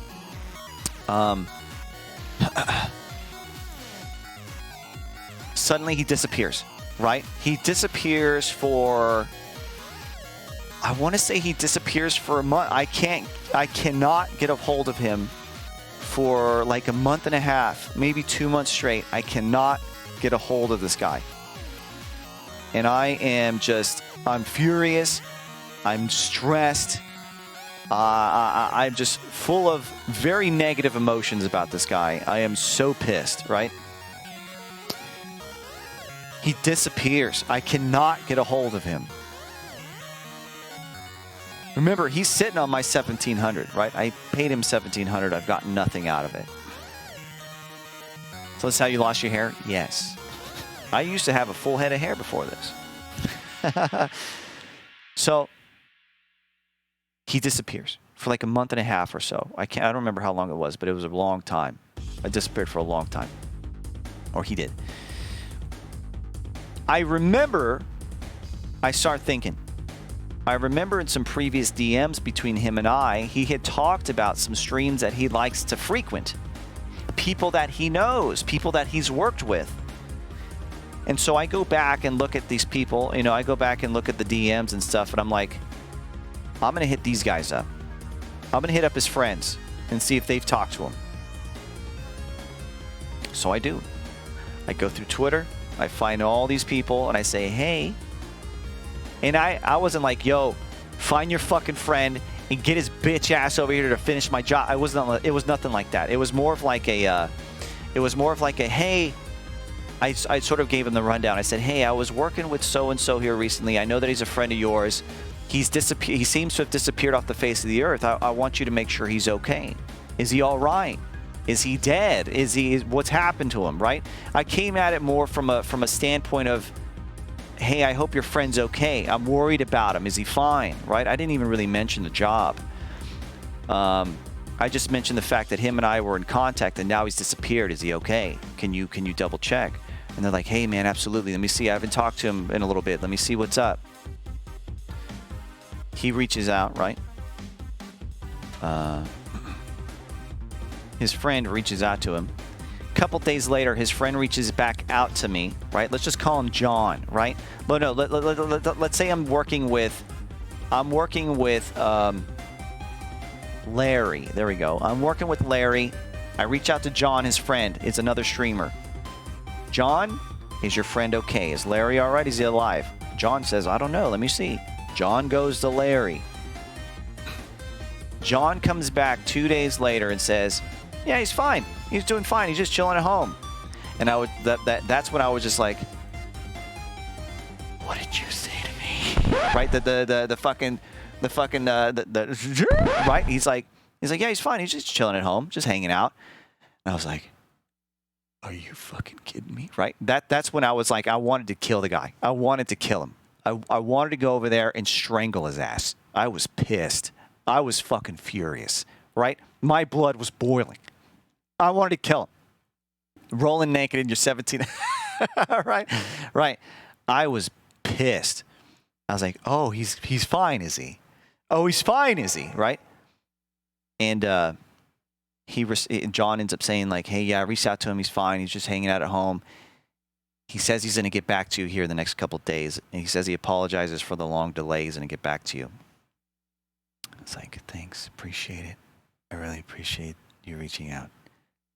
I'm going to go kill someone now. And so, Salpo, what's up? You said in-game. Unfortunately, this happens so much.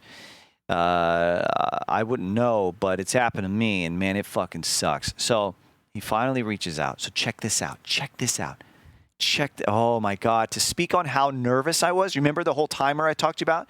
The timer and the countdown and how nervous I was to get that going? So check out how this ties in. So on the release day of Asylum 2, right? It's supposed to be the fucking release day, right? The timer is already going. I had told this guy, I said, hey, this is the release date of Asylum 2. I need the Asylum 2 to be ready on this day. I need to have it done and in OBS by this date and time. The timer's counting down, right? The whole ARG thing has already happened. People have already solved it. People have found the timer. It's going. He's still working on it, right? He's still working on it and sending me updates. He is still flaky as fuck. Flaky, flaky, flaky. I still have to very much be on his ass about sending me anything. About, yo, this part's still missing. I still need this. I need that, right? it comes down to the day of the release, right? Not only the day of the release. I am still receiving assets from him 45 to 30 minutes before I'm supposed to go live. So not only is that countdown ticking down every second to the release, everyone is in chat waiting for this timer to go down, right? To see what's happening. 30 minutes left. He is still sending me assets. Here's the mask part. Here it is. Okay, thanks. And let me go ahead and set it up and set up my fucking stream 30 minutes before cast. I had no way to really test it before I went live, really. Like, it was very tight timing, the way that this guy was handling this project. He was sending me assets 30 minutes before I was supposed to go live. And if there was anything that needed to be changed, I was like, dude, what's going on here? You need to do this. You need to re-render this. This is fucked up or whatever. Like there was like a mistake somewhere. He's like, okay, I'll go on it, right? And he would go, and I would try to set up stuff on my end while he was trying to re-render something. God, it was a fucking mess. And so that adds to the fact that not only did I want to very much show the world, right, or my 350 viewers at the time, what I was capable of this really cool thing that they've all participated in, and here's the grand finale. Here we go, right? Boom, the bang at the end. Not only was I nervous about that, but now I'm even more nervous and anxious because I'm trying to build the motherfucking thing while, a few minutes before this is supposed to be revealed. It was a nightmare. It was terrible. And whenever I finally got all of the assets finally complete and installed on my PC and set up the way I needed it to, I was like, thank you. Go away now. Don't ever show your face to me. Like, I was so pissed. Like, I didn't say that to him, but I didn't want to fucking see this guy anymore. I was like, good. I got what I paid for. I'm done, right? And lo and behold, the audio fucks up. The audio fucks up, and I don't even get to release it that day. I have to show it the next day. So, yeah. Man. Yeah, 10 out of 10 would not recommend. Yeah, absolutely. Fucking crazy. What an insane situation. What an insane situation it was. It was one of the most stressful times ever. Yeah. But at the same time, I don't know, looking back on this, I mean, so first off, I can be apathetic here to this particular situation a little bit, okay? So, on one hand, he loses his girlfriend of like 10 years. Okay. That's a you get blindsided by this hook or uppercut that life threw you, right? Okay, you didn't see that coming. That BC sucks. Warrior, eager, juicy, the juicy, the juicy, eager, juicy, the juice. Burton, welcome back 5 months. Here's your dose. Holy shit! Welcome back. So he says, yeah, true. I suppose I don't have any proof of it, right? I just took him for his word. So I'm just going to go with it. He loses his girlfriend of 10 years. She didn't die or anything. She just broke up with him.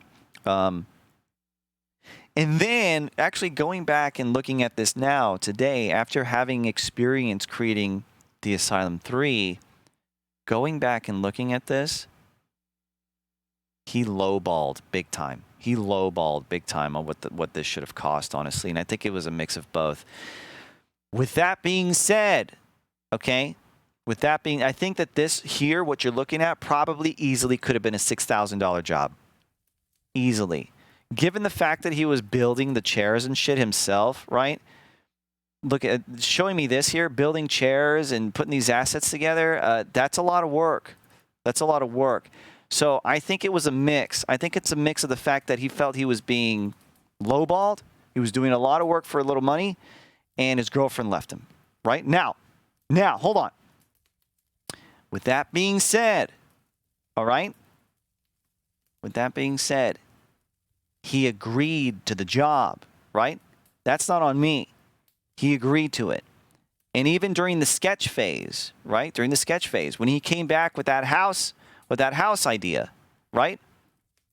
When he came back with this, and I said, no. Look, I'm looking for a building, like a large estate mansion type of thing, an asylum. At this point, he should have said, oh, okay, that's going to be even more expensive. That's going to bring that's going to bring the cost up considerably. He should have done that, right? You don't say, okay, let's do that, and then you just continue your job, right? And that's on him. That's on him. So I do understand, losing extreme amounts of motivation and the desire to push forward with a job that is just a job and you're barely getting paid for it, right? When you feel like you're not getting paid enough. So looking back at it now, that was probably a part of it, honestly. But I think all of these would have been worked out better if he was better at communicating, then everything would have been more enjoyable. Absolutely. 100%. 100%. He should have been upfront with me, right? He should have been upfront with me. This was the stage, right? If I had paid him like $100 to do a sketch for me or whatever I don't know, whatever he wanted to charge me for this, for a sketch, and I told him, no, I want big.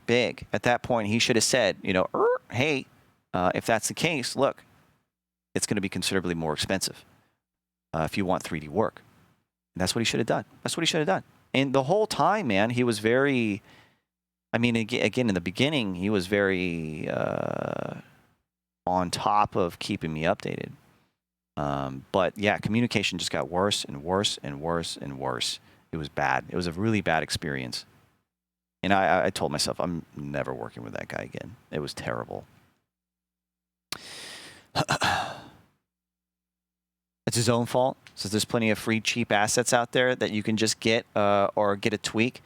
I spent literally $1 on assets for Ejec's intro. Yeah, I was going to say, I did find out later after working with the Asylum 3, on the Asylum 3, that it's very common for 3D artists to recycle 3D assets, right?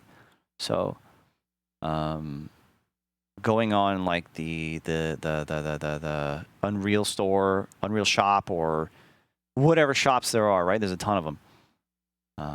In downloading assets from there, if you can find an asset that works for you, that's where you just get it. You just get it, throw it in. It saves you a ton of time, right? If you were going to try to recreate everything from scratch, most artists don't have that kind of time, right? Especially when it comes to jobs. You don't have that time. Usually there's a delivery date, right? In which case, you need to get that shit done. And the way you do it is by using other assets. You can tweak them up and stuff and change them to more so fit the project. But yeah. What up, Vince? A ton of artists that have no idea how to price themselves and the amount of work it takes for projects.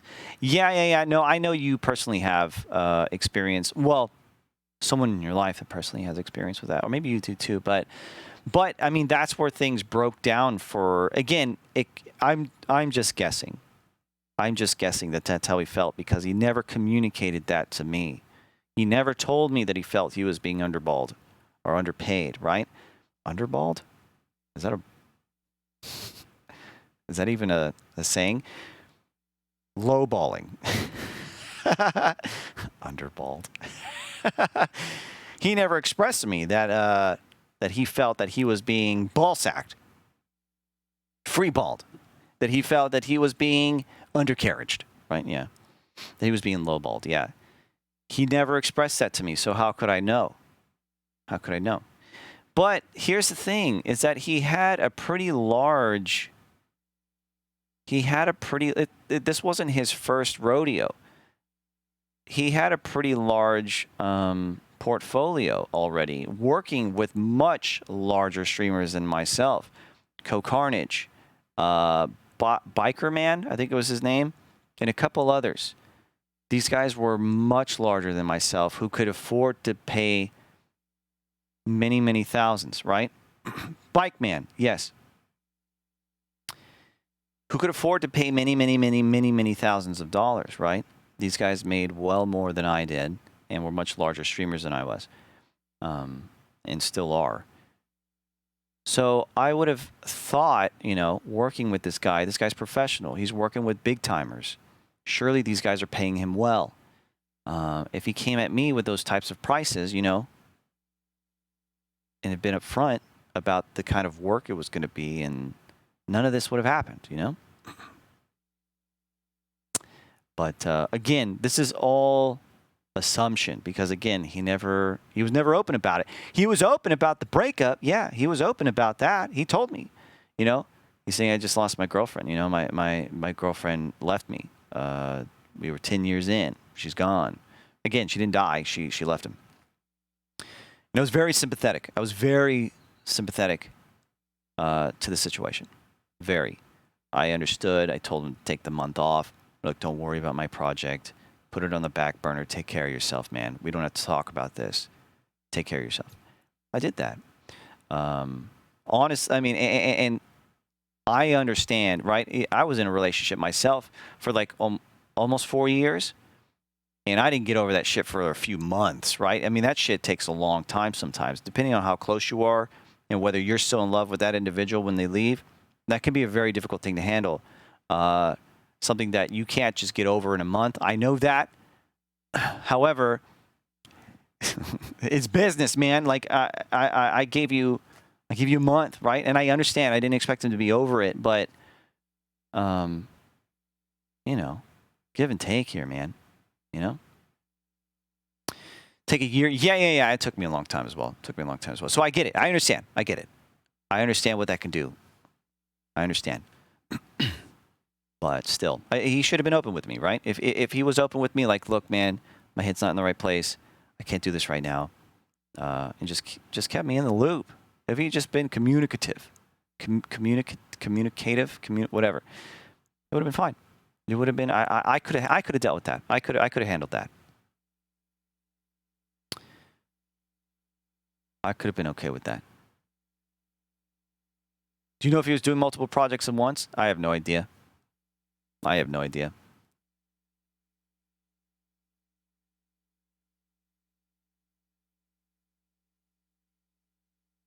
People will lie about the worst shit. Damn. No need to justify your reaction, Doc. Says, imagine his behavior in a real workplace setting. Yeah, true. That shit doesn't fly. Yeah, absolutely. He would have lost his job, 100%. If he was to act like that, yeah, at his job, just not show for you know, a month or a few weeks at a time, yeah, he'd have been fired, 100%.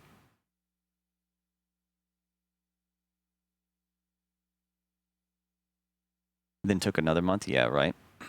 And then not only that, he took another month, and I had to fucking find him.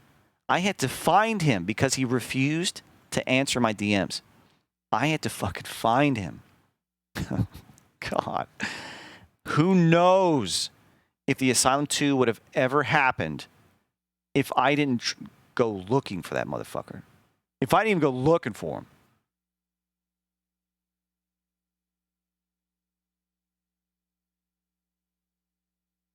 That's crazy. Yeah, if I didn't hit up his friend saying like, yo, did your friend die? Is he okay? He's not responding to anything I'm saying. And they came back, they're like, no, he's fine. He's cool. He's just chilling. He's sitting at home, drinking some hot tea, listening to classical music, and rolling around in your cash.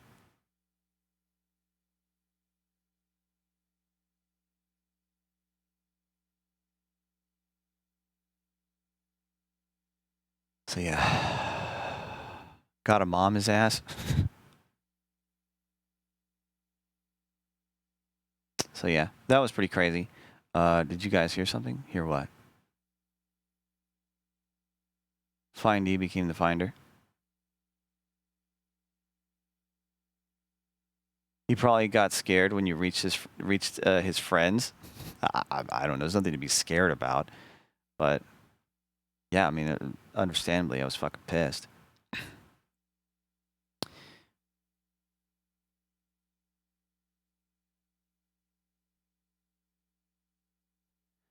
So, wow, America's crazy. In the EU, I get up to 6 months off full pay, then another 6 months half pay before having to worry about getting fired, do you do that by just disappearing? You're like, I don't feel like going to work for the next 6 months. I'm going back to bed. And then you just disappear? Is that how it works in the EU? Because I'm assuming you'd get fired too.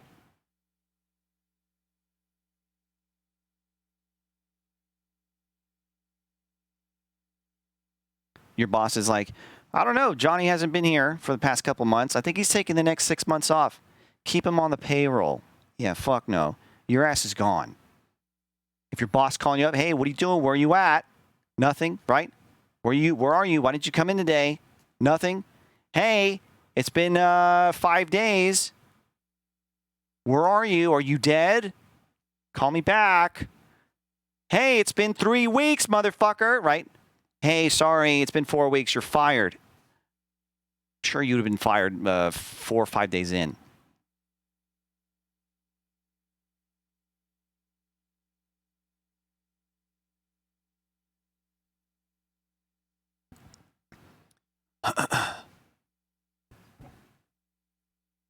If you notify him, yeah, which is what I've been saying. If he had talked, if he had just been upfront with me and communicated, hey, I need a little bit more time away from this. My head is not in the right place. I could sympathize and say, okay, cool. When do you want to get back at this? And he gives me a time frame. Cool, right? As long as he communicated, he was open with me, I could have been all right with that. But that's not how he was. He just disappeared. He just disappeared for months at a time. But anyway.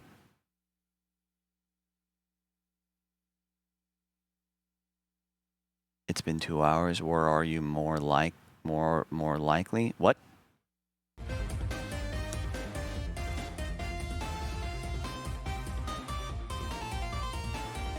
First week contact strategy, second week exit strategy.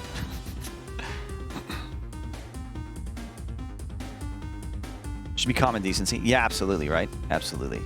But anyway, again, looking back at this, that was probably part of it too. The low pay. Luckily, everyone I worked with on the Asylum 3 were, oh man, talk about professional. It was great working with all those individuals.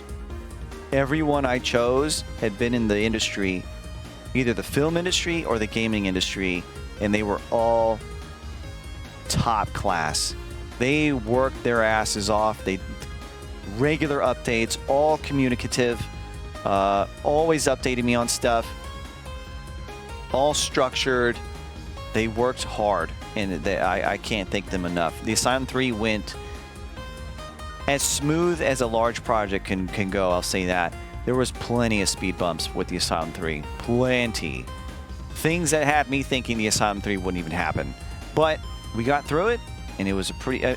in terms of the professionalism and the experience with the individuals I worked with, man, they were fantastic. All of them were great. Huge contrast from what I experienced with Asylum 2. Berkson talks about a channel remodel too. Yeah, I know he's been talking about one for quite a while now. I know. What's funny is he's talked to me a few times saying that I've inspired him. That blows my mind because he's much larger than I am. He's like, dude, I want some cool shit like you got. And I was like, oh shit. How long did Asylum 3 take? Asylum 3 realistically took about 9 months. Yeah. Took about 9 months, I think. It's a lot of work. That's a story for another day. That's another long one. I could talk about it some other time.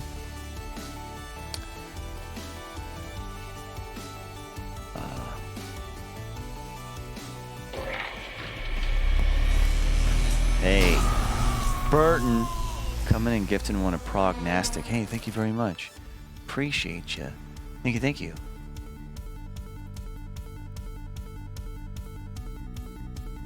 How many years until 4? Man, my head is not even... My mind's not even there yet. My mind is not even there yet. I learned a lot. I learned a lot about where the channel would need to go if there was ever an Asylum 4.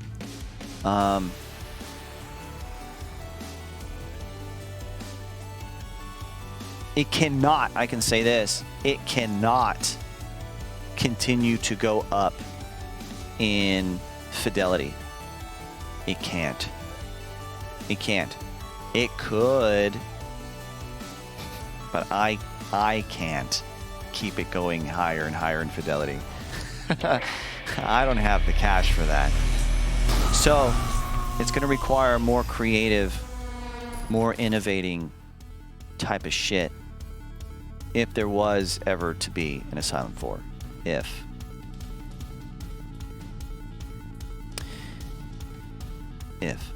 But I don't have plans for Asylum 4. I have plans for Asylum 3.1, 3.2, 3.3, that sort of stuff, right? Additive. Sub goal, $100,000, Asylum 4.0. There we go. Let's get it started, ladies and gentlemen.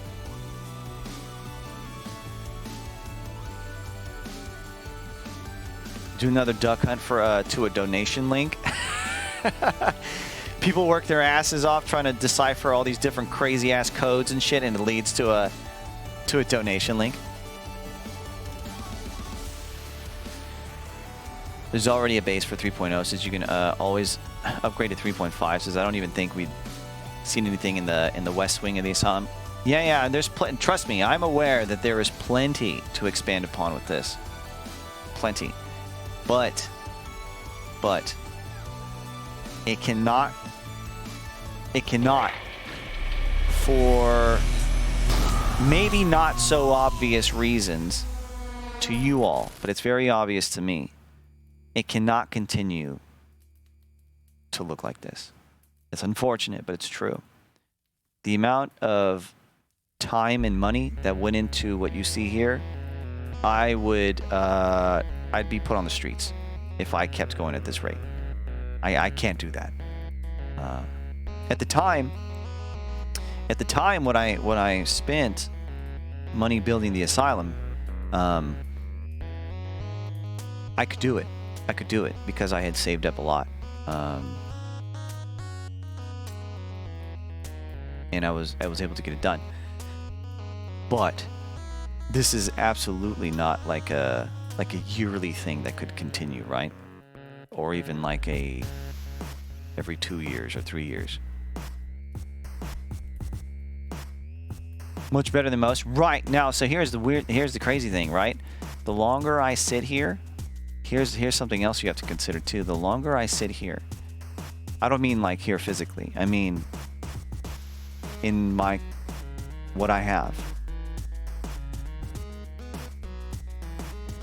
The smaller and smaller that gap gets between this level of production and those behind me. Does that make sense? The more accessible software, more mainstream that streaming becomes, the more hardware that is geared and produced for streaming itself, the closer, the more and more narrow that gap becomes, until eventually everybody has what I have and surpassing. See what I'm saying? So things do have to change here. They have to. They have to change here. Yeah. They have to. And trust me, I'm working on it. I've got some cool stuff planned. We'll just see if it's cool enough. We'll see. I will be focusing not on... I'll be focusing not so much on...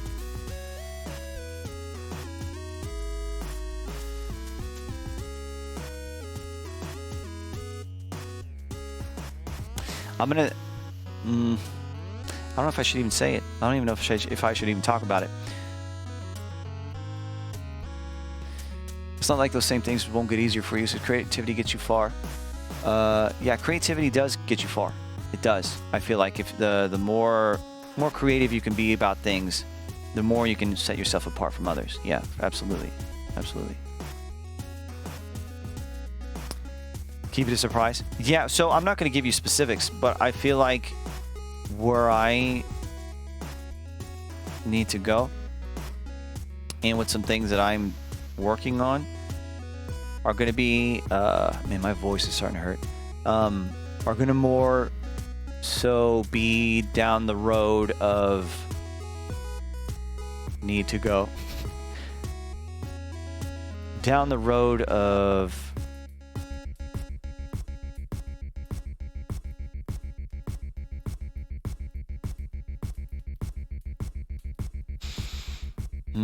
maybe I shouldn't say anything. I don't know if there's anything I could say without kind of spoiling things. I think you'll like it. I think you'll like it. I don't want you guys to think too crazy, right? Keep your expectations down. But I'm hoping that some new stuff I want to bring to the Asylum will be fun. Will be fun. I'll just say that.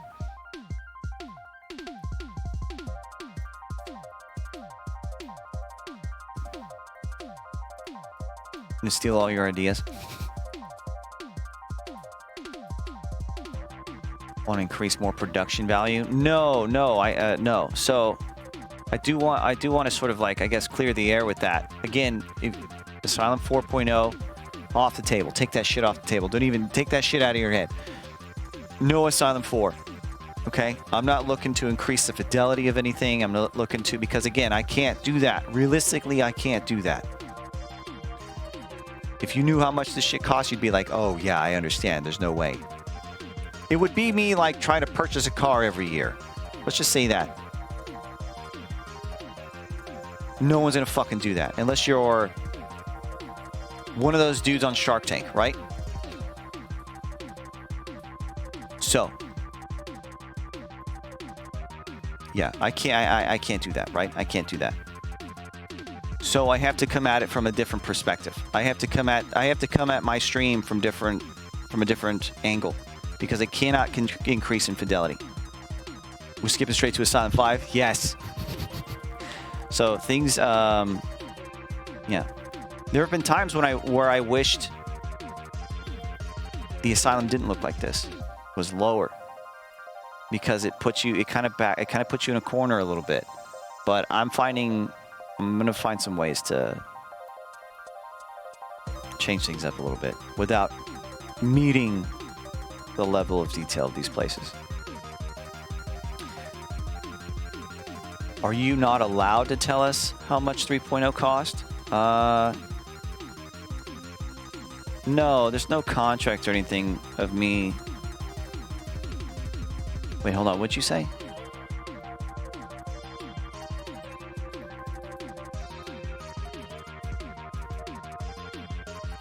Looking forward to anything you do. Hey, thanks. Thanks, Irish and Sylvex.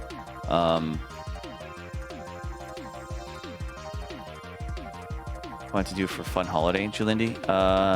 Halloween. Yeah, of course. There's always ideas for theme stuff, but I don't put them into play. But I did for last October. Last October I did with the Halloween emotes. Were you there for that? But anyway, so you were saying. Wait. I lost the question. What the fuck? Oh, about talking about the cost. Yeah. So, I don't know. I guess I've just never really wanted to share it. I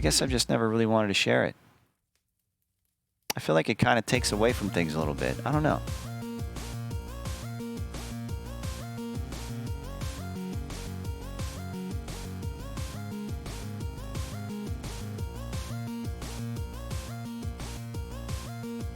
No obligation to share it. Yeah, I've never really wanted to share it. It's just really expensive.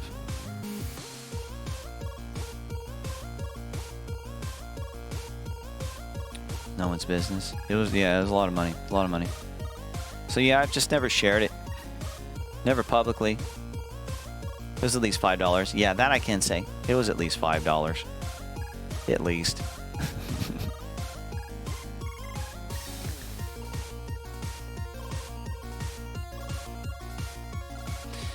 It happens to streamers too often, and it's weird in my opinion. Yeah, so like, I don't know, man. I have mixed feelings on that question. I have mixed feelings on it. business costs tend to muddy perspective on lots of things. This is why you don't want hear about them most of the time, right? Yeah, I feel like when you start talking about money and stuff, it kind of starts to maybe skew people's views of you a bit, right? I will say, right? I will say, and I can say, I'm not sitting here and making tens of thousands of dollars a year. Fuck no.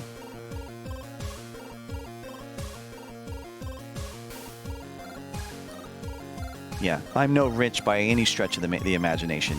Hell no. Hell no.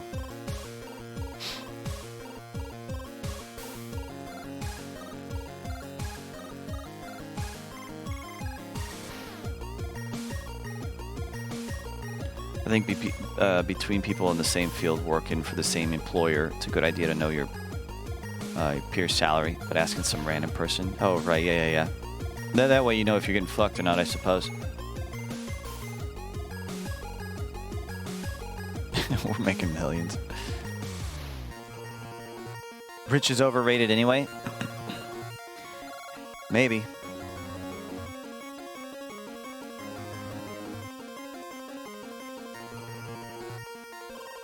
Genuinely curious? No, you don't have to be upset. Or sorry. I'm not upset with you. It's fine. I'd like to be overrated. Man, talking about big paychecks, man. Have you guys heard of this VTuber called Iron Mouse? They've been making a lot of headlines here recently because of what they've been doing. So they had an uncapped, for those that don't know who they are, they had an uncapped subathon. In which case, like every 5 subs adds 5 minutes to the timer or something like that. I don't remember what it was.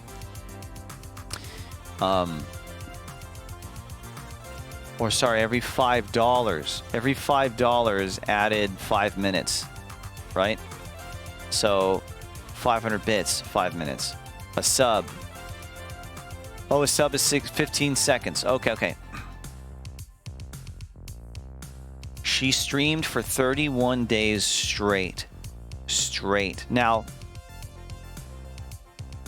granted, obviously, she had to sleep, right? So she would sleep on cast as well. But as a VTuber, it's a bit easier, right? They don't have to really watch you sleep. But she had a lot of assistance, a lot of help from her friends and stuff. Like, they'd come on and help run the cast a bit. But for the most part, it was 31 days all herself, right? She ended on like 170,000 subs. 170,000. You guys interested?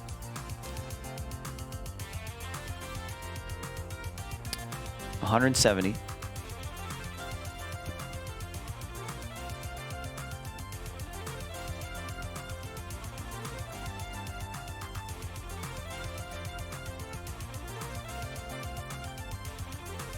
Look at that paycheck.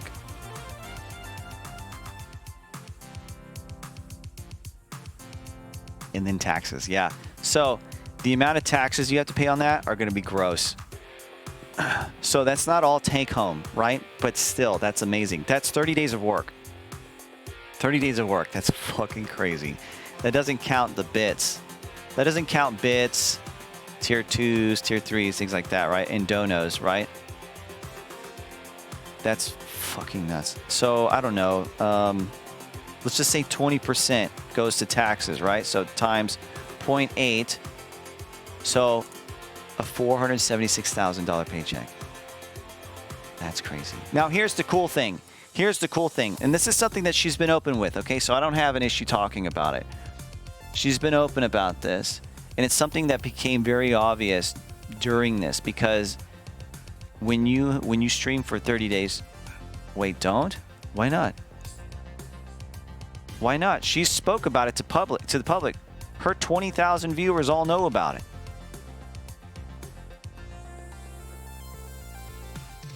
Let her tell her story? Okay. So anyway, it's the end of my story, I guess. So, how's the weather and stuff?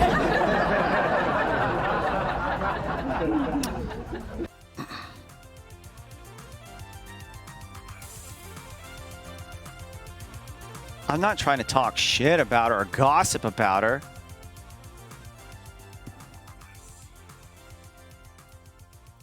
I was just gonna share that it's good that she's getting the money that she is, because it's someone who deserves it, someone who needs it and can put it to some really good use.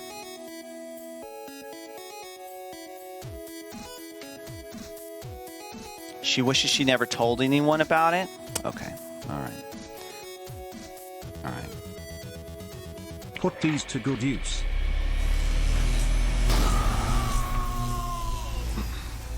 Hey, Ralever. Welcome back 12 months. Here's your dose. Holy shit! Welcome back. Yeah.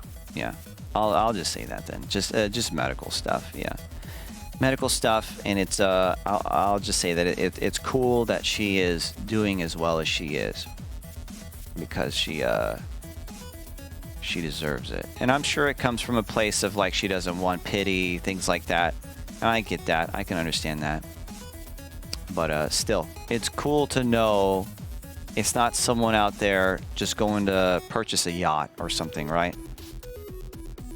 It's going to someone who it's going to make their life a lot better.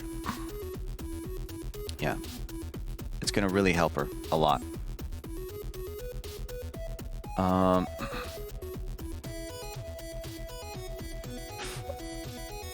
Will make much of a difference. Yeah, I mean, I'm sure the 15 to 20,000 people that she said this stuff to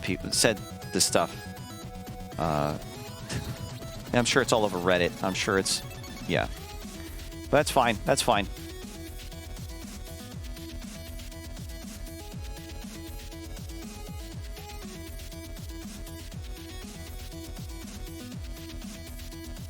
That's why I love supporting the streamers I support.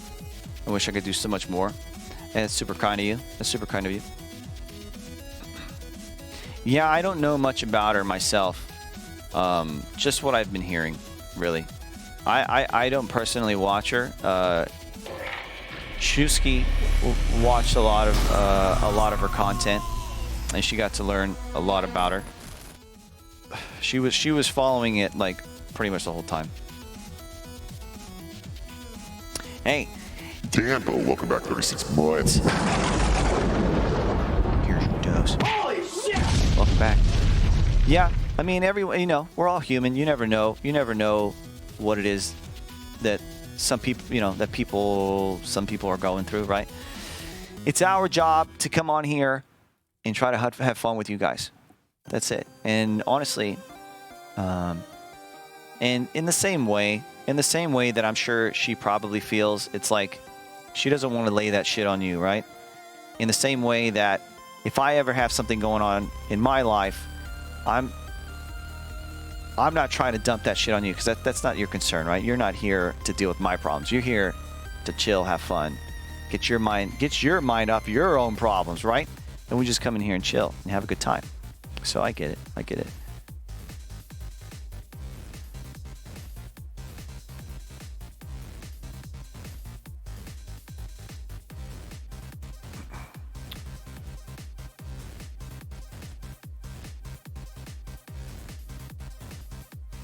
Just because we felt like complaining or telling someone. Yeah, I can understand that. I can understand that. Escape for all of us? Yeah. You know, it's weird. I once had someone tell me that they felt that... I don't know. That they felt like watching a stream or watching a movie was not an escape. That was weird. I thought that was a little strange. It's like, of course it is. Of course it is. Watching a film, reading a book, a comic... streaming, playing video games, listening to good music, it's all an escape. All of that shit's escape. And I'm not saying you're trying to escape anything depressing or shitty or whatever. You're just trying to put your mind in a different place, right? that's what it does. That's why you crave it. It puts your mind somewhere else. Doesn't mean you're depressed or going through some really horrible shit in your life or dealing with this or that, right? It doesn't mean anything. It just means you're trying to put your mind in a more fun space, in a more happy, excited state, really, when you're listening to music or anything like that. It puts you somewhere else. You can feel the beat and the rhythm of a song, right? If you jump into a movie, you get into the characters in the fictional worlds that they're in, right? You can laugh about things. You can sympathize with emotions. You can put yourself in the shoes of a hero. Like, oh, that'd be so sick if I could, it puts you somewhere else. And that's why you do it. That's why you do it. Doesn't mean you're trying to escape from anything terrible. You're just escaping your world for a minute to have some fun. And then, it's just the way it works. So I don't know, whenever somebody was arguing with me about how that's not an escape thing, I was like, yeah, it is. Absolutely. Absolutely, it's escapism.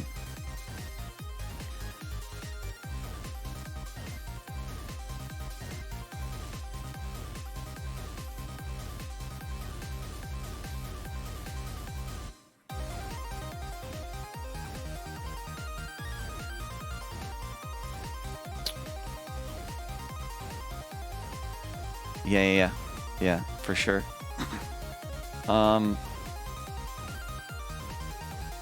Might be an overstated word, just because mopping a floor and other things allow you to mind to wander or relax as well.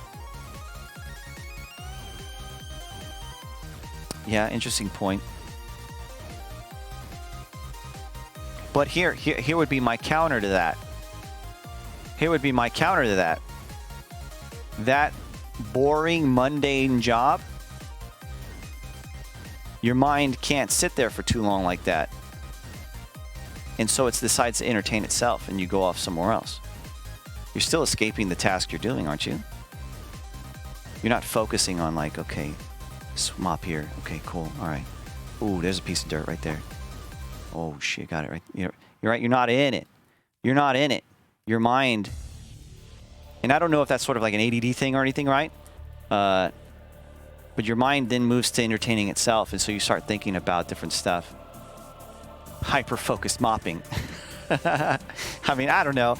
That would be my counter argument to that, but it is possible to think about negative shit too. There's that too as well, and who knows why we do that. But anyway, we're going off topic here. But anyway, yeah, pretty crazy. What a crazy thing. 170,000 subs for a 31-day streamathon. That's fucking crazy. I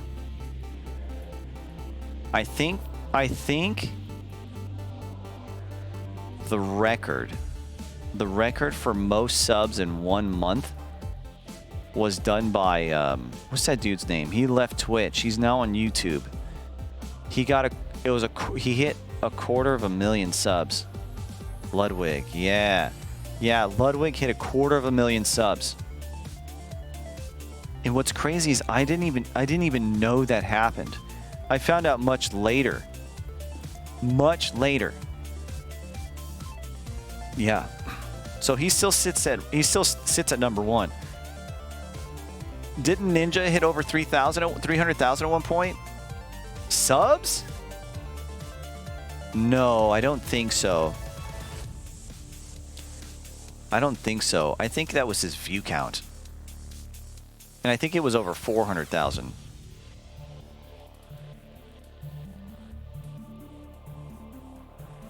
Speedrunning partner? Man, that dude blew up so fast, it's crazy. He had 1 sub for 10 seconds? Good God. Countered your counter already. Says, wouldn't your job to watch movies, hence making it work? This is also being a film student, but I jumped off the train wreck. Wait, hold on. Wait, what'd you say? You counted my counter. Let me see.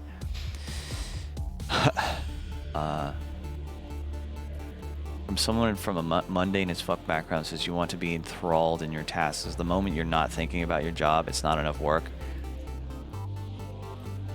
Yes, I mean, I suppose if you're not being simulated enough, that's what allows your mind to wander off, right? If you can't get locked into what it is that you're doing.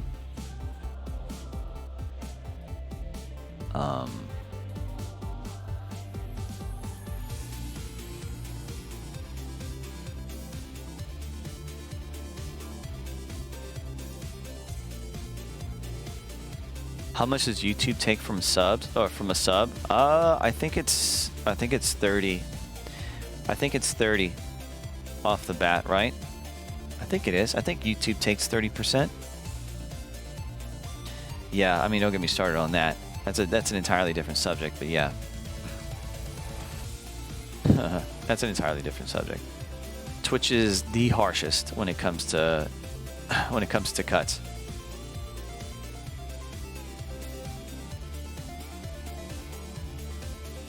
Yeah, they're the worst, honestly. I don't think anyone is that. I don't think anybody else takes what Twitch does.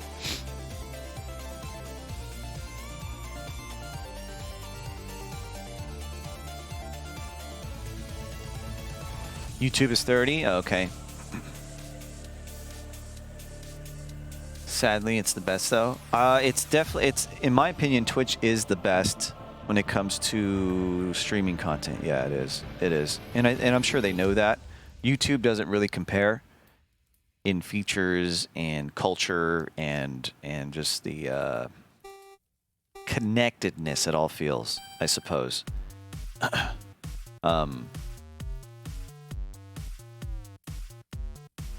But if YouTube decided to change some pretty fundamental things, Twitch would be in trouble, I think. But they don't seem to be doing that for some reason. Maybe Twitch doesn't really care so much about the streaming space. But if YouTube decided to really change up its UI, its user interface, to really push streaming and showcase streamers, their discoverability engine. Oh man.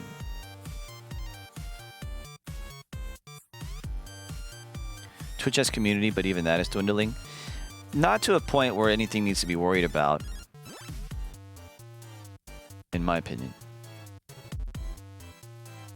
I thought advertising other Twitch channels on a stream was a no-no. I keep getting ads about another streamer. Do you really? Man, that's crazy. Well, I'm sure Twitter will hear about that. Whose stream did you hear about?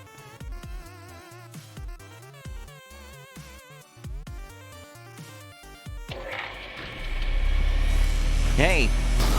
Cosmodity, welcome back 10 months. Here's your dose. Welcome back. When I tried using YouTube for streaming, it says the archived video threw away the whole stream except for the last hour, so I have trust issues with YouTube. Wow, really? That's weird.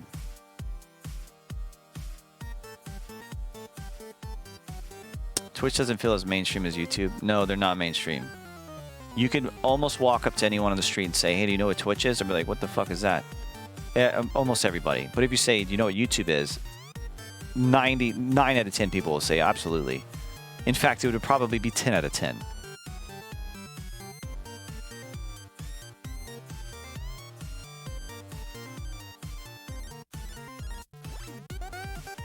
$99 out of 10.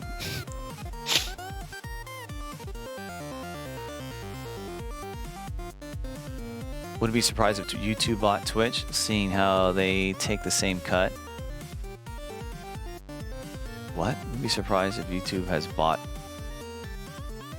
What'd you say? I wouldn't be surprised if YouTube has bought Twitch, seeing how they take the same cut. I'm not sure what you mean by that. I'm happy with Twitch's size. Yeah, Twitch is fine right now, I feel like. The more mainstream it gets, I think the dirtier it's going to get, which I don't want. But who knows? Who knows how things are going to go, man? Some streamer doing things with shoes, Vans. Oh, I see.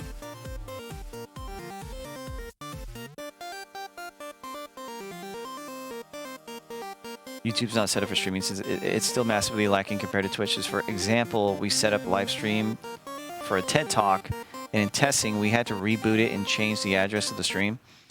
I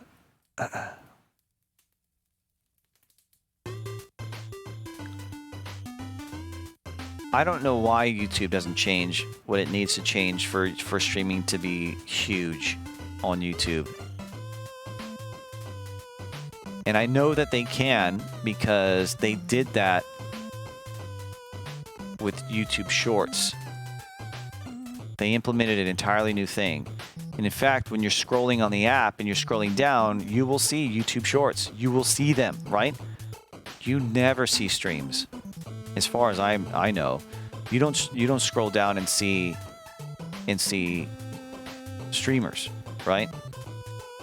It's like TikToks. Yeah, exactly. They recognized how well TikTok is doing. They said, we need a piece of that.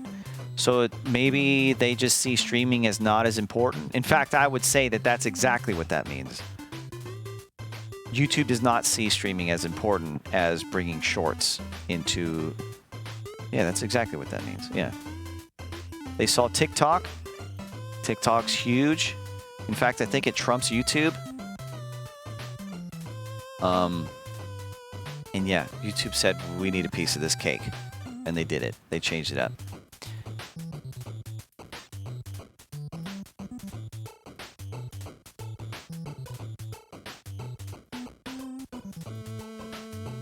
For a streamer, Twitch might be depressing, but I love it too.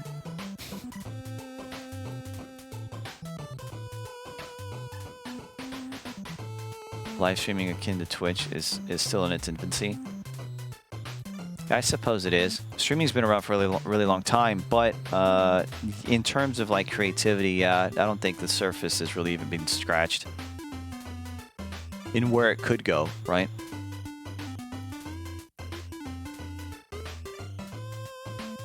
Once game streaming is more mainstream, there's potential for a crossover for streaming and game streaming. Streaming and game streaming. What do you mean?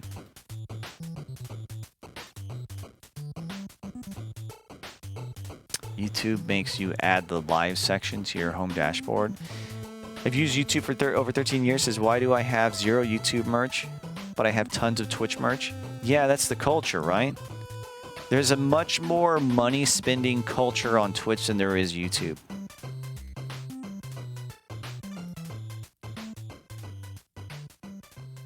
I never thought about buying YouTube merch until just now.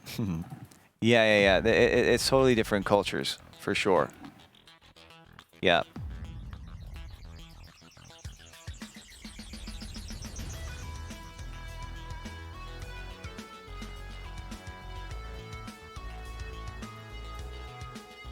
So, I think if, and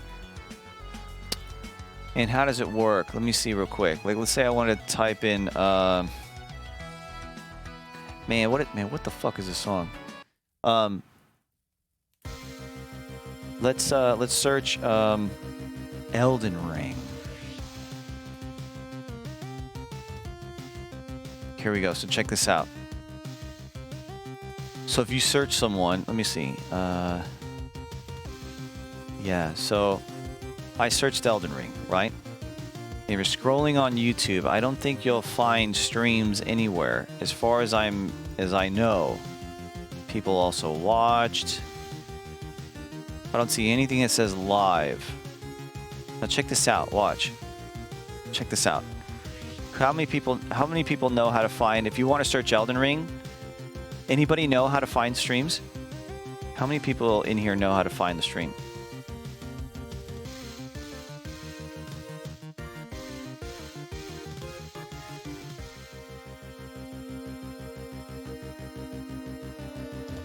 Yeah, there you go. Okay, yeah. Some of you guys know. But yeah. You look under gaming. No, check this out. You go to filters and you click live. Hey, look at that. Now you have live streams. Right? But that's terrible. It's hidden. It's hidden. It's this little tiny button in the mass in this mess of other tiny buttons. That's how you find streams. If they made a change to that, where it was like, let's say videos on the left and let's say streams on the right. If this was like a recommendation for streams or something right here, view all streams. I think something as simple as that would really push streaming to be something totally different here on YouTube. Go to Explore, then choose Gaming. Okay, Explore? Explore? Where's Explore?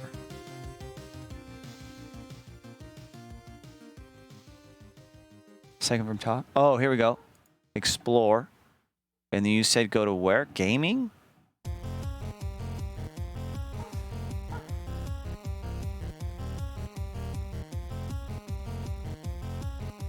Top live games.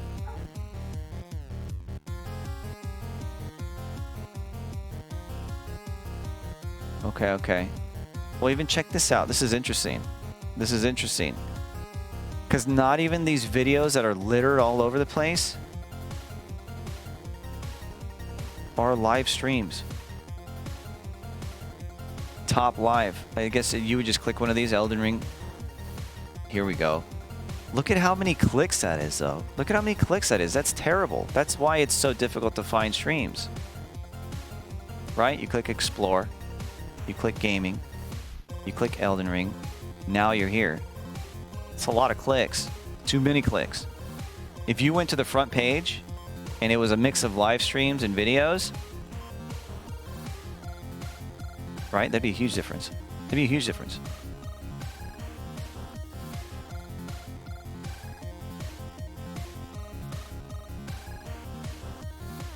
Just scroll all the way down to the menu list on the side of the bottom and click Gaming. Oh yeah, all the way down on the bottom. Yeah. Same thing, I see. Gaming divisions with its own app. Oh shit. Science streams, art streams, travel streams, food streams, incredible array of music streams, to name a few.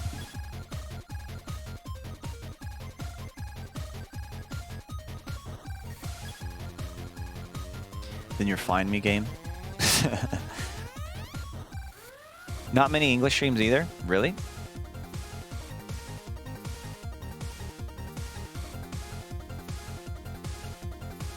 Yeah, interesting. And even on here, on Elden Ring, only this top row is our streams. Everything else below it are still videos. That's interesting. So you would just have to luck out and hope that you're here. This is crazy though. Look at this. 24,000, 82, 79, 1.6, 3.1, 78. I wonder how this works.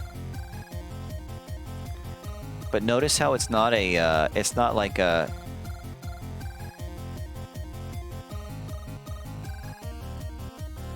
sometimes channels I'm sub to will have live streams, but I just ignore them and choose to hide them.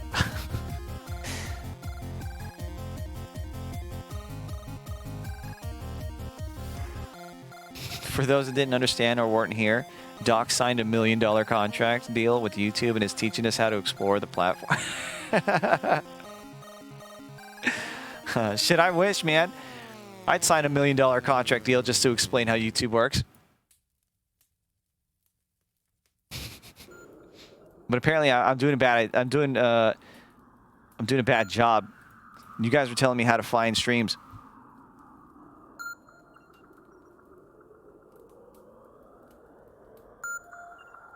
Only like 2 channels exist that I would choose to watch just because of the content, not the platform. As far as YouTube streams go, yeah, you know, it'd be crazy to see what would happen. I think if Twitch ever fell, and hoping that YouTube by that time, if Twitch ever falls, hoping by that time that YouTube is well equipped for streaming. I'm thinking that streamers might be okay coming from Twitch going to YouTube. Everyone knows what YouTube is. Everyone has a YouTube account. And for those that have Discords and Twitters, you just say, hey, I'm moving on over to YouTube. I feel like the majority of people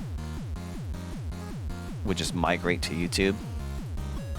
Not only streamers, but viewers as well. I feel like, I don't know.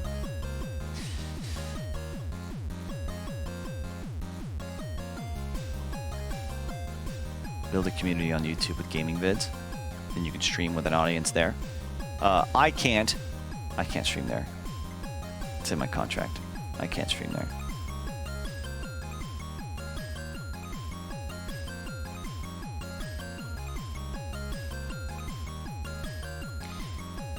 But anyway, ladies and gentlemen, what time is it? Man, shit, it's been a long time. I've been talking for 5 hours. Not you, but in general. Ah, gotcha. Yeah. No, it's a good idea to diversify, right? I would say here, if there's any sort of advice that I could give you guys who want to get into streaming, or maybe that are just starting off on streaming, and I'm guilty of this, right? It's something I'm absolutely guilty of. Stop talking already. And something that I should have started a long time ago is try to get a following on other platforms. Don't put all your eggs in one basket. Don't put all your eggs in Twitch. Don't do that. Diversify. Absolutely diversify. 100%. Yeah, TikTok, YouTube, but I would say also don't stretch yourself thin, right? Find a way to recycle your content that you create, whether it be on Twitch or whatever, and put it elsewhere, right? Don't try to make too much specific content for other platforms. I feel like you might stretch yourself a bit too thin. You're only one person. So you got to be clever and creative about it. Yeah. Until you start pulling enough cash to start delegating different jobs to different people, then, man, go fucking wild, right? Have your editors and your video creators or whatever spread that shit all over. All over. TikTok, YouTube, Instagram, this, that, whatever, right?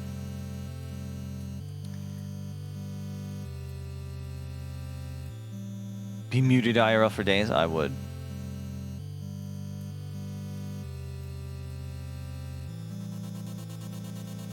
TikTok? No.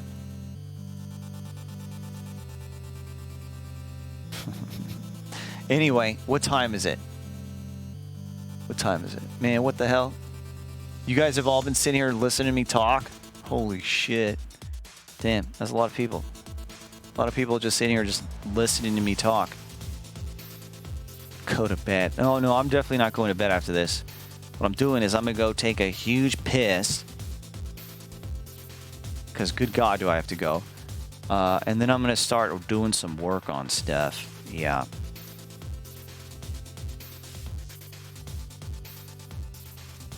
I was waiting for games, but they never came. I am sorry, okay? Every so often we go off on these spiels, and I can just hope that you guys enjoyed or got something out of it.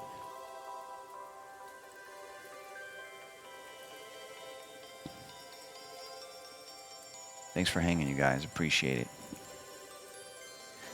Thanks for the thanks to the chatters, lurkers, raiders, hosters, bidders, new subs, resubs, sub gifters. Thank you. And of course, man, those huge tips. Thank you very much. Thank you. Thank you so very much. You guys are fantastic. We had today, man, that's insane. Thank you, Will, so very much for your tip. Karimbo for yours, and Shiv, thank you very much as well if you're still here. Thank you everybody so much. And all the gifted subs, resubs, bidders, followers, new subs, everybody, thank you so much. You guys have been great. Do you have a catch you again? Do you have a stream schedule? Stream dates? I usually do an every other day type of thing. So I won't be on 24 hours from now. I'll be on 24 hours from then. Again, around this time.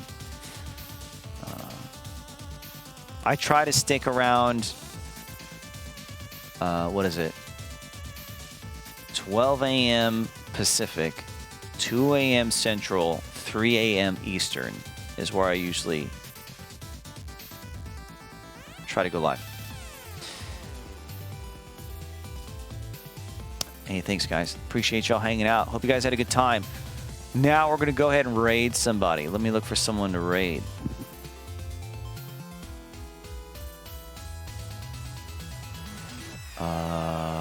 Let's see. Who are we going to raid?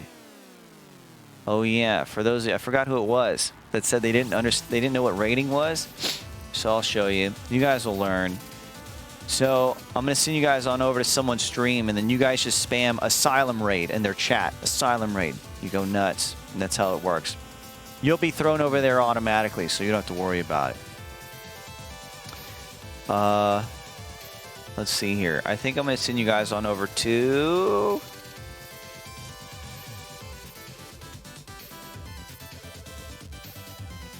I'm looking for a target.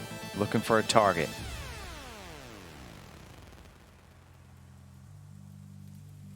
Yeah, just like that. You'll be spamming that shit. I'm gonna send you guys on over to...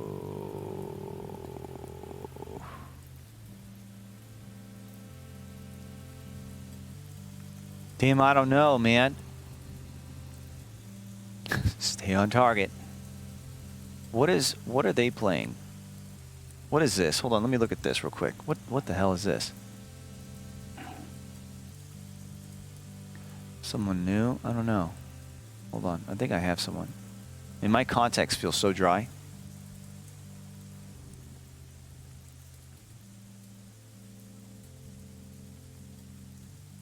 What are they doing? What are you streaming? Who are you streaming with?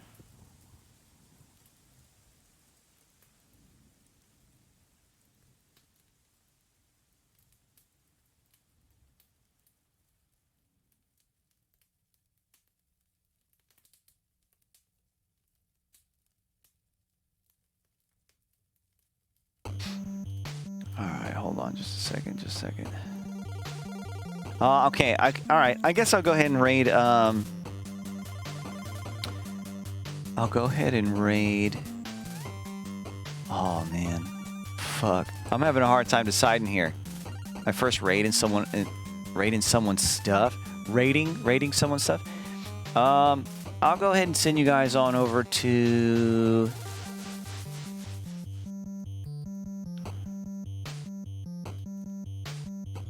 Okay, hold on. Sorry, hold on. Give me a second. Don't go anywhere.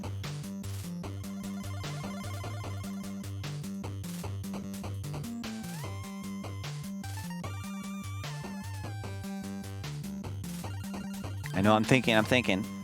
Here we go. I'll send you guys on over to this person. I'll send you guys on over to this person. I don't know what they're playing, but I'll send you guys over there. They're a big supporter of the channel. They're in here pretty often, but yeah, I'll send you this way. This is a hard decision. I've got a couple people I feel like I want to raid, but I think it's been a while since I've raided this person. I think.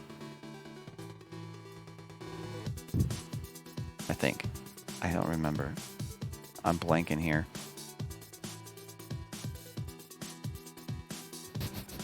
I'm not going to answer your questions.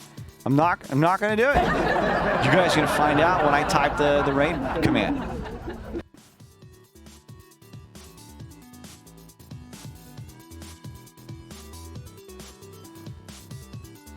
I'm not sure what... Okay. All right, fine. Okay, cool. All right, I'll just do it. Here we go. All right, ladies and gentlemen. Thank you all so much for hanging out. Thanks for hanging. Hope you guys have a fantastic morning, afternoon, evening, whatever time it is, wherever you're at. And I'll see you guys